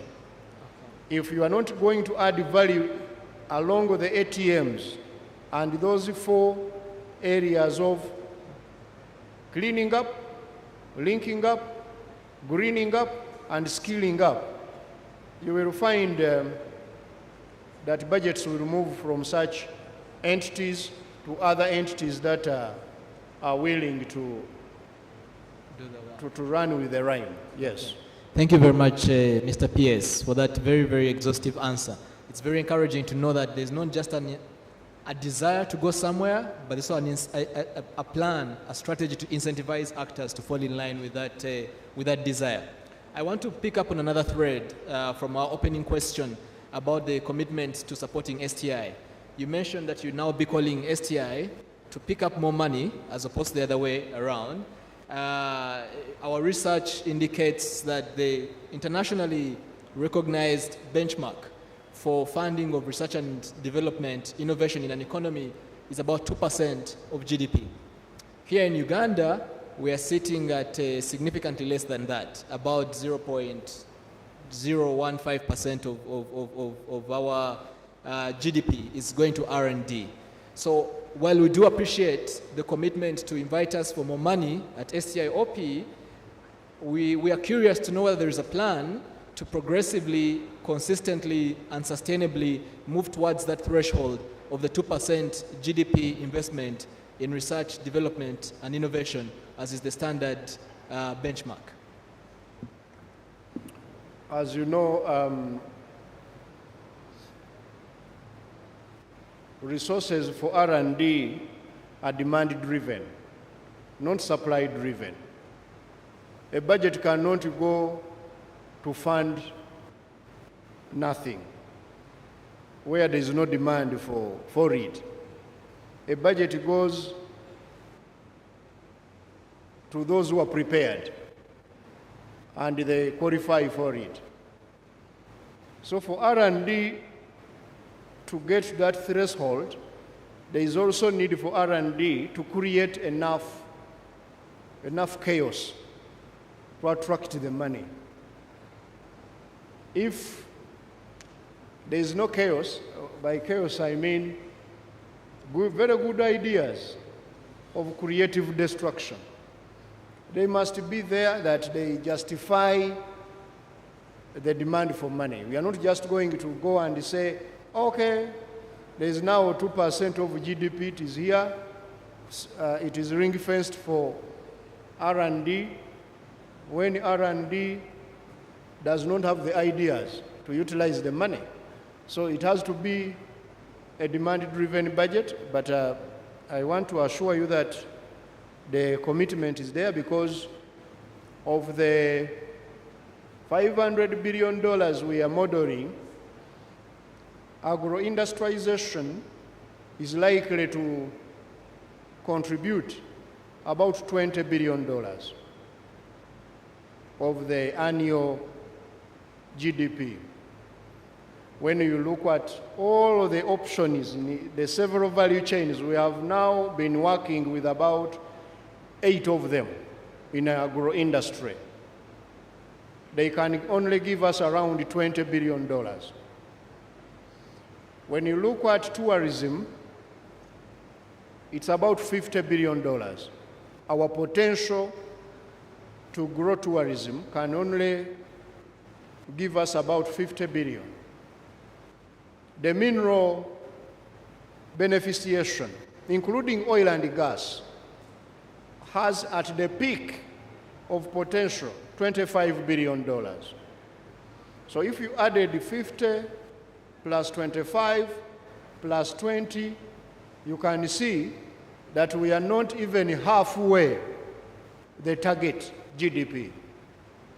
Which means what? That the rest of the potential, we are seeing it in the tacit, in the STI. Yes. So that answers you that create enough chaos, create the demand for the budget, and you will see resources going to the innovations. As long as those innovations give us results, and those results are answering most of the questions we are asking, definitely. There's no question about it. I think, Mr. PS, you make a most fundamental submission.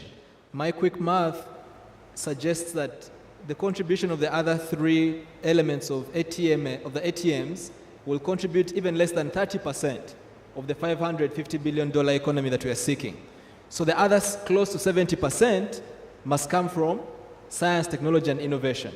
And so the task is a significant one that STI must grab with by the horns to make sure that we get delivered to the promised land, because it's the only one that has the hope out of the 4 critical backbone sectors of that strategy to get us there. So I hope that point is well noted by leadership at STI-OP. I want to pick up on another thread from your opening response, Mr. PS. You talked about the fact that Ministry of Finance is appraised of the importance of investing in the improvement of total factor productivity.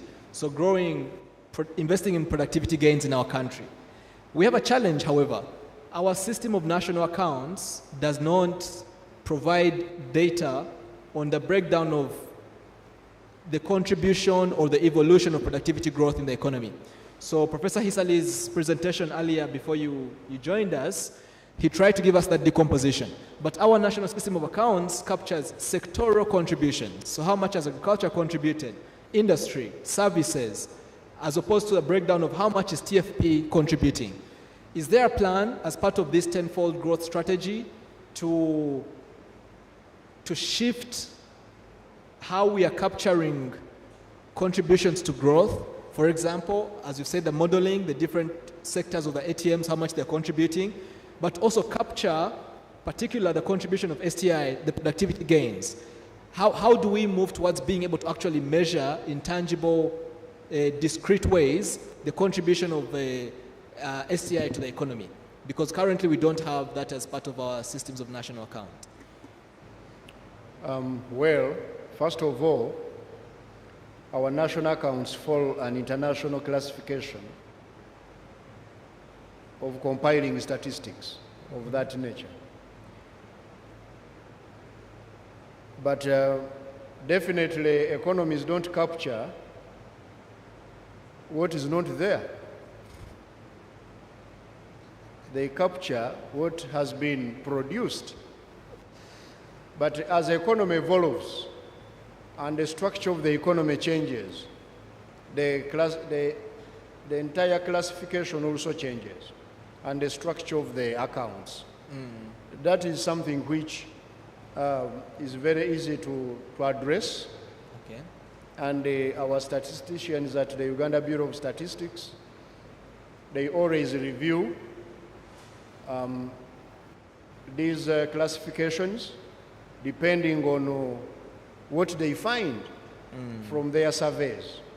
So as they do the panel surveys and other surveys to inform the national accounts, I'm pretty sure that this is something which is no-brainer. They will have to accommodate the new emerging economy, especially if our economy becomes more complex, because also economic complexity defines the structure of the accounts themselves. Our economy has been shifting. For example, if you saw the national accounts of Uganda at the turn of the new millennium in 2000 and what they are today, they are miles apart. Actually, oceans apart. I can project that in the next 10 years, perhaps, Uganda will be completely different. You will see less potatoes and coffee beans and more maybe zonks. Don't ask me zonks, what are they? Maybe that's what these scientists are going to produce. So it depends on what is in the economy that they declassify and they find new structures. Following up on that, do you think it is better for us to be proactive, to start to put in place variables, tools, techniques, metrics of capturing qualitative growth? Because currently, a lot of emphasis on quantitative growth. I hear the point you make that they don't capture what is not there. I mean, yes, our innovation ecosystem is nascent, but there is something. And maybe to encourage it, we must be able to capture what is there at the moment. One of the panelists we had, I think it was Engineer Madanda, was making the point that we must look for success stories. So if we're going to wait for this, child to grow into an adult to start recognizing their abilities, we might be unable to nurture them. Shouldn't it be proactive approach to say, this is where we want to go, these are the different tools we must have in our toolbox to allow us to be able to go there? Should we wait for this to emerge, then capture it? I know innovators, you always want to imagine things, yes, and destroy status quo. But we don't need to reinvent the wheel.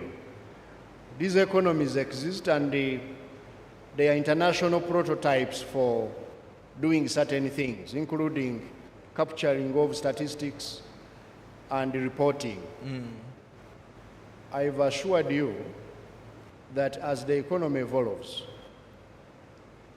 there are already established methods of capturing everything in the world. We don't need just to sit down and burn candles thinking about them.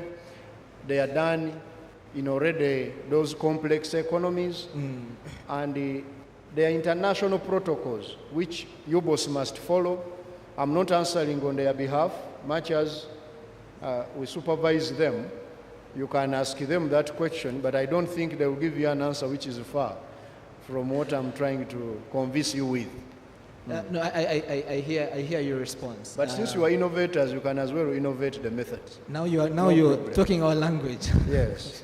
No, thank you, PSST. So, in the audience we have planners and policymakers from various MDAs, and you have led the charge, clearly indicated that Ministry of Finance, Planning and Economic Development is well appraised of the significance of STI in the economy. Now that you have a chance to interact with them in this sort of concentrated manner, what can you say to them in that direction? Our experience has been that there is knowledge and maybe understanding, but not always the depth of appreciation that makes for easy collaboration to advance the role of STI in the economy. What would you say to your lieutenants from the MDAs in the planning functions of these institutions about the role of STI in the economy? Dear planners of government of Uganda, if you are here or anywhere, please style up. You must change the way we do things. We must retool. We must unlearn. We must open up our minds. The way we were taught to do things, perhaps it has changed now. And it's bound to change, even much more in the near future. I've been talking to my planners at the highest level just this week of the ministry, the leaders of all other planners. And my message has just been one. We are going to retrain, all of us. We are going to retrain so that we can be able to look at things differently. This tendency of sitting in a room, your room, air-conditioned, and you start to imagine an economy of Uganda as the way you perhaps inherited it from your predecessors in 1995 is not really how we should do business. Let alone Uganda, the world has changed. Some of the things which we do routinely now, we don't need to waste time on them. Technology provides solutions. AI now can actually do the entire budget of Uganda, because what is new there? It is just allocating different monies to different entities, and in most cases, within the MTF, you have put the ceilings. It is just to distribute the money to different, you just define the priorities and you tell AI to. So if we don't retool, if we don't style up and retool, in the near future we shall not have jobs. We shall employ AI to do budget, to analyze it, and show us which areas have performed, which areas have not performed. So the bottom line, the LOCM is really to unlearn what we've been doing and try to accept new things. For example, there has been a tendency by planners to do desk planning. You sit in office on your desk and you are planning about STI. but you have never even visited one entity. You don't know what is happening there. In most cases, you are likely to get it wrong. And many of them have actually appreciated the idea that we need to also understand the environment in which we are planning, or which we are planning for. When you interact with the scientists, you will understand better why they are doing certain things. Because I usually quarrel with not only planners, they are also auditors and accountants. The accountants, they want a startup to report profits in year one. I don't know whether this is what Professor Isali these days is teaching, that during the investment phase, a company should have profit. They say, Kira Motors has made a loss. Uganda Airlines has made a loss. This one has, I usually ask them, I'm now usually talking to their leaders, the Auditor General, the Internal Auditor General. We need to really get serious as Uganda. We get to know that this is the investment phase. We are going to monitor you this way. This is the framework in which you are going to work. And then in year 5, you will have to return a profit. Failure to do so, we are going to be sanctioning you this way. So that we are not behaving like I don't want to use certain words. And we'll be able to facilitate, in other words, this economy to grow. I know we are a noisy country, we want to make more noise than results. Yes. And the guidance. I think we need to change certain few things. Yes. I think that response deserves another round of applause.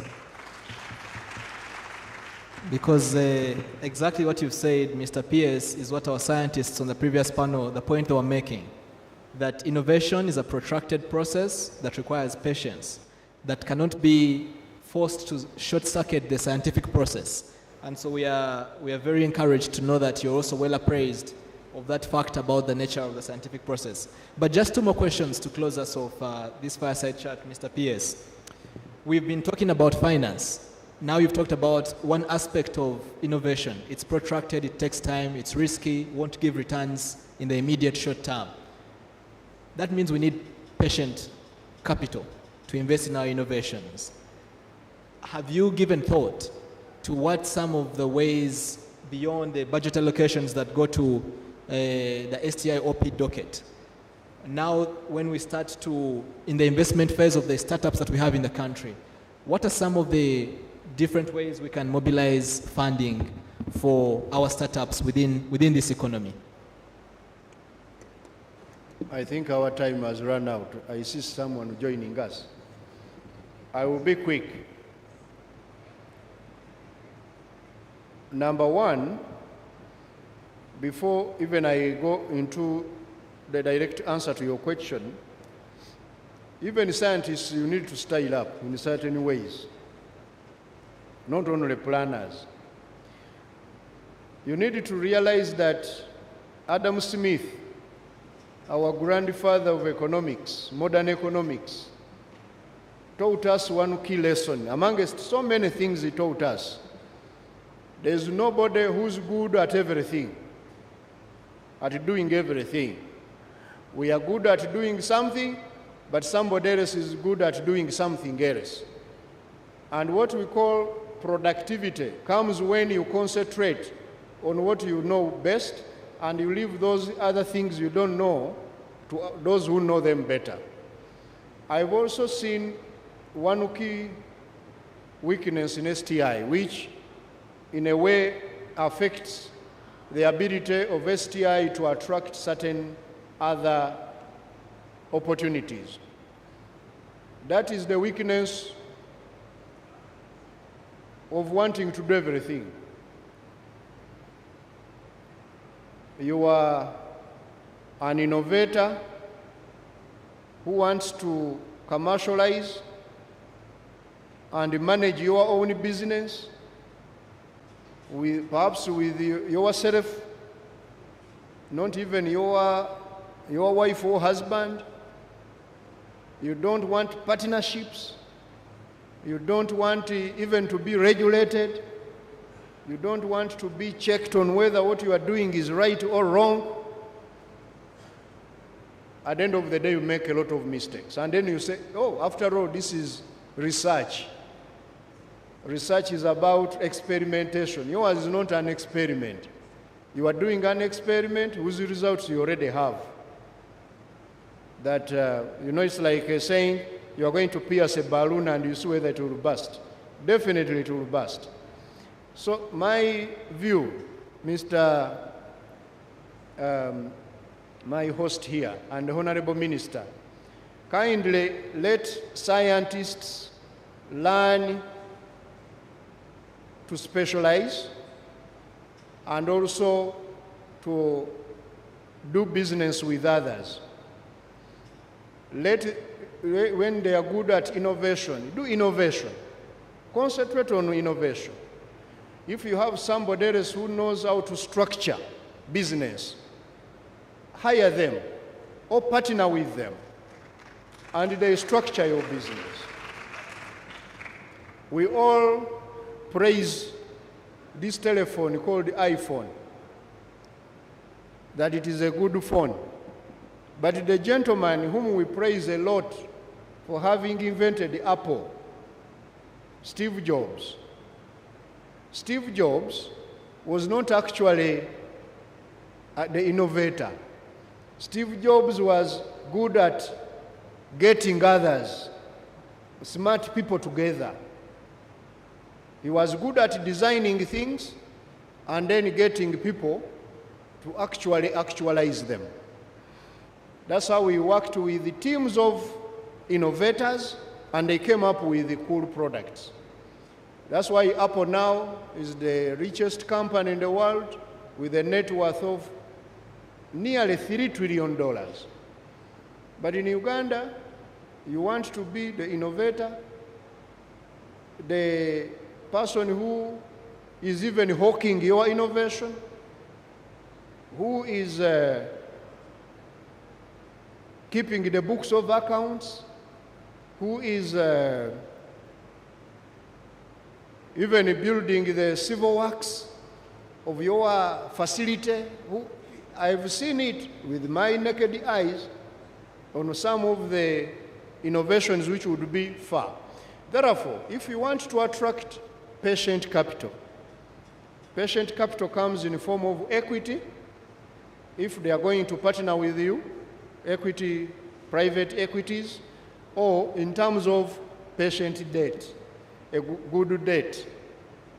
Nobody will finance a company without good corporate governance, without very well set out structures in terms of separation of ownership and control, of ensuring that your business has a clear future which has been set out in such a way which is well structured. And I think the job of STI as a ministry is really to help us and also make our scientists unlearn a few things. You are good at inventing things, you are not good at managing, perhaps business. You leave other people to help you, or you work with them, and you take the business to another level. Yes. Thank you very much, Mr. Pierce. In closing, yes, please, a round of applause. I think you're really speaking at the heart of why we convened Policy Day today, to try and get scientists and economists speaking together. Are the scientists here or they are in the tents? In the tents, but also some are here. Are there some scientists here? Please, scientists, can we raise our hands? Oh, Amina. Please, scientists, stop doing business. Concentrate on innovation. And you get business people, economists, accountants, procurement people, and so on, and even managers to manage your innovation. That's when you will spare more time to do more innovation and the businesses will succeed. Thank you very much. That advice is quite obviously well received. Now, in closing, Mr. Pierce, it would be amiss for me to conclude our conversation without asking you to comment on the theme for our engagement today, which is fostering harmonized understanding between scientists and economists. The motivation for it is that the interactions that the ministry has had has been sort of siloed. Scientists do not always effectively communicate the value of their work they're doing to the economy, and economists don't always appreciate the value of science to the economy. So we've discussed extensively from the submissions of the Honorable Minister to Professor Hisali's presentation to the panel we've had. What advice would you have in the effort that the ministry is undertaking to forge that harmony of understanding? How effectively can we bridge that gap and break down those silos between scientists and economists? First of all, is the realization that we need each other. There's no way economics discipline will even advance anymore without science. And there's no way science is going to become what it is aspiring to become without economics. Therefore, we need to accept each other in our space, but also even to, as I've said, really, the emphasis is on we need to start unlearning some of the things. Some of the things I've realized which we are taught, we need to change them. I don't know whether even in school you need I found my good friend, I think he's the dean now of School of Economics. He was presenting on something here. I think we need to start rethinking the curriculum and the way we teach economics. Just like the scientists need to. I should tell you quickly, about a year and a half ago or two, I was there thinking, I have this job of sitting down and listen to the entire country on how best we can grow the economy.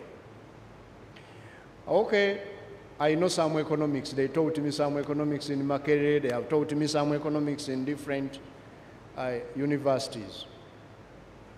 But how do I lead growth? Nobody taught me that. How do you lead growth? I searched around and I found that at Kennedy School in Harvard, they have a program on leading economic growth headed by Ricardo Hausmann. So I said, how do I at least sit in this environment for some few days and I understand what are they teaching here? So I went there. I can't get time, but I said, whenever I go to the US, I will pass there. So I enrolled and I went there. And what Hausmann was actually teaching there is nothing but STI. He was teaching STI and I was like, oh, so that means economics can be taught differently as well. So we need to perhaps benchmark some of these because other countries have moved on how they prepare the different professionals, including economists, on how best we can facilitate the modern economy, the new economy. Because a modern economy is no longer the economy of factors of production. The modern economy now, as I've said, is mainly the economy of total factor productivity. How do we get the tacit knowledge to be advanced? Much more, how do we make people to learn much faster, new things, and also work with those who know better than them without necessarily having to learn everything. Because there is also a mistake we make. You scientists don't attempt to learn economics. You will get lost.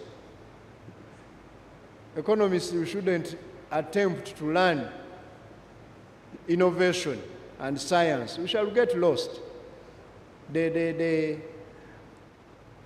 Our cognitive resources have a certain level of ability to learn new things, but the ability to work with others to accomplish a bigger outcome, that one is limitless. And I think that's where we need to work on how do we get ourselves to work with others who know better certain things and listen to them effectively, but also having the bare minimum of what is required to understanding them and partnering with them. That's the one I called unlearning and retooling. I thank you. Thank you very much. A round of applause, Mr. Permanent Secretary. Thank you for the time. We know you have a very, very busy schedule. Thank you for the very insightful submissions you've made. I think, Honorable, we are satisfied with the submissions that Permanent Secretary has made. Another round of applause, please. I think, most importantly, we're encouraged that in you we have an ally with whom we can champion the cause of STI in government and public policy discourse. So thank you very much, and we look forward to continued interactions with you in the future. Thank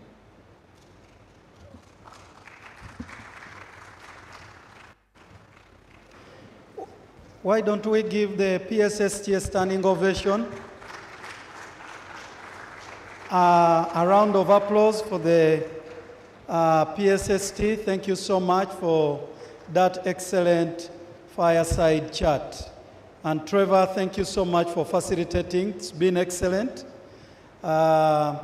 Let's have a photo moment with the Right Honorable Justin Lumumba, the Minister, and the PSST.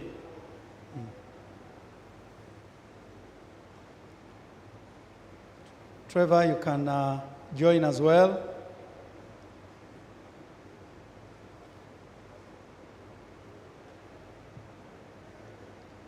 Thank you so much. We are left with two quick activities before we close this policy day. I'm going to take this opportunity to invite Right Honorable Lumumba to make your remarks, and then we will invite a few responses and then be able to close. Let's welcome Right Honorable Lumumba. You're most welcome.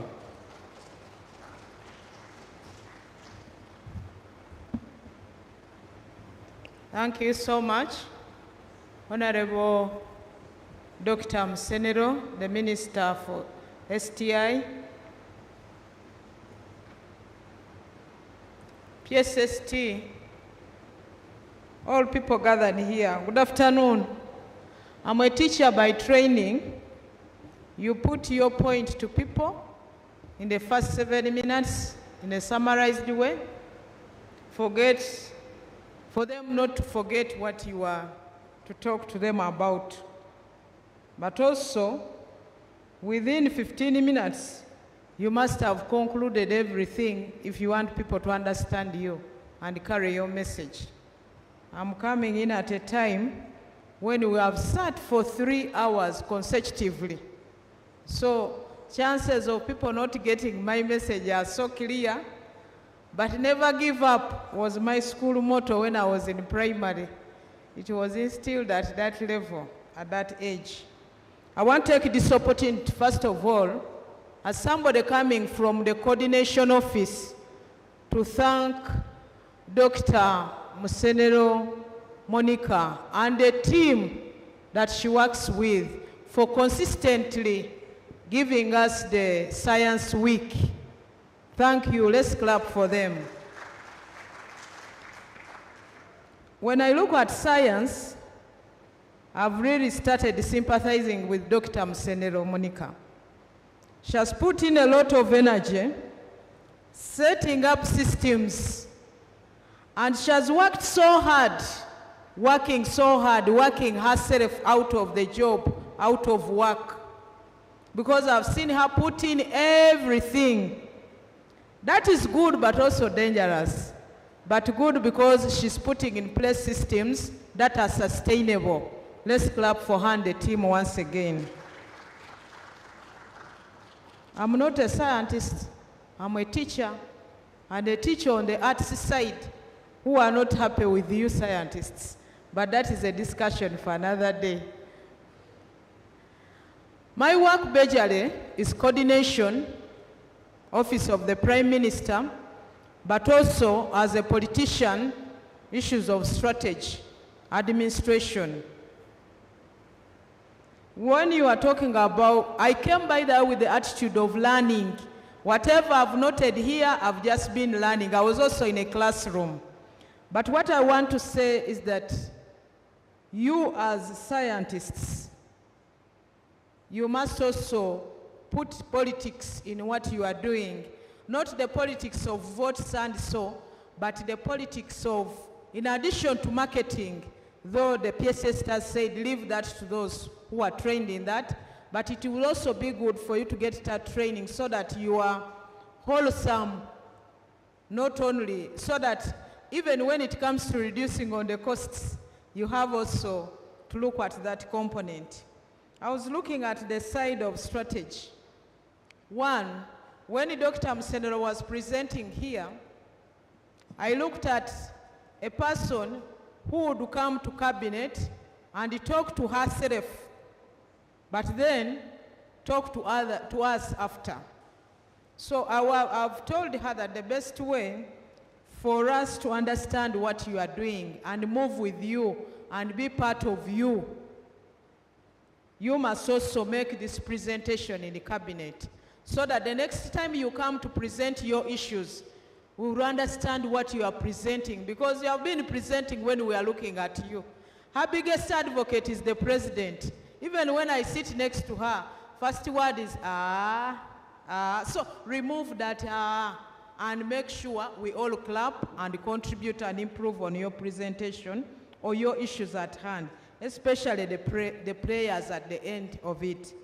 So you must have the same presentation with members of cabinet, and also what I want to add on, the PSST has talked about the planners. I want you also to take on the team, that is, those are the evaluators.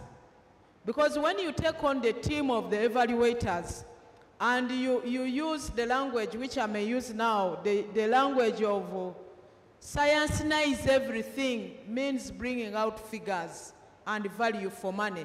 That means you will be causing more impact, not on the side of innovation alone in terms of science, but also on the side of administration, and which is also a gap that we are faced with as government. Another issue I also discussed with her is that this one you have set up as the pathogenic economy.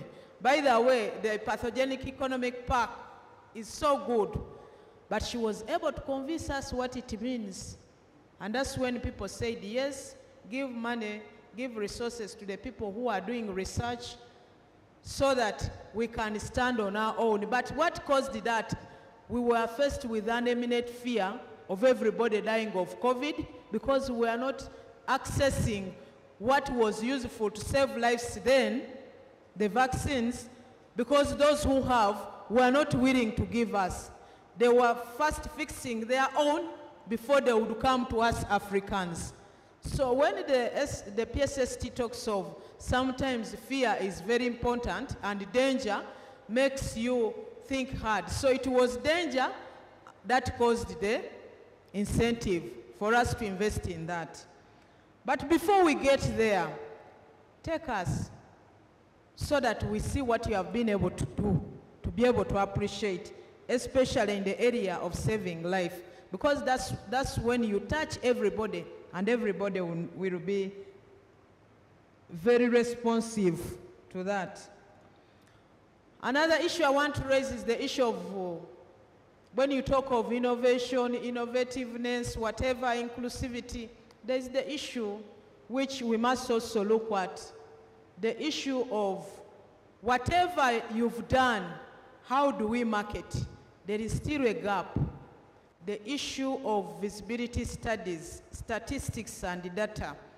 If I have 100,000 US dollars and I want to invest in the area of science, what should be the most appropriate? And what kind of manpower should I take on? The location, what am I required to do and where, me as the investor? So in the NRM manifesto, we promised Ugandans that the NRM government was going to fund the National Planning Authority to do the visibility studies so that they simplify for investors, both the big ones and smaller ones. Minister of Finance, the PSS has left, but I kept I've told him that you have put in very little money in this area, and the money you have put in is not enough to take on those big projects, the mega projects and the smaller projects, so that whatever these people are doing, both for the big and small, all people are involved. And that is what will make everybody inclusive. And then instead of looking at the big investors, also the smaller investors will be offering jobs to the people and adding value to what we are producing here instead of exporting raw materials. But he has assured me they've put in a lot of money, but the absorption rate is so low.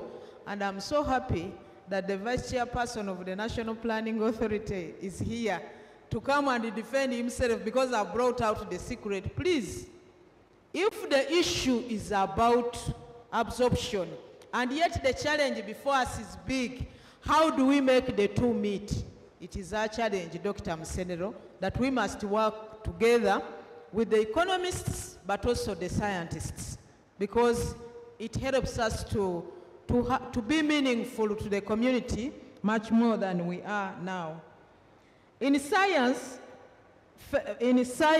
technology and innovation, failure is normal. But now the economists cannot agree with that failure is normal, and it's not acceptable, because the economists look at wasting resources and the time is wasted. The scientists are saying you cannot learn if you've not made a failure. You must also learn from a failure which was done by somebody else. But now if it is you, we are now saying it is not acceptable. How do we make the two meet? At the time when you are discussing the Innovation Bank, how do we make those two meet? So the discussion cannot stop today. The discussion will go on, but most importantly, you scientists, when you are talking here, most of you who are good science, the economists sat this side and they were very audible. The scientists sat the other side with a lot of knowledge, but they were mostly talking to themselves. We are not hearing, go and train in communication, because we want to understand what you are doing, we want to appreciate, we want to see the solutions you are offering to us, working and you don't communicate to us. Who are waiting for your products? Who are the consumers? Who are your clients? Won't help. Let's also bridge up that gap. And you demonstrated it here, please, doctor. I kept looking at you and saying, telling Dr. Msenero, please take your people, take your people. And she also informed me that she was able to find time and go and have some modules in economics so that she could blend very well with the science, and that's why we have come this far. And for which you have consistently, every year you have been able to identify where we have challenges, so that you bring out a theme in relation to the challenge for us to be able to move what is next. Science, when I sat there, I realized you're a full government, you're a full world, but it seems you have also not fully appreciated what you are. When you are talking, as somebody from the office of the Prime Minister was looking at you saying, these people are talking about production, productivity. But at the same time, they are talking about post-harvesting. They are talking about processing. They are talking about marketing. They are talking about consumers, protecting us, but also enabling us to be able to consume their products. When you are talking, I was looking at coordination. You are supposed to coordinate the whole of government and also coordinate with the private sector. Now I was imagining, when it comes to the herbal medicine, how is STI working together with the Ministry of Environment that is in charge of protecting the forests where the scientists go to get the raw materials. I realize there is a gap. That's why I'm saying you are the whole of government, so you are meant to work with everybody in the government, but also in the private sector. So when I was looking at the whole of government, I've talked about agriculture, issues of production and productivity, but there is also the issue of the education. I'm so happy that yesterday I was watching TV and this whole room was full of students. I think that must have been on Monday or Tuesday. And I said that is good sustainability, you have brought it up. Bringing those students you brought, that is very good, and clap for yourselves. Sustainability, making our children know. And when I see them also walking around, I want to thank the owners of the schools who have transported these children to come. Let's clap for them. Because we would have talked to ourselves as policymakers, as scientists, but there is sustainability. That's a big component. Dr. Msenero, you're working out yourself out of the job by doing that, but also leaving good legacy. So when it comes to issues of education, I've talked about that, but also go deeper. The PSS has talked about skilling and whatnot. Most of our technical schools, most of our technical institutes are empty. Most people are running for degrees because we want a degree in our home. But the issue is cost effectiveness and availability of jobs. So when you come and bring science, scienceizing, even education, you are going to help us market the issue of skilling, because your products, your modules must be used by these students who have qualified to be able to employ others. Then we have also the issue of, if you bring in the electronic learning, we shall have less teachers. We shall spend less time in classrooms, and that will help us to also have manpower channeled to other areas so that we are able to maximize. I've talked about the issues of environment, but also when we bring science in everything, it will help us to stop operating in silos. In some of the sectors, once they're working on something, they don't want to work with others. And sometimes it causes duplication in the government and wastage of resources. But once you bring in science, STI, you are going to help us have the numbers, reduce on corruption, reduce on wastage of resources, reduce on working in silos, but also sharing knowledge and information, which is also something that will help us get faster to the next level. I would have talked so much, but what I want to say, by the way, don't leave behind Interreligious Council, because they have structures up to the village level. They are the owners of schools. They are the people who are talking to the different people where we are not. And also cultural institutions. When we let me just bring out, when it comes to cultural institutions, our back cloth, which we treasure, the Bantu community.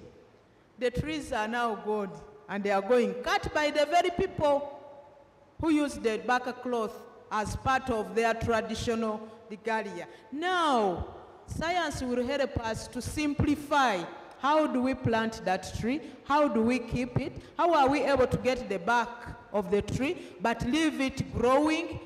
At the same time, how will we keep it amidst the climate change issues? How do we go into green energy? At the level of the ordinary person, leave the big level, but the level of the ordinary person in a home. Science will help us to find innovations that will give us clean cooking facilities that will save our mothers and sisters who are still using the firewood and the charcoal. That affects their lungs. That affects their respiratory system. So you are everything. So please, if you knew you were small, because you're operating in a big space, smaller space, I just want to assure you are big. And I also want to say, please, as Office of the Prime Minister, we are committed to work with you in terms of coordination, in terms of bringing everybody on board. We are not scientists, but we are good at strategy. We are good at communicating, to pass over the knowledge that you share with us, to pass over to the people who need it, to be able to save lives and make the world a better place. Your efforts are going to make us as a country, as individuals, as Ugandans, to be able to compete at the global level, because the numbers will be speaking for themselves. I thank you so much.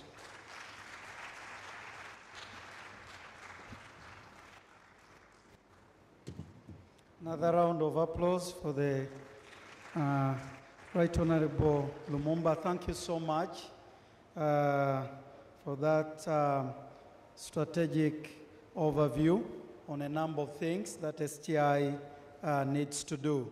Friends, as we draw to a conclusion of our policy day today, as you may all note, time has not been enough. We would have wanted each of you to make your contributions, your remarks, but it seems time is not our best ally.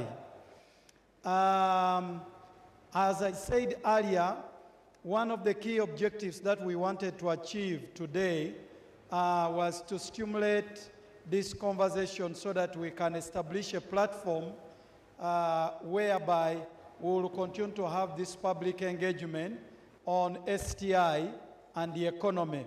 And so therefore, I will request that if you are not able to make any comment now, reserve that comment, because very soon we will have another forum where both Makerere University and STI will invite you to continue on with this conversation. However, I may not be forgiven if I don't at least invite some 3 or 5 responses at most.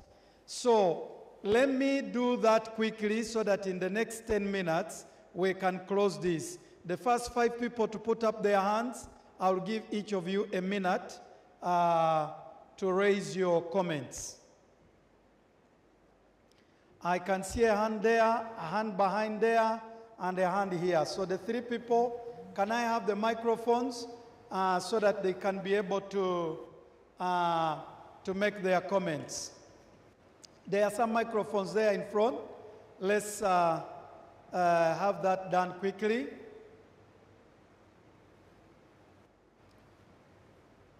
And then there were, I think, some 2 people there.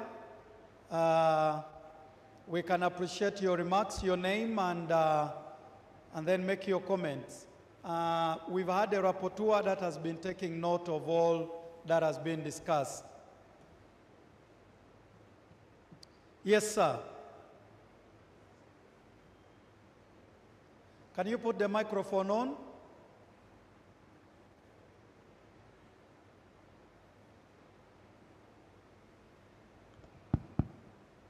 Okay, thank you, Mr. Moderator, or I don't know. By name, I'm Sitwa Baker.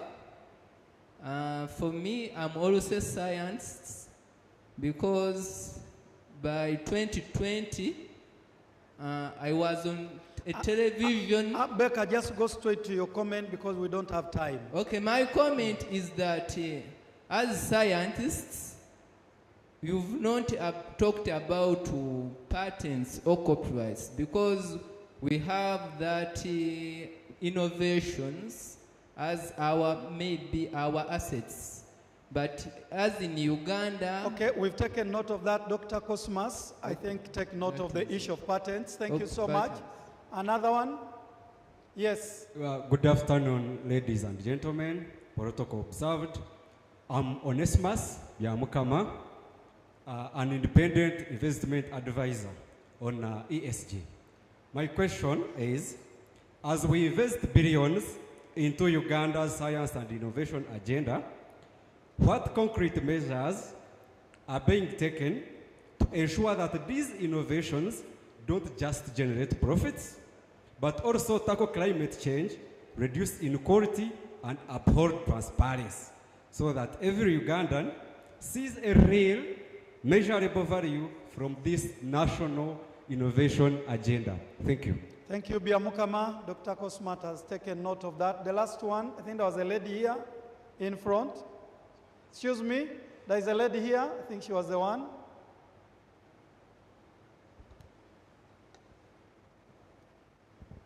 Thank you very much. I'm called Immaculate Nakamia from the Uganda National Council for Science and Technology, responsible for science and technology policy analysis, monitoring and evaluation. From all the submissions here, I think we need to now come up with a technology and innovation policy. We need to integrate STI with ICT. We need to increase private sector financing of STI. And we need to ensure even geographical and regional integration of STI interventions. Thank you. Thank you so much. Dr. Cosmas, in 1 minute or two, can you just make a general response and then we'll close? From where you are. Dr. Tisare, thank you for this opportunity. I don't think I'll do justice to these questions. We can postpone them. Yes. Thank I'd you. rather that we look forward to the next Okay. interface when we'll be able to Okay. tackle some of these issues in depth. Okay.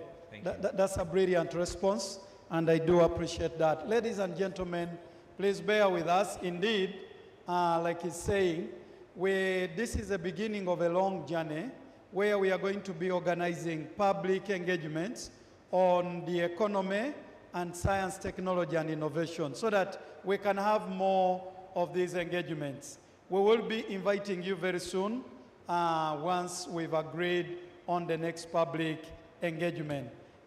With those remarks, allow me to thank all of you for participating intently, and I also thank the panelists who have done justice to the engagements that we have had, the PSST, the honorable ministers that have shared with us. I believe that they have given us a very clear understanding of the relationship between STI and the economy. I want to thank you so much. And as I close, Right Honorable Mumba, in her last remarks, she advised STI to engage the Inter-Religious Council of Uganda so that they can also appreciate this whole aspect of science, technology, and innovation. Indeed, as we close this, we are going to have the next program here where we are going to be engaging the Inter-Religious Council of Uganda and a session of Thanksgiving where STI is reflecting on the journey that we have had for the last 4 years and taking stock of it and thanking God for this milestone. Those who are able to join us, please, I will advise you to remain behind. Otherwise, as far as this policy day engagement is concerned, we want to close it. And tomorrow, of course, we will have the Investor Summit. You heard from the press briefing. We will have the Investor Summit tomorrow. Please turn up, especially to appreciate what is happening in the investor space. I want to thank you, and thank you so much for turning up. Good evening.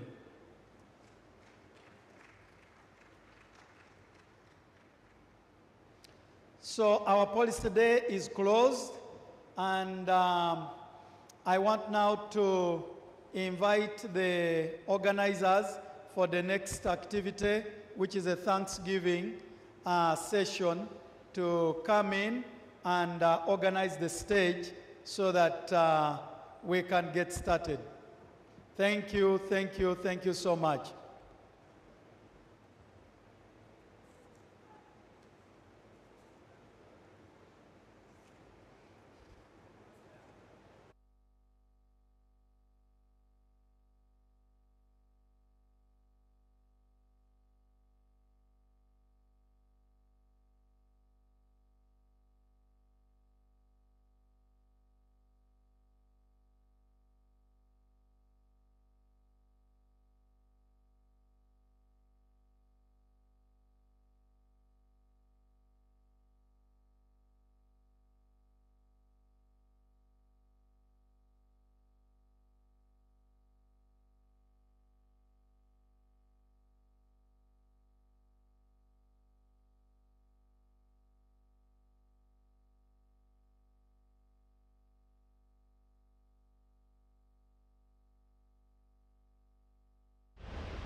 our worship song. Amen. Just thanking the Lord. Amen. Just thanking the Lord. Thank you, Jesus. Thank you, Jesus. Thank you, Jesus.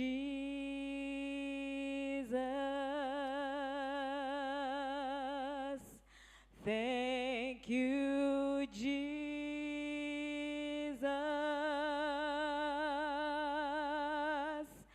Thank you, Jesus.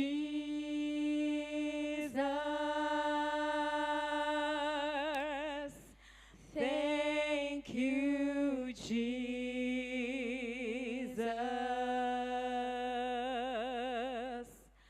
Thank you, Jesus.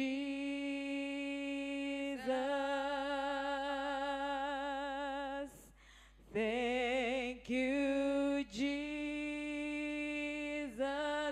Thank you, Jesus. Thank you, Jesus.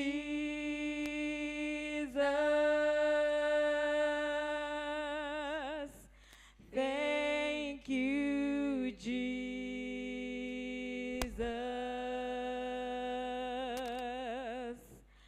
Thank you, Jesus.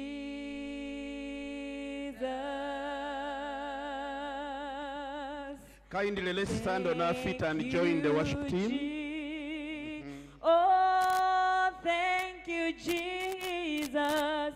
Thank you, Jesus. Thank you, Jesus. Thank you, Jesus.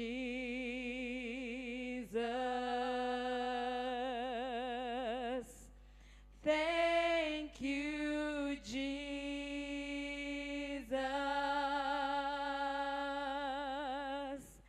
Thank you, Jesus.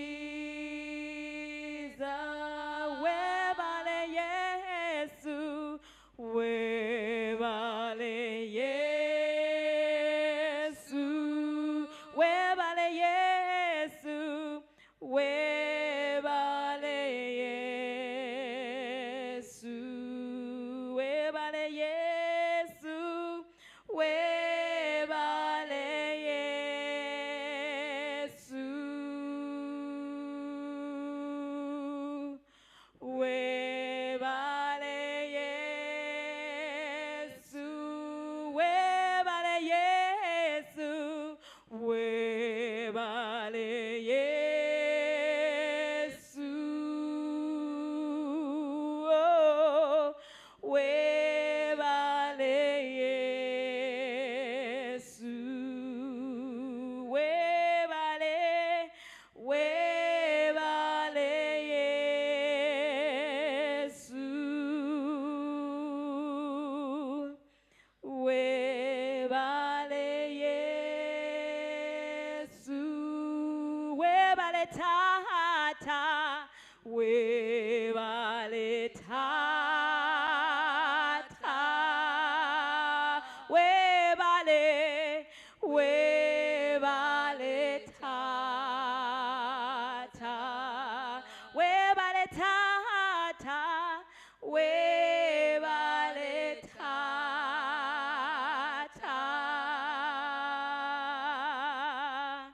webale Tata,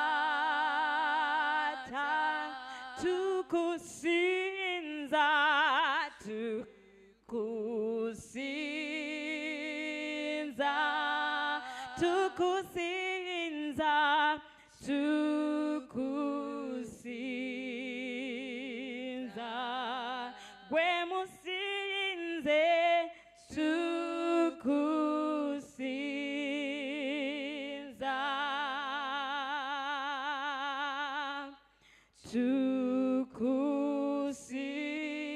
tukusinza. You have done so much for me, I cannot tell it all. Nareke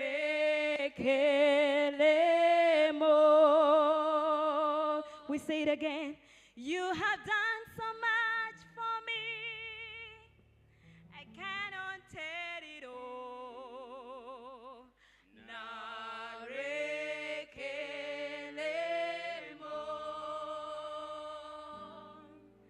If I had 10,000 times, but still won't be enough. Narekelemo.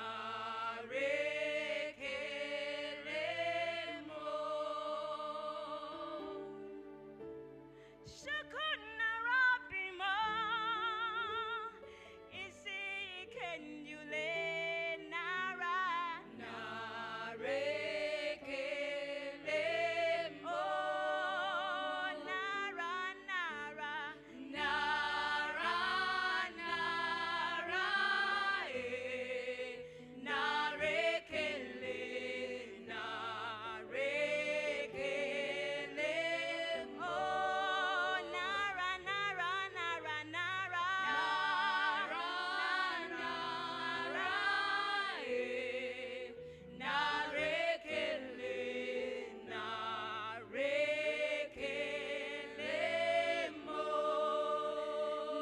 Nara, nara, nara, nara, narekele, narekelemo. Nara, nara, nara, nara, narekele, narekelemo.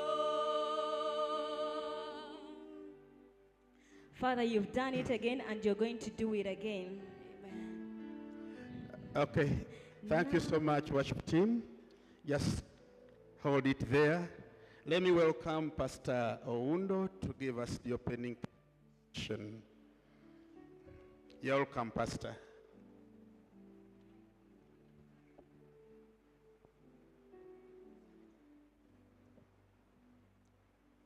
Well, may I say glory to God, and let us lift up our hands and say, thank you, Lord, for this day. You just verbalize it to God. Thank you. Thank you. I can't hear you. Just shout a good thank you to the Lord for what he has done, his goodness and his love and his mercies forever. We know that in Scripture, the Bible commands us to give thanks in everything. In everything. He tells us to give thanks. And STI has gone on for this whole year. We deserve to say thank you to the mighty God who has brought us this far, who has walked us the journey this far.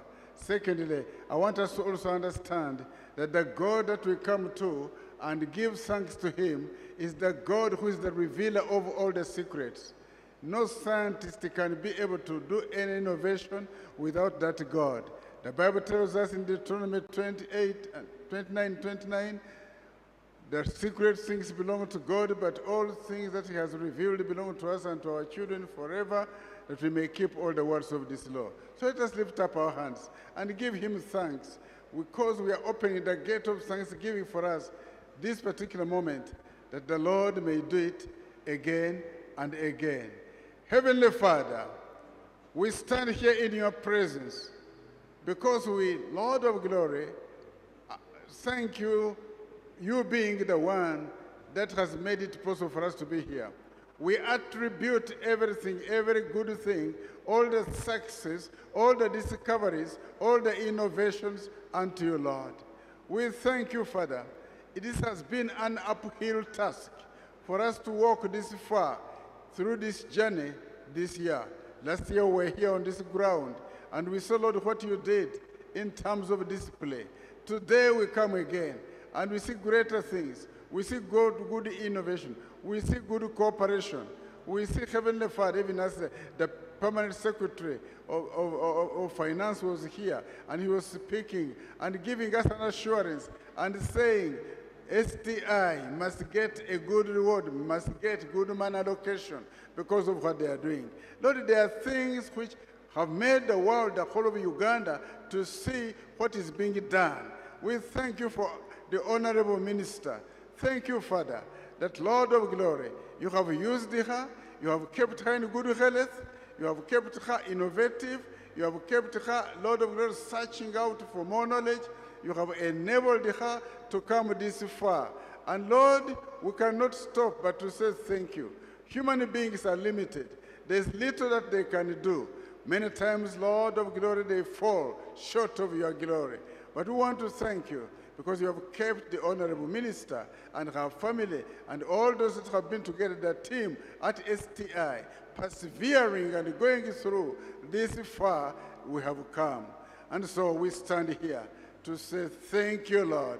Thank you, Lord, for all that you have done. Thank you, Father. Even in difficulties, you have made us be able to succeed. Even where resources were little, Lord, you enabled us to do much, and we were able to achieve because you were achieving it through us. We give you the glory. We give you the honor. As we come to this gate, a fresh gate of a new financial year, as we come to that gate, Lord, and you begin to see that ahead of us there is a lot to be done, this gate, Lord, we want to open it with thanksgiving and to enter, Lord, with goodness and Lord of glory, submission to you for all that you're going to do to us.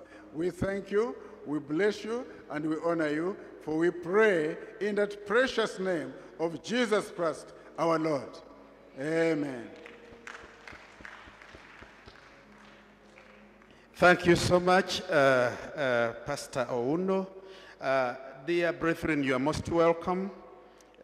Just a summary of the program. It's going to be a short service.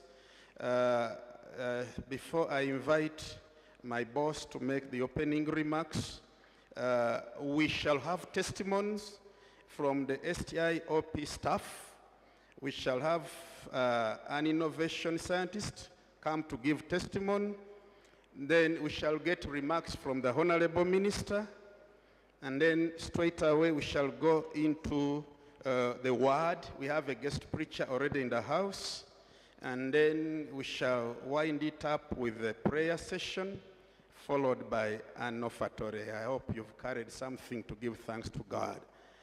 Our theme comes from 1 Samuel chapter 7, verse 12. Ebenezer, hitherto has the Lord helped us. STI-OP Secretariat. On that note, I want to welcome my boss, Honorable Dr. James Chisale, to come and make the opening remarks. He will recognize some of the men and women of God already present here. You're most welcome. Please give a hand clap as Dr. Chisale comes to give the opening remarks.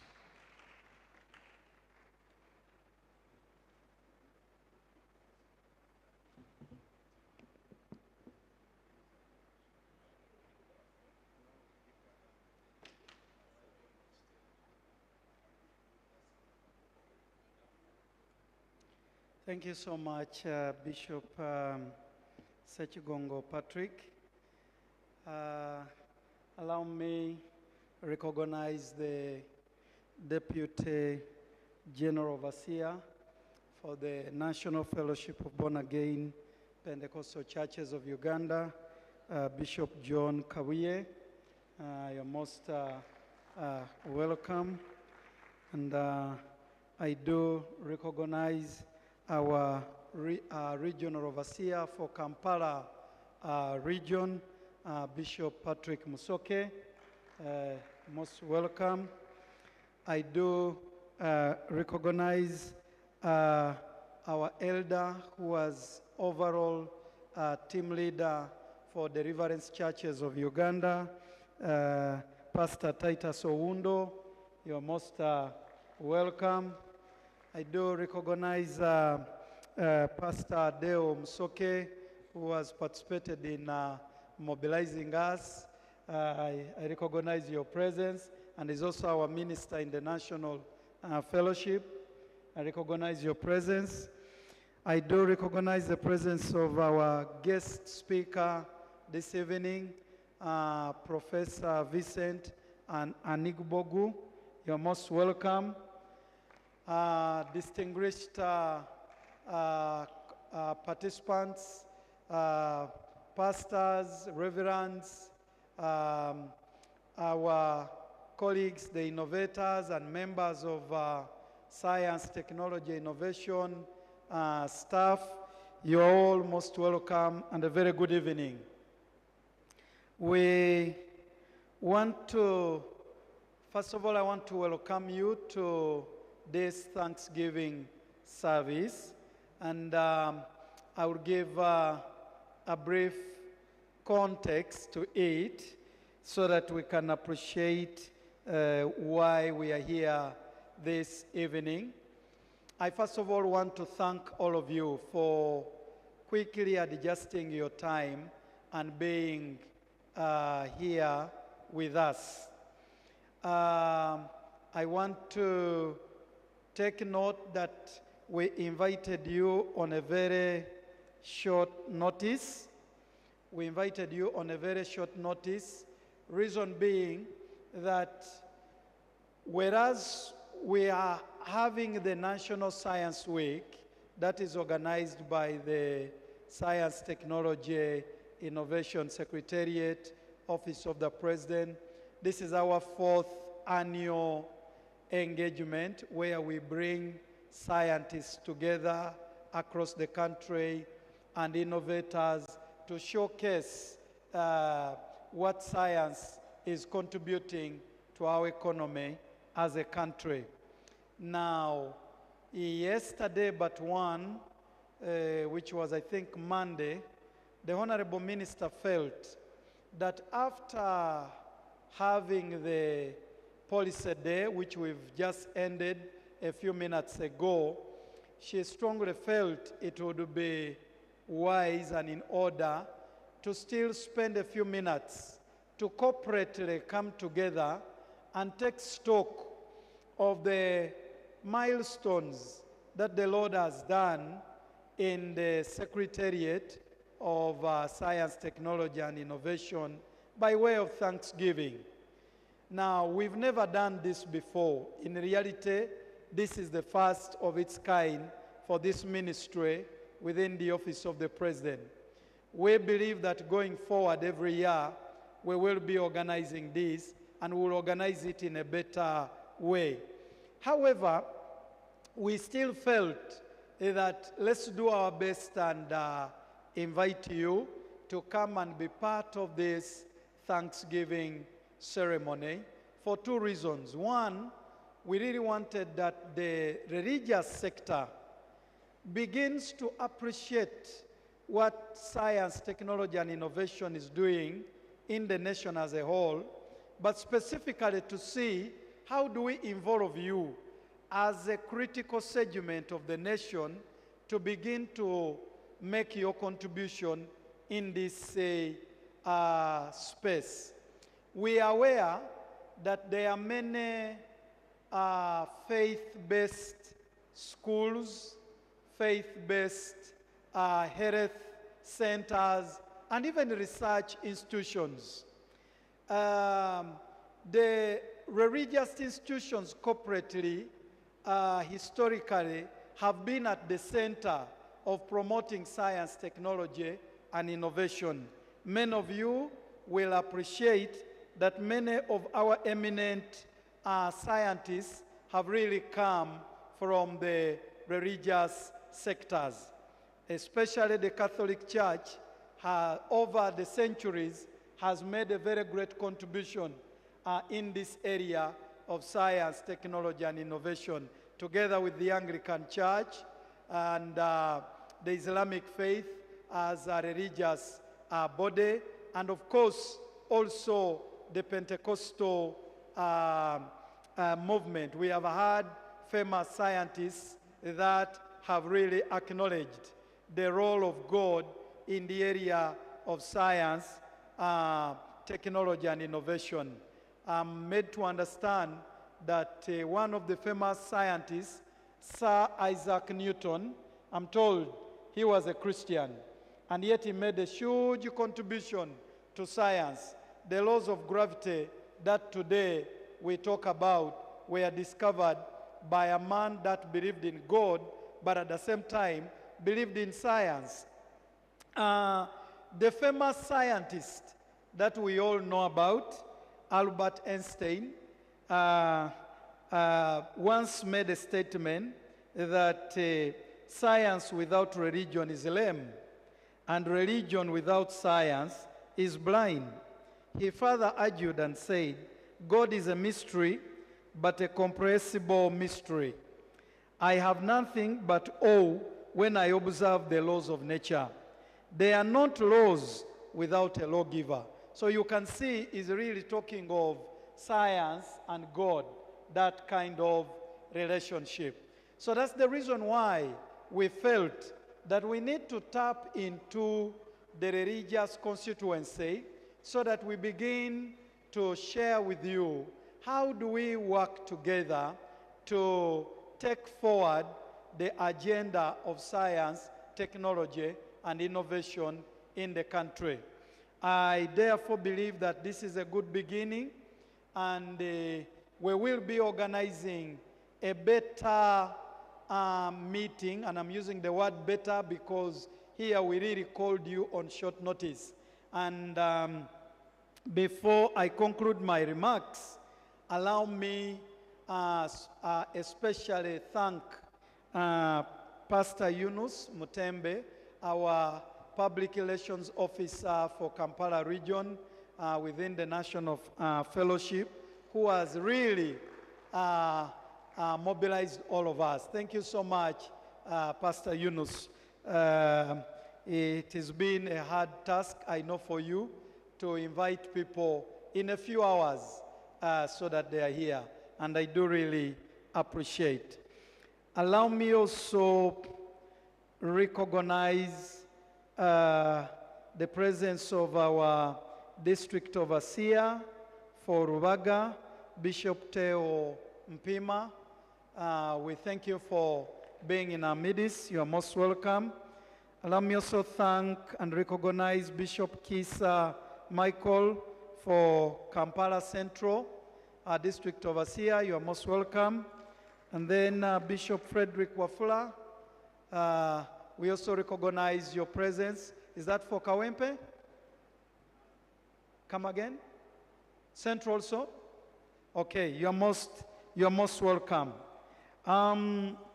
So we are coming together as science, technology, and innovation to corporately thank the Lord and achieve really the following key outcome, that this Thanksgiving ceremony during the National Science Week will lead to an annual STIOP Thanksgiving Day, where scientists and innovators, together with the religious constituency, will come together to thank God for His wisdom to enable scientists develop spectacular inventions and innovations. We know that in the process of inventions and innovations, we definitely need the wisdom of God.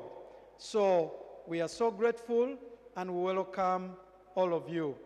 Our honorable minister, who is our host and who has invited us, has taken a brief break. She will be joining us shortly, just because the whole day we've been really seated here with the policy day. So she's within, but she stepped out briefly to refresh, and when she joins us, then we will be able to invite her to also welcome you.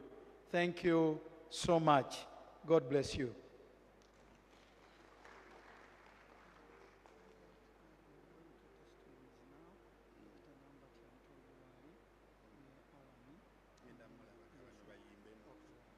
Thank you so much, Dr. Chisale. Let me invite Kaboa Redeemed Church Choir to give us one number. Praise 1.5. Hallelujah. This is the day that the Lord has made. Amen. I'll be glad and rejoice in him. Amen. Let us all stand up. We're going to do it